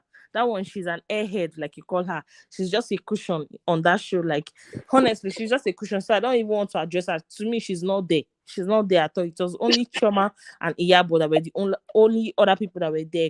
Like the way they were behaving, especially Iyabo, she just crossed her legs. She was just looking, you know, that kind of thing. Like, oh, I'm minding my business. I get that, and you're not cool with Mariam. I get that, but Toyin is your friend. You guys are close wait, friends. oh, Iyabo, sorry, see me calling free, Iyabo, sorry. I was going to say, sorry for I beg for her spirit to enter me. No, sorry for even interrupting you, but I wanted to say something. You will not be Iyabo, yeah, sorry. But you know what, yeah, I just remembered that Mariam and Iyabo already sorted out whatever strain was in their because they went to the spa together on the previous episode. Do you remember? Yeah, so the switch up was crazy because when Yabo was sitting down during the fight, I was expecting, because on episode 9 when she was speaking with Tanya, she said, "Oh, Mariam is my girl," and I'm like, why do these people use these words loosely? You know, you don't like this person, you know? Yeah, so they actually didn't even have issues. I'm not even talking about Mariam and Iyabo, because let's just imagine, or let's assume that Iyabo had really not like gotten over their disagreements, whatever. What of Toyin? Toyin is a friend now. She and Toyin, Toyin and Iyabo, they are the two people that I can say that from season 1 to season 2. I've never seen them like have any argument or conflict. It's as if both of them made a pact of the show. Like, see, no matter what happens, we will never fight on this show. Like, even before starting to film for season 1, like, we will never have any issues on this phone. If at all like irritate you at any point, let's talk about it off camera. Let's not give these people content to like work with based off of me and you. So I've noticed that Iyabo and Toyin, they've never had any issue. They've never had any disagreement. They don't even badmouth each other at any point. Do you get? They never ever badmouth each other, no matter how the other one is acting. They never act. They never say, "Oh, this thing you did is wrong. This thing you did is wrong." They never say it. That's why I said that maybe they had a pact at the beginning. Maybe even before season 1 started filming, that we will never ever air our dirty linen in public. So even if she was not going to hold Mariam, what of your friend Toyin? Like, you cannot be my friend now, and you're there.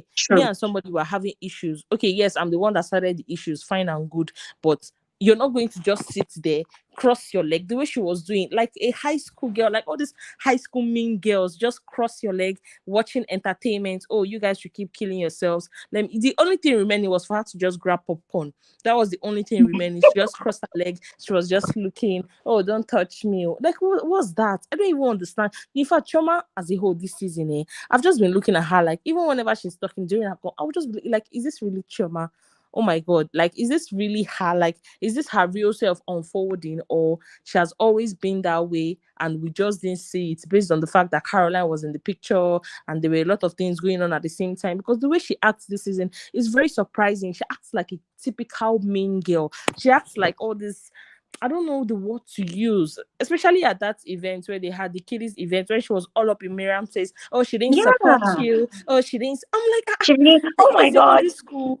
Oh, like, Nah, that scene, this oh my girl. God, that scene It's was like she didn't annoying. support you. She didn't support you. She was now doing her Ah, body like a typical child. You know how children do now when they win a fight over yeah. their fellow child. They're like, hey, I won, I won. Yes, I won. He's paining you. That's how Chioma was acting. And even this Ah, fight, like, it was really small for her to do the same thing. But in a confessional, she was like, oh yeah, they've been talking about me and Iyabo. Now they're falling out. She was enjoying it. Like, I don't get it. Let's not pray for the day that Iyabo and Chioma will fight though, because it's going to be bloody. It is going mm, to. I've never ever bought popcorn to watch two people fight, but I'm going to buy popcorn to watch the two of them fight, because we all know Chioma. She's very quick to like expose people's secrets.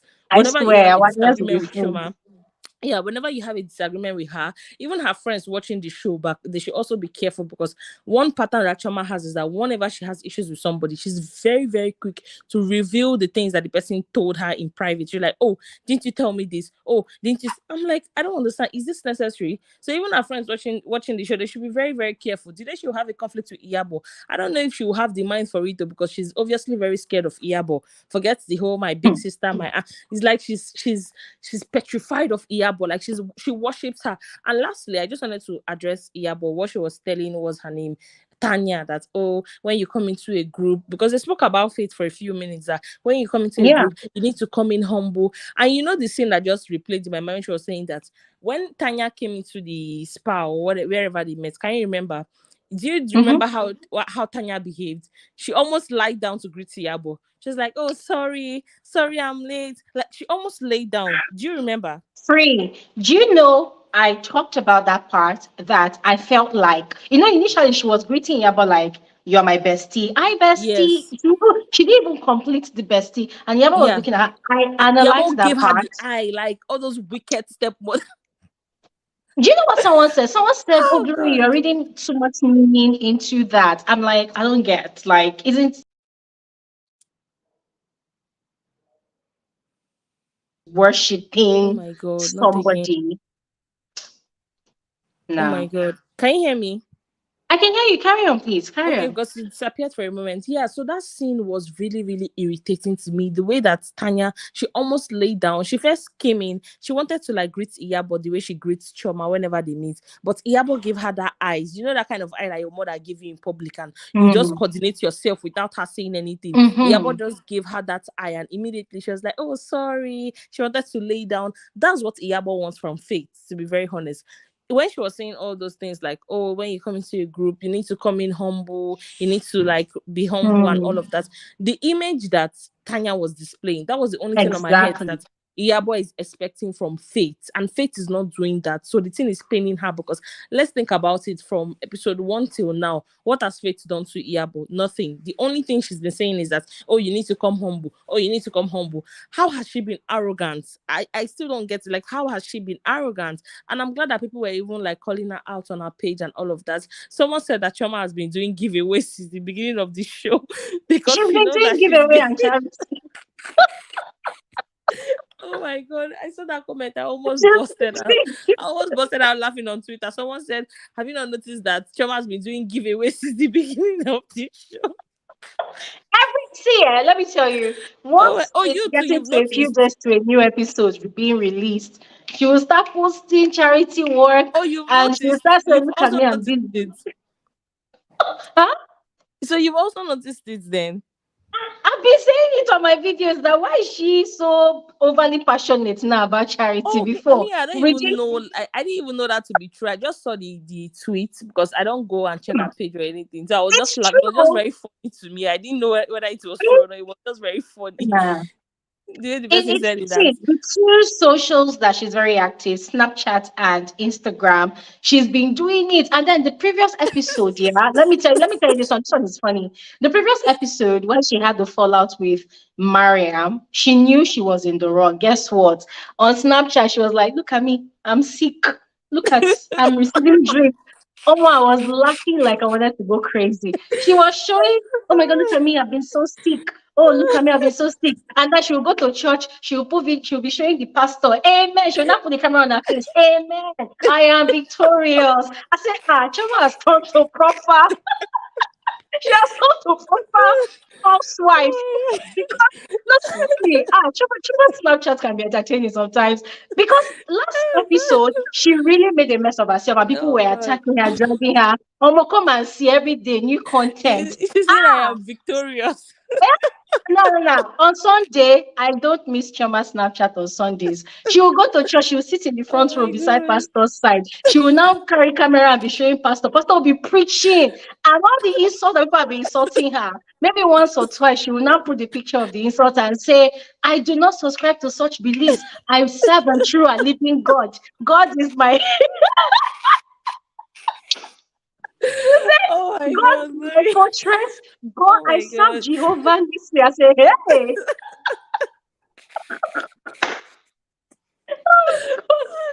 Choma is giving me drama, I swear. Oh my God. Oh my God. I even didn't know it was this funny. Like I didn't know it was to this extent. I saw the tweet and I was just laughing. I'm like, is this really true? It was Nah. just very See, funny the way the after person said Showmax it. show, after every episode, I will go Choma to check gives her us page. another I'll be doing it show now. on social media. Choma gives I'll be us going to do another it now. I'll be going premium to check her content. page. Whenever You they need to go release and see. any episode on Fridays, I'll just go and check her page. I I'll said, just go and check her page. Choma keeps me entertained on Fridays. Then now wait to see Friday, Saturday, Sunday. Sunday. I'm always preparing myself. See, tomorrow is Sunday. I'll come and give you guys gist again. Choma will go to church. She will wear dressed like deaconess. She will show her face. She'll be quoting there's this prayer they say in their church. I think after service, she will show that yes, I can say the prayer You even know properly. the special scripture that they're always Ah. reciting. You know, You're I've been crazy, I following swear, Choma for Glory. years. I've been following Choma for years, even before she joins the Real Housewives show. So, you know, Yeah, where you you've said so. known a pattern of someone's life, right, on Yeah, social media, and then she's on this show now, and then there's a new pattern, there's a switch. So I to find the it person, very yeah. hilarious. Yeah, very amusing. Like Chai, it's just to show you that she knows that what she's been displaying on the show is really, really gross. She knows. If not, there's no she knows reason now. why you be doing all of that. There's no other reason. Do you get at this point now? I think Hmm. like she wants to stick to Yabo because she knows that if me and this woman fight, she's going to bury me on social Of media, on course. the show, everywhere. I'm sure now that the ass licking, even off stage, like off the show, like filming, is going to be times two. The ass licking is going to be, she's going to hold on to Iyabo like the air she breathes because she Hmm. knows that this woman is crazy. See how Iyabo goes all out on social media, right? And even when she was trying to call out fit, she couldn't really do it because she knows she was the one in the wrong. And what was her defense? Oh, somebody had to be the main person this season. Is a show. Hmm. They gave her a script. I love the way Faith and what's her name, Caroline, even spoke out. And I think Laura also said something that nobody gives anybody any script. Please stop it. Your defense is that, Mm-hmm. oh, they gave you a script to be the mean person. Everybody can't just be the nice person. I can't go on a show and then you give me a script to be a mean person. It's not in me to be a mean person. Do you Mm-hmm. get? I'll tell you, Mm-hmm. it's not who I am. I can't do it. Give it to somebody else. If you say that no, you must do it, then I'm off the show.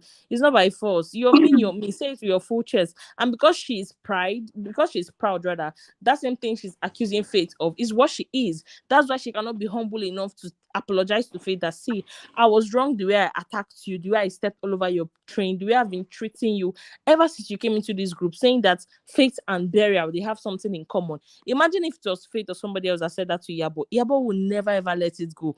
She's still holding what Laura did over her head till today, 1 year later.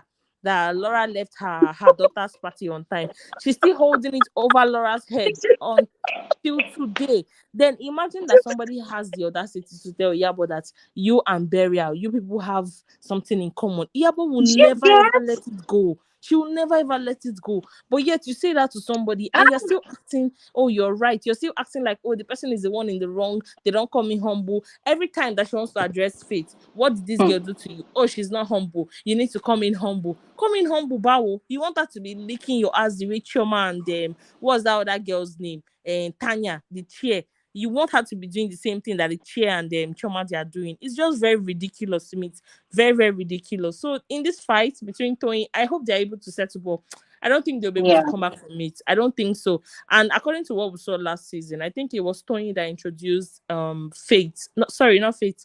Mariam to the show. It was Toyin. Yeah, it was Toyin, and they said they've been friends for a long time, like for years. Yeah. So I really hope they can salvage the friendship, and I really, really hope that Toyin herself, she goes to get anger management, because it's not a flex that you're very quick to attack people physically, and you think is like, I don't get the flex. The people that are even defending her, what she did to Mariam, I don't get the flex in it, and I did not see when Mariam threw away her phone, but I saw when she took Mariam's phone and she smashed it. Maybe Mariam like smashed her own phone by mistake, or maybe she did on purpose and we just did not see it. But we saw when this woman carried Mariam's phone up and you smashed it. Like when she did that, I was very, very hot.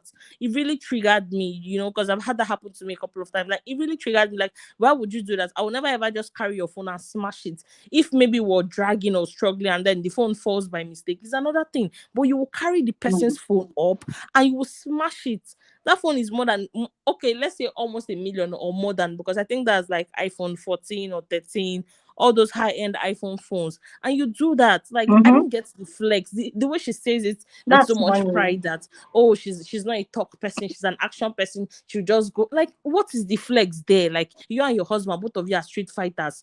The other time, Chioma said her husband attacked her PA, and I was just imagining the scene in my head, like husband and wife both fighting. Like it was very, very ridiculous to me. I was just imagining the two of them. So after people fight in the house, you now go and kiss, like, yes, you clap your hands, like, yes, we dealt with them today. Like it's just very, very comical to me, honestly. But Mariam, I wish her strength. So she needs it this season.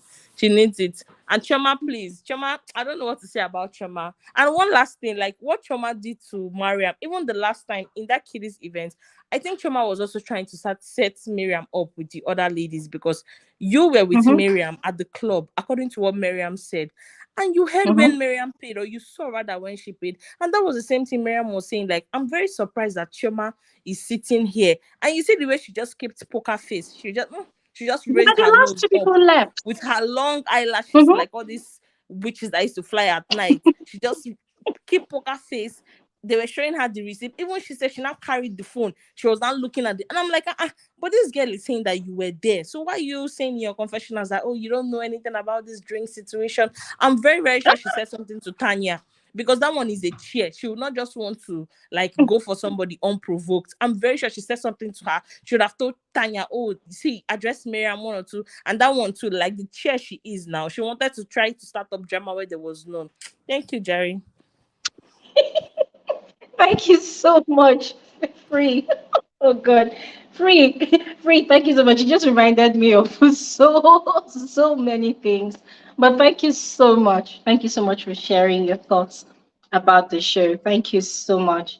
I wanted to say something anyways before Amy comes on. Amy is going to be mad at me right now. She says every time she wants to speak, I always explain. Amy, I'm sorry in advance, but I just wanted to bring this to your memories, guys. I don't know if you all recall the scene in this episode 9 when Chioma and her PA and her security protocol arrived at the resort in Ife.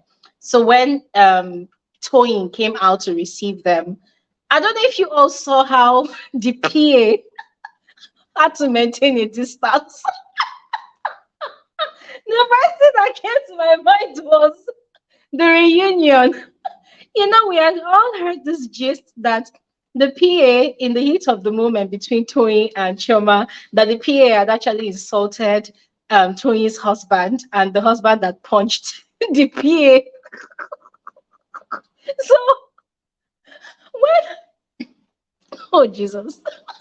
So when the PA and Chioma arrived at the resort and the PA was standing there looking at Toyin, I was just wondering what was going on through that boy's head. Like, was he scared? Or was he prepared to run? Or what was going on? But anyways, guys, I just remembered that. I thought I should share that with all of you. Let's welcome Amy. Hi, Amy. Hi, Gloria. How are you? I'm good. Hi, Amy. These women are giving me headache. You are welcome, Jerry. How are you too? Thank you. It was the way the last speaker said thank you, Jerry. Like, please let me just go and rest. I'm tired of this Real Housewife. Oh dear God. Abby. I think Yeah, um what's her name? Please help me now so I don't murder her name. I'm very terrible with name. Is it Virgo? Is that how you pronounce it? The one. yes, the sign, the zodiac Yeah, sign, the Virgo. sign. Yeah, she's. Yeah. I mean, I think she just said everything. To be honest, every other thing that we are saying now is just re- changing the words that she used and using different tenses for it. Like she Yeah. literally said everything that was in my mind. I don't know how everybody felt when they watched that fight. I think after it ended, I just sat in the same position that I was in for quite a while because I was asking Mm, myself, I mean, did that just happen? And I was asking myself, did that really even need to happen? I don't think I should be asking myself, did that just happen? I think the question I should be asking is, did that really need to happen? I don't I don't know what's going on with Miriam this season. One thing I've realized about this Real Housewife franchise is that sometimes when the housewives are going through stuff, and I'm not even using that to make an excuse, I don't support violence at all. I believe that we can always open our mouth and have a very decent, classic conversation, and everybody says goodbye and enter their car and go home. But I mm-hmm. feel so. One thing I've noticed about the housewife is this housewife franchise is that sometimes um when they are going through stuff in their personal life, they tend to act out in a certain way. And sometimes you will end up not really knowing the truth about what they are dealing with until reunion. That's one thing I've obviously noticed. But do I think that's an excuse for Mariam to be what she is this season? I really do not, think so. And I don't know which scene it was. The scene that Toyin, first I calling her Doing. Tony and Laura sat down in the restaurant, and I think it was Laura that was asking the question, or it was Tony that was asking the question, saying what is going on with Mariam this season. I don't know Mm, who asked the question, and Tony was saying that she does not really know what it is. But Tony also defend her friend and said that she's naturally not like that, that she hasn't seen this side of her. If I ever have an opportunity to come on this kind of Real Housewife stuff, which I know that if I'm given the opportunity, I will say no to. But if I do, I would not want to bring my friend on it, to be honest with you, because friendship means a lot to me. And there are some things that when mm, it happens, you can't come back from it anymore. true. That fight was too dirty. It was just too dirty. All I saw was these are people's parents, these are some people's role model, these are wives to men. Like True. how did we get here? Then later we'll go on Instagram and start doing hashtag women supporting women. I don't understand how that works with this kind of fight. Although I saw something True. today on social media, and I don't know if you came across that, and this was on Tiana's story. Somebody was saying that she should not have breaking the phone was too much, and she replied to the person and said, "Where she broke my phone at Ikpe. So Ikpe should be Iyabo's was it Iyabo's was Ikpe where Iyabo Yeah, but did her, then, yeah.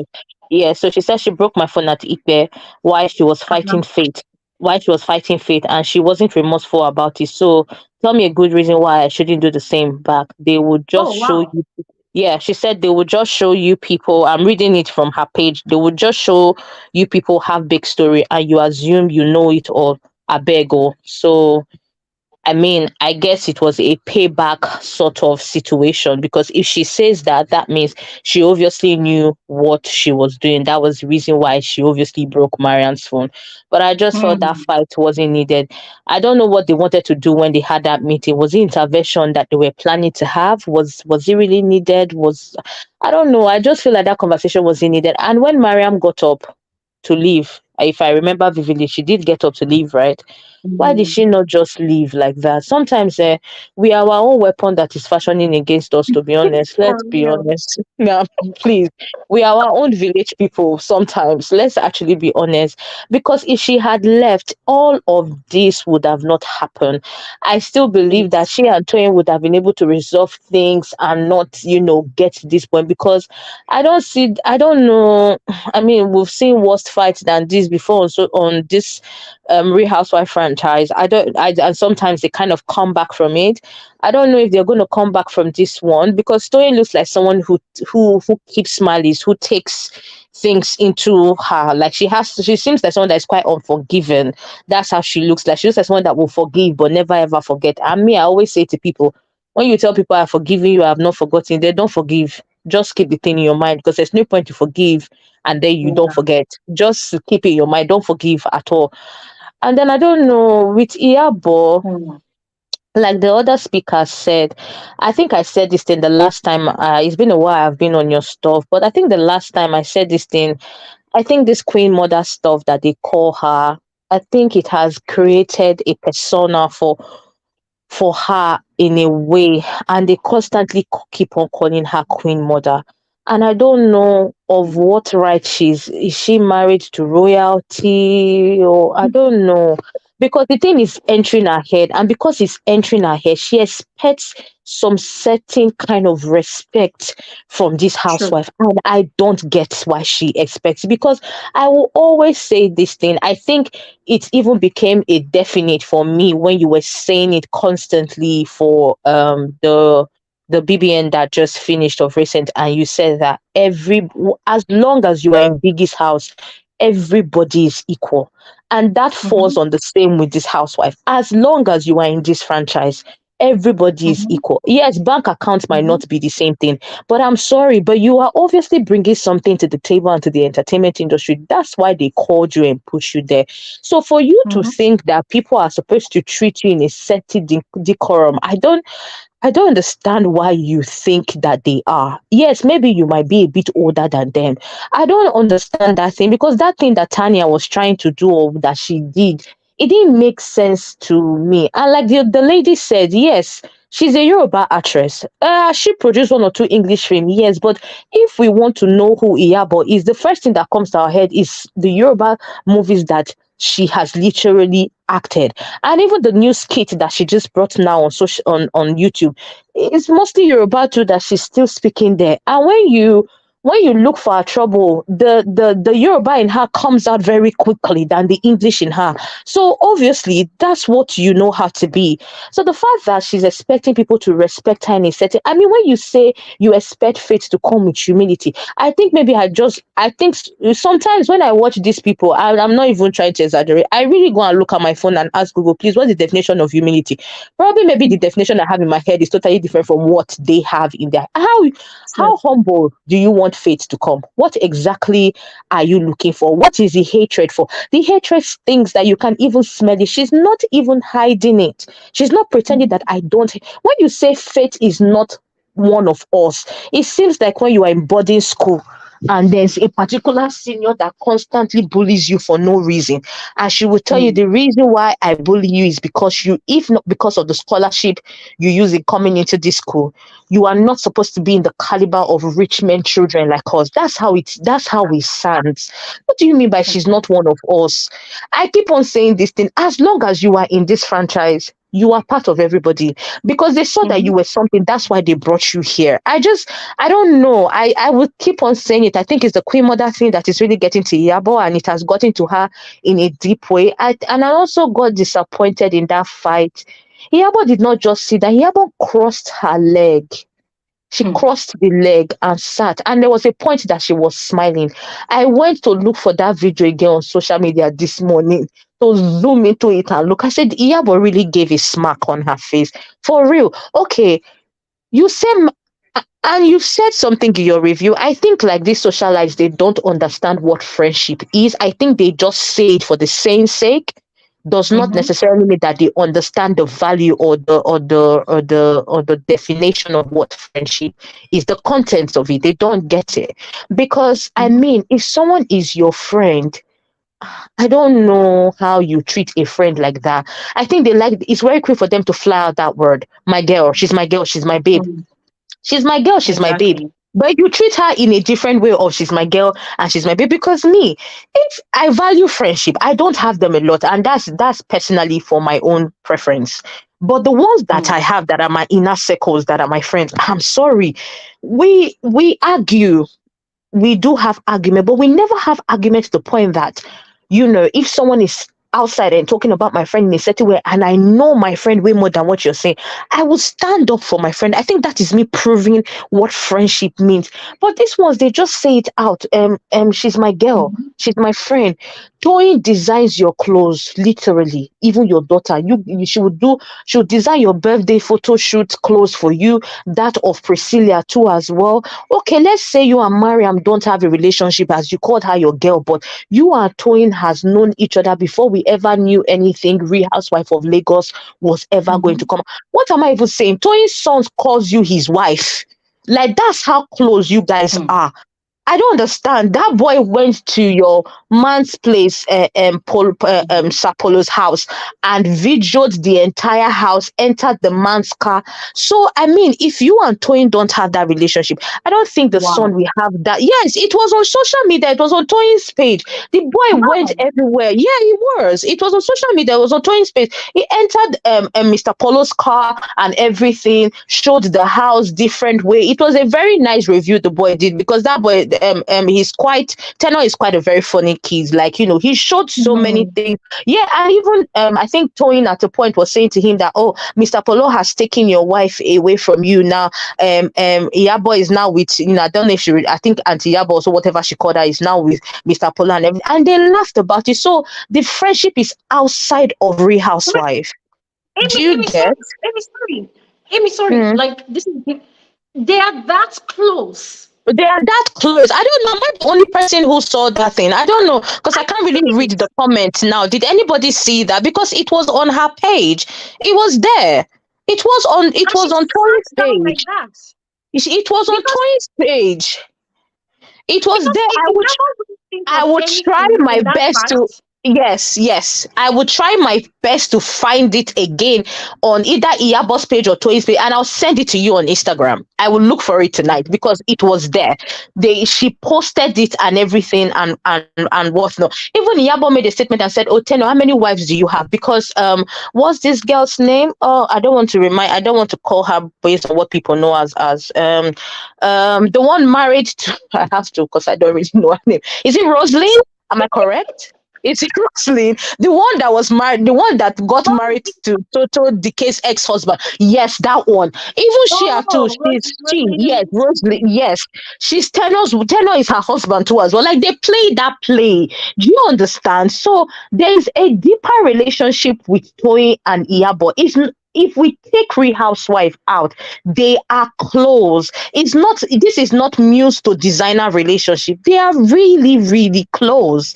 They are close. So I got a bit taken back when she sat down like that and she couldn't even pull. I think I said this then the last time, that this season, Iyabo's friendship and Toyin's friendship is a bit, I don't know if it's a bit on a rock, because you tend to see Iyabo and her newfound lover, what's her name, Chioma, now on because they used to be even season 1, that friendship was still there. The friendship is outside of Real Housewife, and anybody that's on the comment section, please, I think they should testify to that, because they are close. It's not like how you will say a medley boss now with I don't know any of the people that are this thing. They have a close relationship. It's the same thing that people don't know. Eniola Badmus now and Toyin, they are extremely close to as well. They are very, very close. So when you see your friend in that kind of situation, and you sit and you cross, like you're watching a cinema, like you pay ticket for, let's just watch and let's just go. First of all, I didn't think that fight needed to happen, because you were in the Queen's Resort. That's royalty.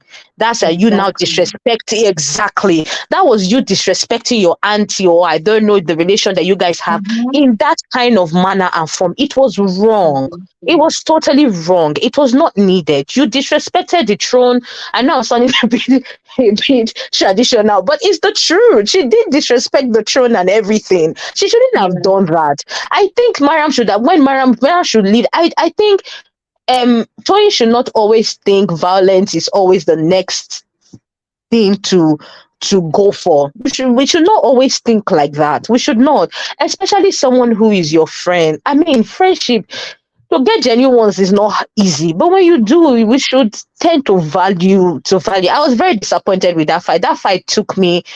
I've seen many Real Housewife fight, but I think that one was something that, because I've been so proud of Lagos. I'm like, Lagos have been doing really good. They've not fought like real fight, but that was a bit too much. It wasn't But necessary.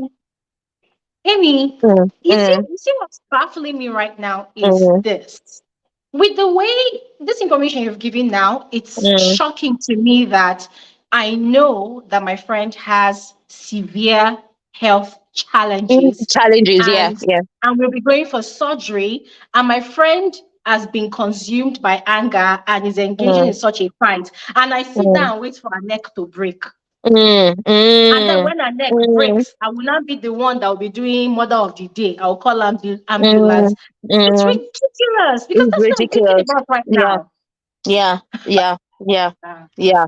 If uh, to me, when I see, I heard, okay, you've just posted someone's this thing. They are close. They are really close, because they are that close that when I see Yabo wears, because she has an amazing body. So when she wears, clothes, the first thing I'm looking at is the more on the Instagram to see, was it Tiana that designed this. Like, I want to see who obviously did. So it was not muse and designer relationship. They what am I saying? They were very, very close. wow. I don't even know if I should use past tense now or present tense, but all I'm trying to say, Shasha, they were just close. So now seeing all of this happening, Sad. it was very sad. That's why I said, if I ever find myself in this kind of franchise, I wouldn't want to bring in my friend in, because I would value that friendship way, way more than any, way more than any other thing. I don't know how they're going to come back from this one. I don't see them coming back from, even the king knows Iyabo, knows her as the troublesome bonnet woman on his. Yeah, that introduction. That Hey, God. introduction, did it take you back? Were you shocked with that introduction? Because I was shocked. I'm like, I'm King, shocked. I was shocked. I rewind it back because I wanted to be sure that I heard. I thought I didn't hear. I said, did the king just say? Did the king actually just say that? Wow. When the ladies came in, Yaba was giving us Queen Mother in the presence of Yeah. another queen. So maybe Yeah. she was Yeah. thinking, oh, Hela, hey, Queen Mother, Yes, whatever. I think so. Her I think face so. changed. Yeah, Yeah. I think I was shocked that the king knew her. Anyway, I don't know why I was shocked. I mean, yeah, Tinubu once said in his campaign stuff that social media, he doesn't go there anymore because the way the people insult him, he can't bear. So Our if Tinubu president. can, if Tinubu can say that, so why can the king not say that? But I wasn't happy with what the king knew her for. That's not a Yes. reputation that you would want to keep. Yes. And you were saying something about the reunion, and it's honestly, it is the truth. See, that's why I like Andy Cohen. I think that they would never ever be a better person to do stuff, because even though Andy Cohen has a personal relationship with all the housewives sitting on the couch, he will shoot you the bullet. Even when you are trying to run from it, he will bring you back and say, please sit on this question and give the Mm. viewers their answer. But with Nigeria, even Akan, is that his name that they took him for Abuja? I don't know what he went there to Yes, go and yes, do, yes. Abuja because the Money. question he was asking, I really did not really understand. I was saying this to a friend of mine a couple of months ago when the BBN was on.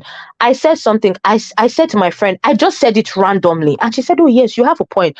If it's me, because I started watching you because of the BBN, I said to my friend, I said, it will make sense, right?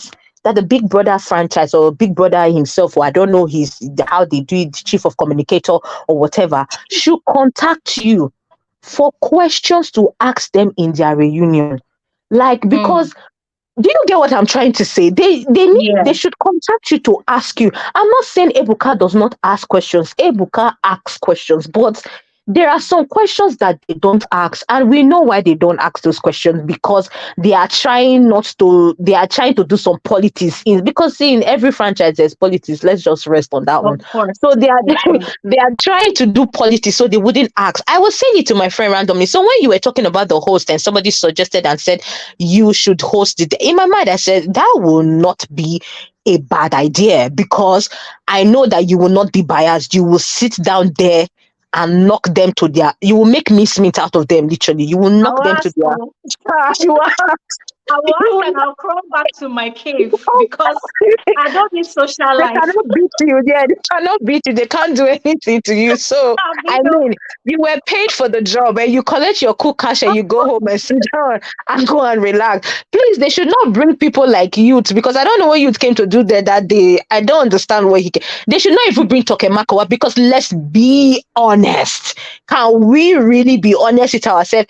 Every real housewife, I don't know, maybe about, I don't know about Mariam, I don't know about Faith, but from Laura to Yabo to Tanya to Chioma they somebody are all else. friends with Toke. They can't do that. They are all friends with TM. There is no point for them to bring her, because I have the feeling that she will be very, very, very biased. She and Chioma, they go out literally almost all the time. And like you said, if you're not following Chioma on Snapchat, please, you guys should follow her, because Oh my Chioma, God, Saturday Entertainment Center. Chioma, Guys, don't Chioma, forget, let me to advert for Choma. Every Chioma, Friday, Saturday, and especially Sundays. Don't miss Choma because Snapchat. Because Choma is a content creator on Snapchat. I swear. Choma will make It's, you love church. it's the things that she posts on her Snapchat for me.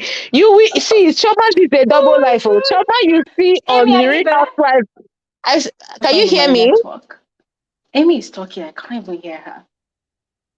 Can you hear? Hey, what's happening I with my can hear network? you. Can you Amy, hear are you me? there? She can I'm hear you. here. She can hear you. Oh, she can hear me. Oh, great. I Yeah. can hear you. Okay. Oh, okay, So okay, okay. I lost you for a minute. So you guys should go and follow Choma, because Choma is living a double life. Choma on the screen and Choma on Snapchat. They are two different people. They are not the same at all. Ah, no, they are not the same. Choma will wear her nice boo to church on Sunday, and they have this thing, like you say, they do this affirmation thing that they do at the end of their. And Choma will recite. You can see the spite in her reciting it. I'm telling you.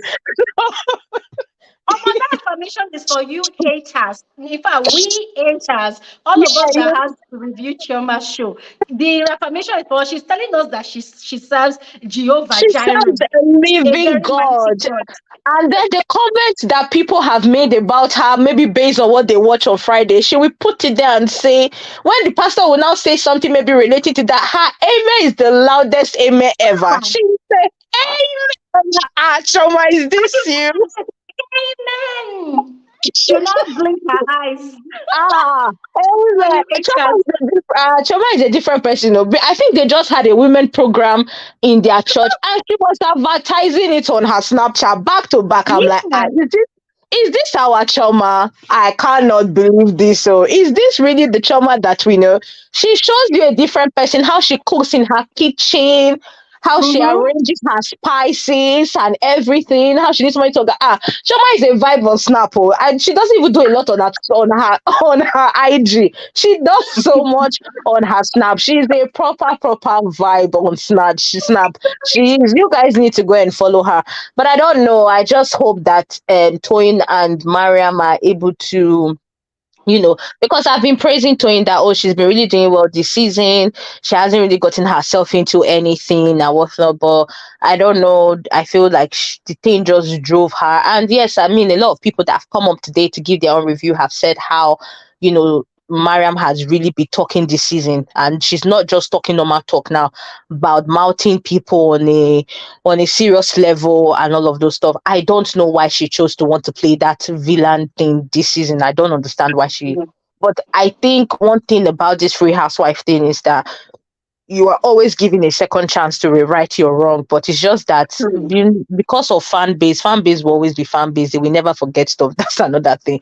But I feel now that we are watching it, she's also watching and she can see where she made her mistake. I would hope when she comes back for season 3, she will be way more better. I mean, she should go and ask Laura. Laura is just, Laura is just on cloud nine right now with her baby in her belly, cooking them very nicely and just, doing her thing. And I think that thing that Yabo said I can't remember if it was in a diary session when she referred to Mariam's IVF. I just think that there are some things we should allow be where they are meant to be. Like there are some things we should not be referring to.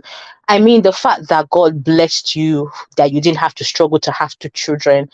Every other person's story is different. I don't think, see, when it comes to fight, we should fight the people we are fighting. Take husband, children, mother, father, family members out of your fight.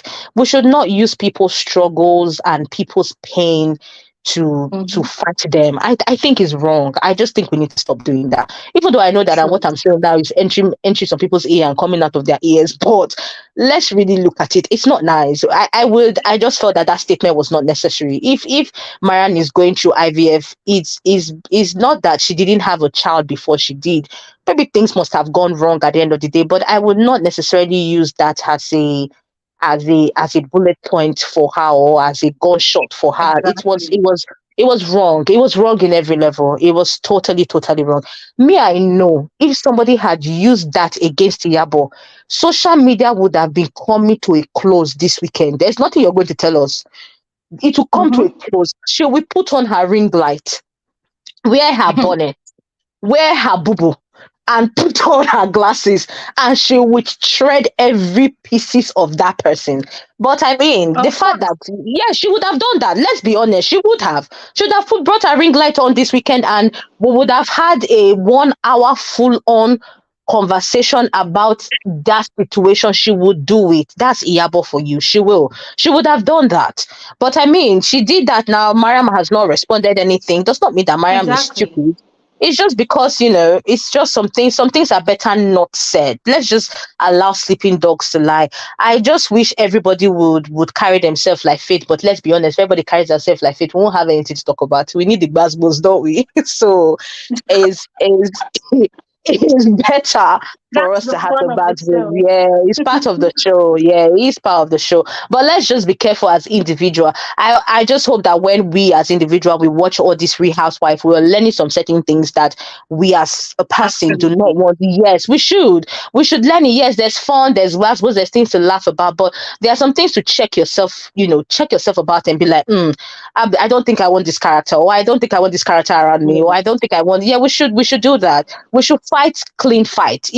Sometimes it's hard not to, but if you feel like you can bring yourself out of the situation, kindly just walk away and don't be your village people. Don't be your weapon that is fashioning against yourself. Don't come back. You must not have to say something. Sometimes silence is golden. It's true. Silence is golden sometimes. Yeah, silence is golden. It makes you look like a fool, but trust me, I tell you, it's golden, and it comes with a lot of maturity, and not everyone has that. But anyway, having said that, I think I rest my case on this situation. Thank you, Glorious. Thank you, Glory, so much. Thank you. Thank you. Thank you so much, Amy. Thank you so much. It was so refreshing, engaging your mind. Yes. And thanks for bringing the entertainment. Ladies and gentlemen, this is a special public announcement. Go and follow Chioma on Snapchat too. Go and follow her, please. You really need to follow. I would look for a handle now and I would kind of post it on the YouTube, because when I go off now, I won't be able to comment here again. And I'll post it there so that you guys can go and follow her. Chioma is a vibe. She's a proper vibe. And I'll look for that video that I was telling you about Toyin and Yabo. I'll find it and I'll send it to you on thingy on Instagram. Yeah. Please. Thank you. Thank you so much, Amy. Thank you so much. Bye, everybody. Bye. Bye. All right. We're going to speak with the last speaker for tonight, guys, because, hey, I'm tired. But let's speak with Veronica Rowland. Hi. Hey, today's my first time joining you. I always watch you. I was like, oh my God. Glory, how you doing? You talking? I'm good. Hi. You guys are so amazing. Trust me, this is my first time ever talking on your show. I always watch you, but I never talked on your show. Wow. And I really love how you guys Wow. act. And I'm a fan of the Real Housewives, so I just I love the drama and all the things there. Sorry. Thanks for joining. Thanks for joining. Yes. But oh my god, I don't know where to start from, but Start from anywhere. Start from anywhere. oh, episode 8 and 9 is crazy. Yes, Yes. absolutely. So what I observe about the Real Housewives, it's taught me a lot of lesson. Um, but first I'm gonna address what I observe about Yabo. I don't Yabo. If I'm not Yes. saying Yeah. her name right, just tell me, cause I'm I'm not Nigerian to say it the proper way that you guys want me to say, but No, I'm you're gonna on say my track. mind. Okay. You're on Yeah, track. I just don't like her behavior from season 1, especially when you have someone who your child is attached to, like who your child loves so much. I expected her and Fit to have that like bond between them. She's the one to bring that vibe and at least try to what's it called? Bring Fit around her to make Fit to get used to her. But in fact, Mm-hmm. like she's the one that just walking on her. How did she call it, a train or what? Yeah, on Faith's train. Outfit train, and then trying to create unnecessary problem. I feel like I Yeah. don't like her behavior towards Fit, and every one of them was not nice to her. I don't like that part. And Trauma, I don't know what's going on with her. Hmm. Is she feeling so intimidated by Fit or Yeah. what? Carry on, please. Trauma behavior to Fit wasn't cool, and I feel like she's the one that said bringing the private into the group and hiding her hands, like how we said Mary and say people call her Exactly. Raccoon and all this one. But I feel like she throwing her hands and hiding her hands behind her. I feel like she creating the problem and trying to cover up and make it seems to be like she's not the one. Mm-hmm. Yes, and that's how I feel True. about Chama behavior. And what's the one called? What's her name? Tanya. Yeah, What Tanya. Tanya? What's she doing over there? Because she don't do Yes. nothing. I feel like she's just trying to instigate things. Yeah, I feel like she's just trying to instigate things and then like everything she says behind this lady, she never put it in the face. And I feel like you on a reality show, Exactly. you got to bring something up that we can see. And she's just sitting there Hmm. trying to. I feel her behavior is like she in the middle school. Like for instance, remember when Mary Ann walked in episode 9? Mm-hmm. And she started Yes. doing what? Trying to whisper inside my ears and another one, like trying to gossip about Marianne. So if you was in a situation like that, what do you think you're gonna do? Were you gonna walk into that place and try to greet them after they already give you an attitude? I think Mariam did the right thing at that point in time. I mean, just ignore them because they were acting childish. Yes, So that's just how to ignore be. them. Yes, that's how the behavior was. And this is a lot of things that a lot of people didn't see about Marianne. I feel like she's the kind of a person, she kind of having that kind of American behavior in her, right? Where like she sees the truth and she say it, and then she doesn't care how the other people are gonna feel. But sometimes it can be helpful, and you gotta watch up the way you say things. But Hello, I are you think, there? yeah, I'm here. I'm here. Can you hear me? Hello? Oh my goodness. Hello?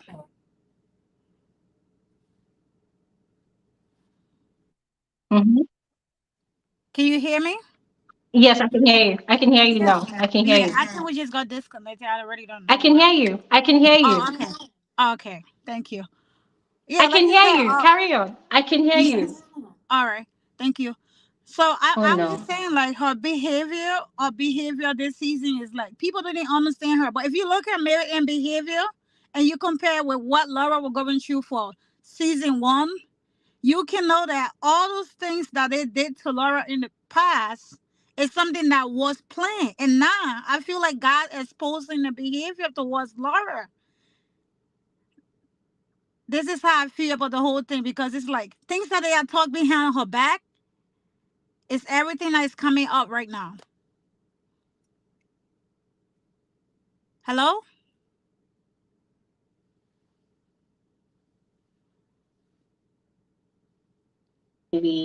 Hi, Veronica. I am here. Apologies about that. I Yeah, had I had a disconnection. Sorry. it's okay. Yeah, I was saying, like I was saying, I said everything they have said behind Laura back is something that they're just trying to expose themselves. And Mm-hmm. I feel like it's not really necessary for what's her name? Tony. Is that Tony? For Tony to try Tanya. to like always try to be like, going Mm-hmm. physical on her friends, then that's the part I don't like about her. But The when it comes Tanya. to being my favorite, I love Tony and Fitz, Morey, and Laura this season. But then when she started trying to go physical on her friends, then I feel like no, this is not this is not what I expect from her because it's like that was the first time she did it to what her name Chioma, and I feel like Mm-hmm. no, this is not good. And now she did the same thing to Marion, Yeah. and it's not good. And Yabo speaks something about what's the thing called?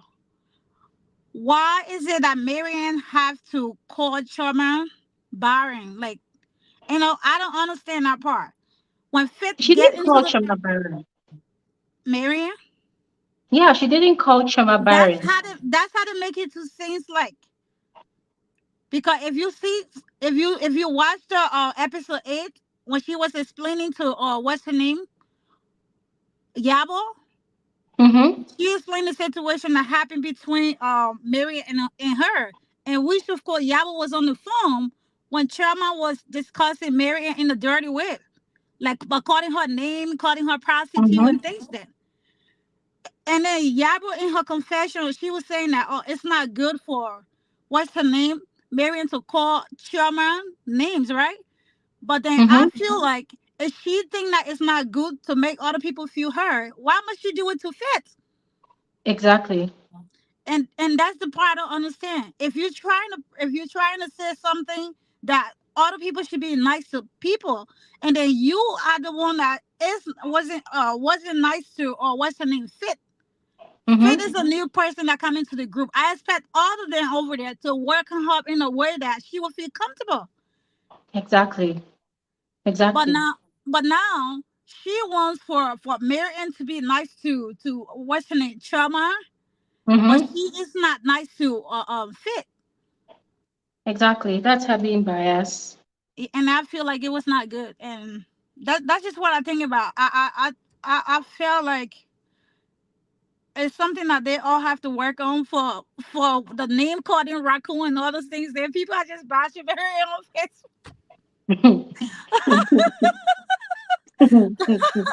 Oh my God! When you go on the internet, everywhere you go, raccoon, raccoon, raccoon. Crazy. It was Crazy. it was so bad. I just felt like the fighting was not necessary for them to do it, and especially Tony have a long term relationship with Marion. I don't expect for both of them to go that way, but it's okay. That's just what I have to say.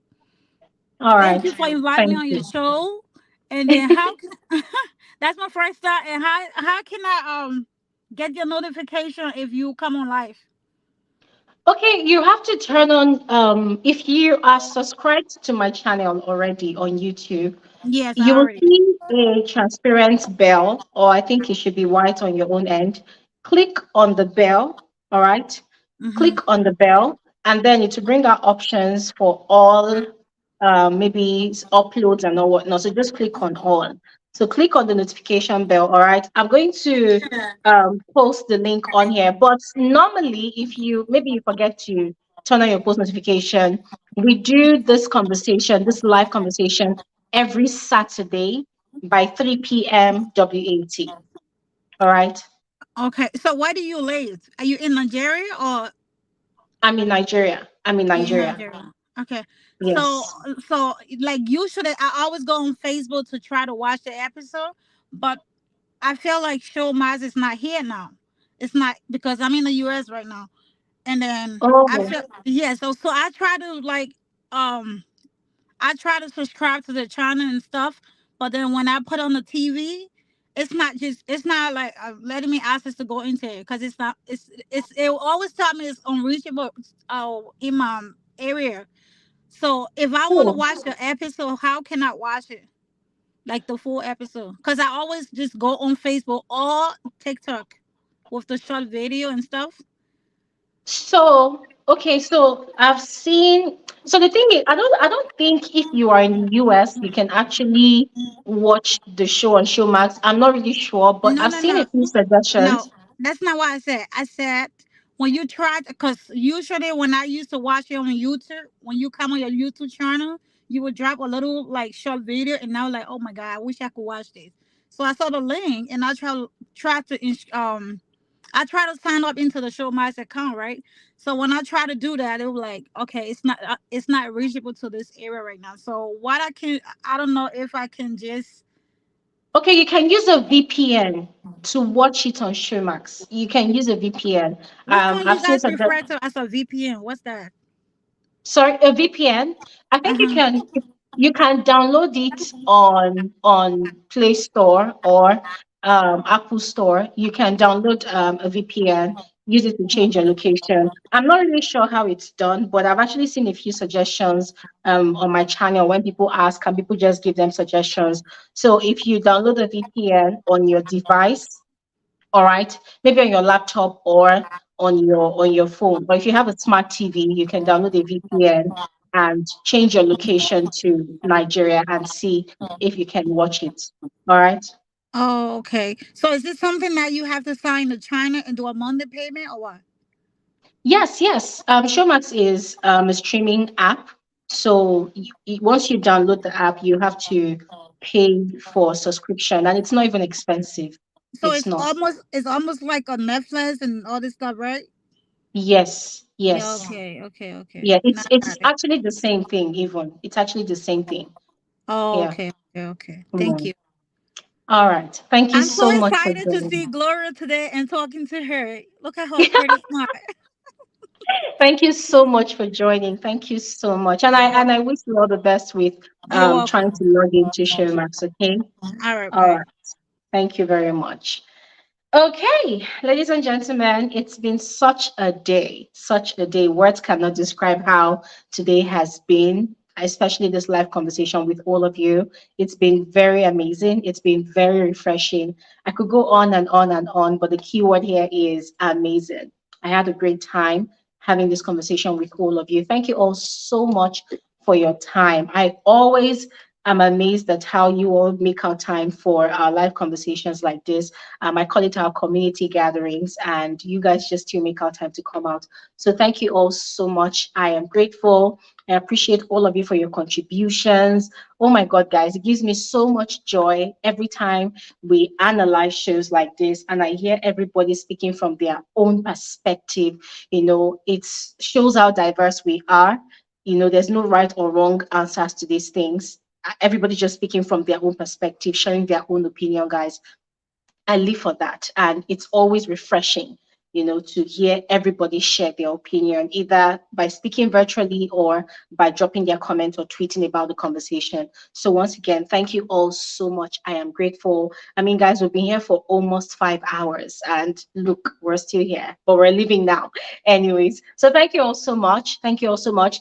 Just like every single one of you, I look forward to watching the episode 10 of the show. And of course, we will meet here again next week, Saturday, to analyze it. I don't know if episode 10 is going to be the last episode. I can't remember how many episodes they gave us last season before we had the 2 episodes of the reunion. So fingers crossed. Let's see how it goes.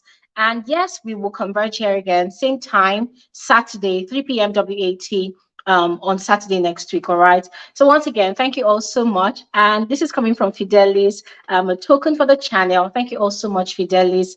Did I say thank you all so much? Thank you very much, Fidelis.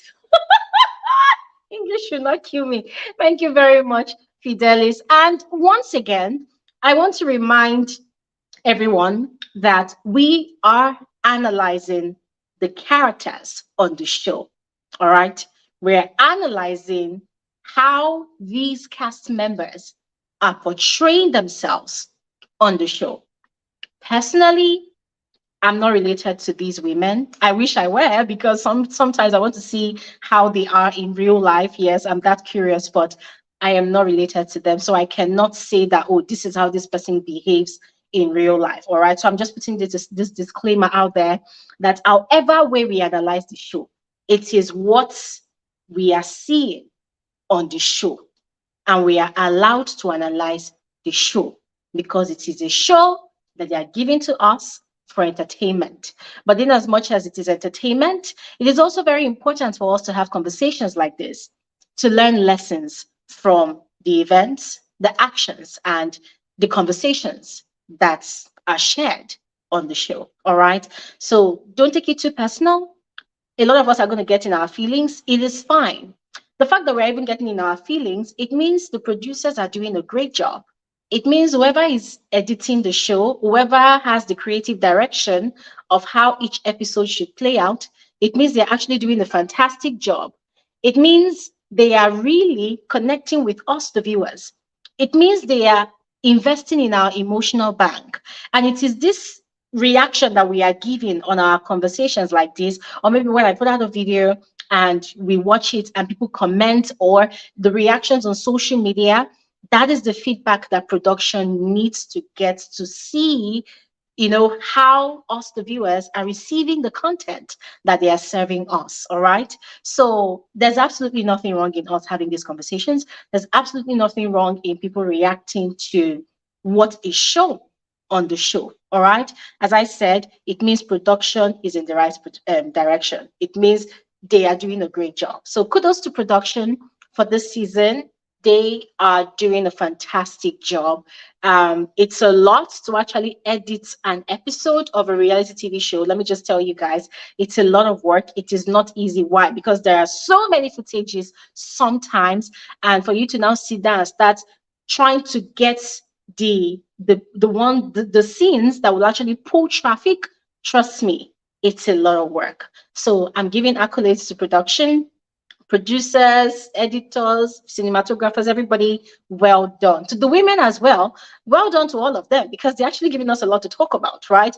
Both the messy ones, both the refined ones, both the ones that are actually carrying themselves with class, and both the ones that are actually behaving like their head is not correct. They are giving us something to talk about. So thank you all so much. All of that said, let's call it a night for tonight. Thank you all so much for watching. Enjoy the rest of your weekend. Have an amazing evening. Amy, thank you so much. I'm going to check out the video you sent me on Instagram. Thank you so much. And everybody have an amazing night's rest. Good night and bye. Bye. Woo.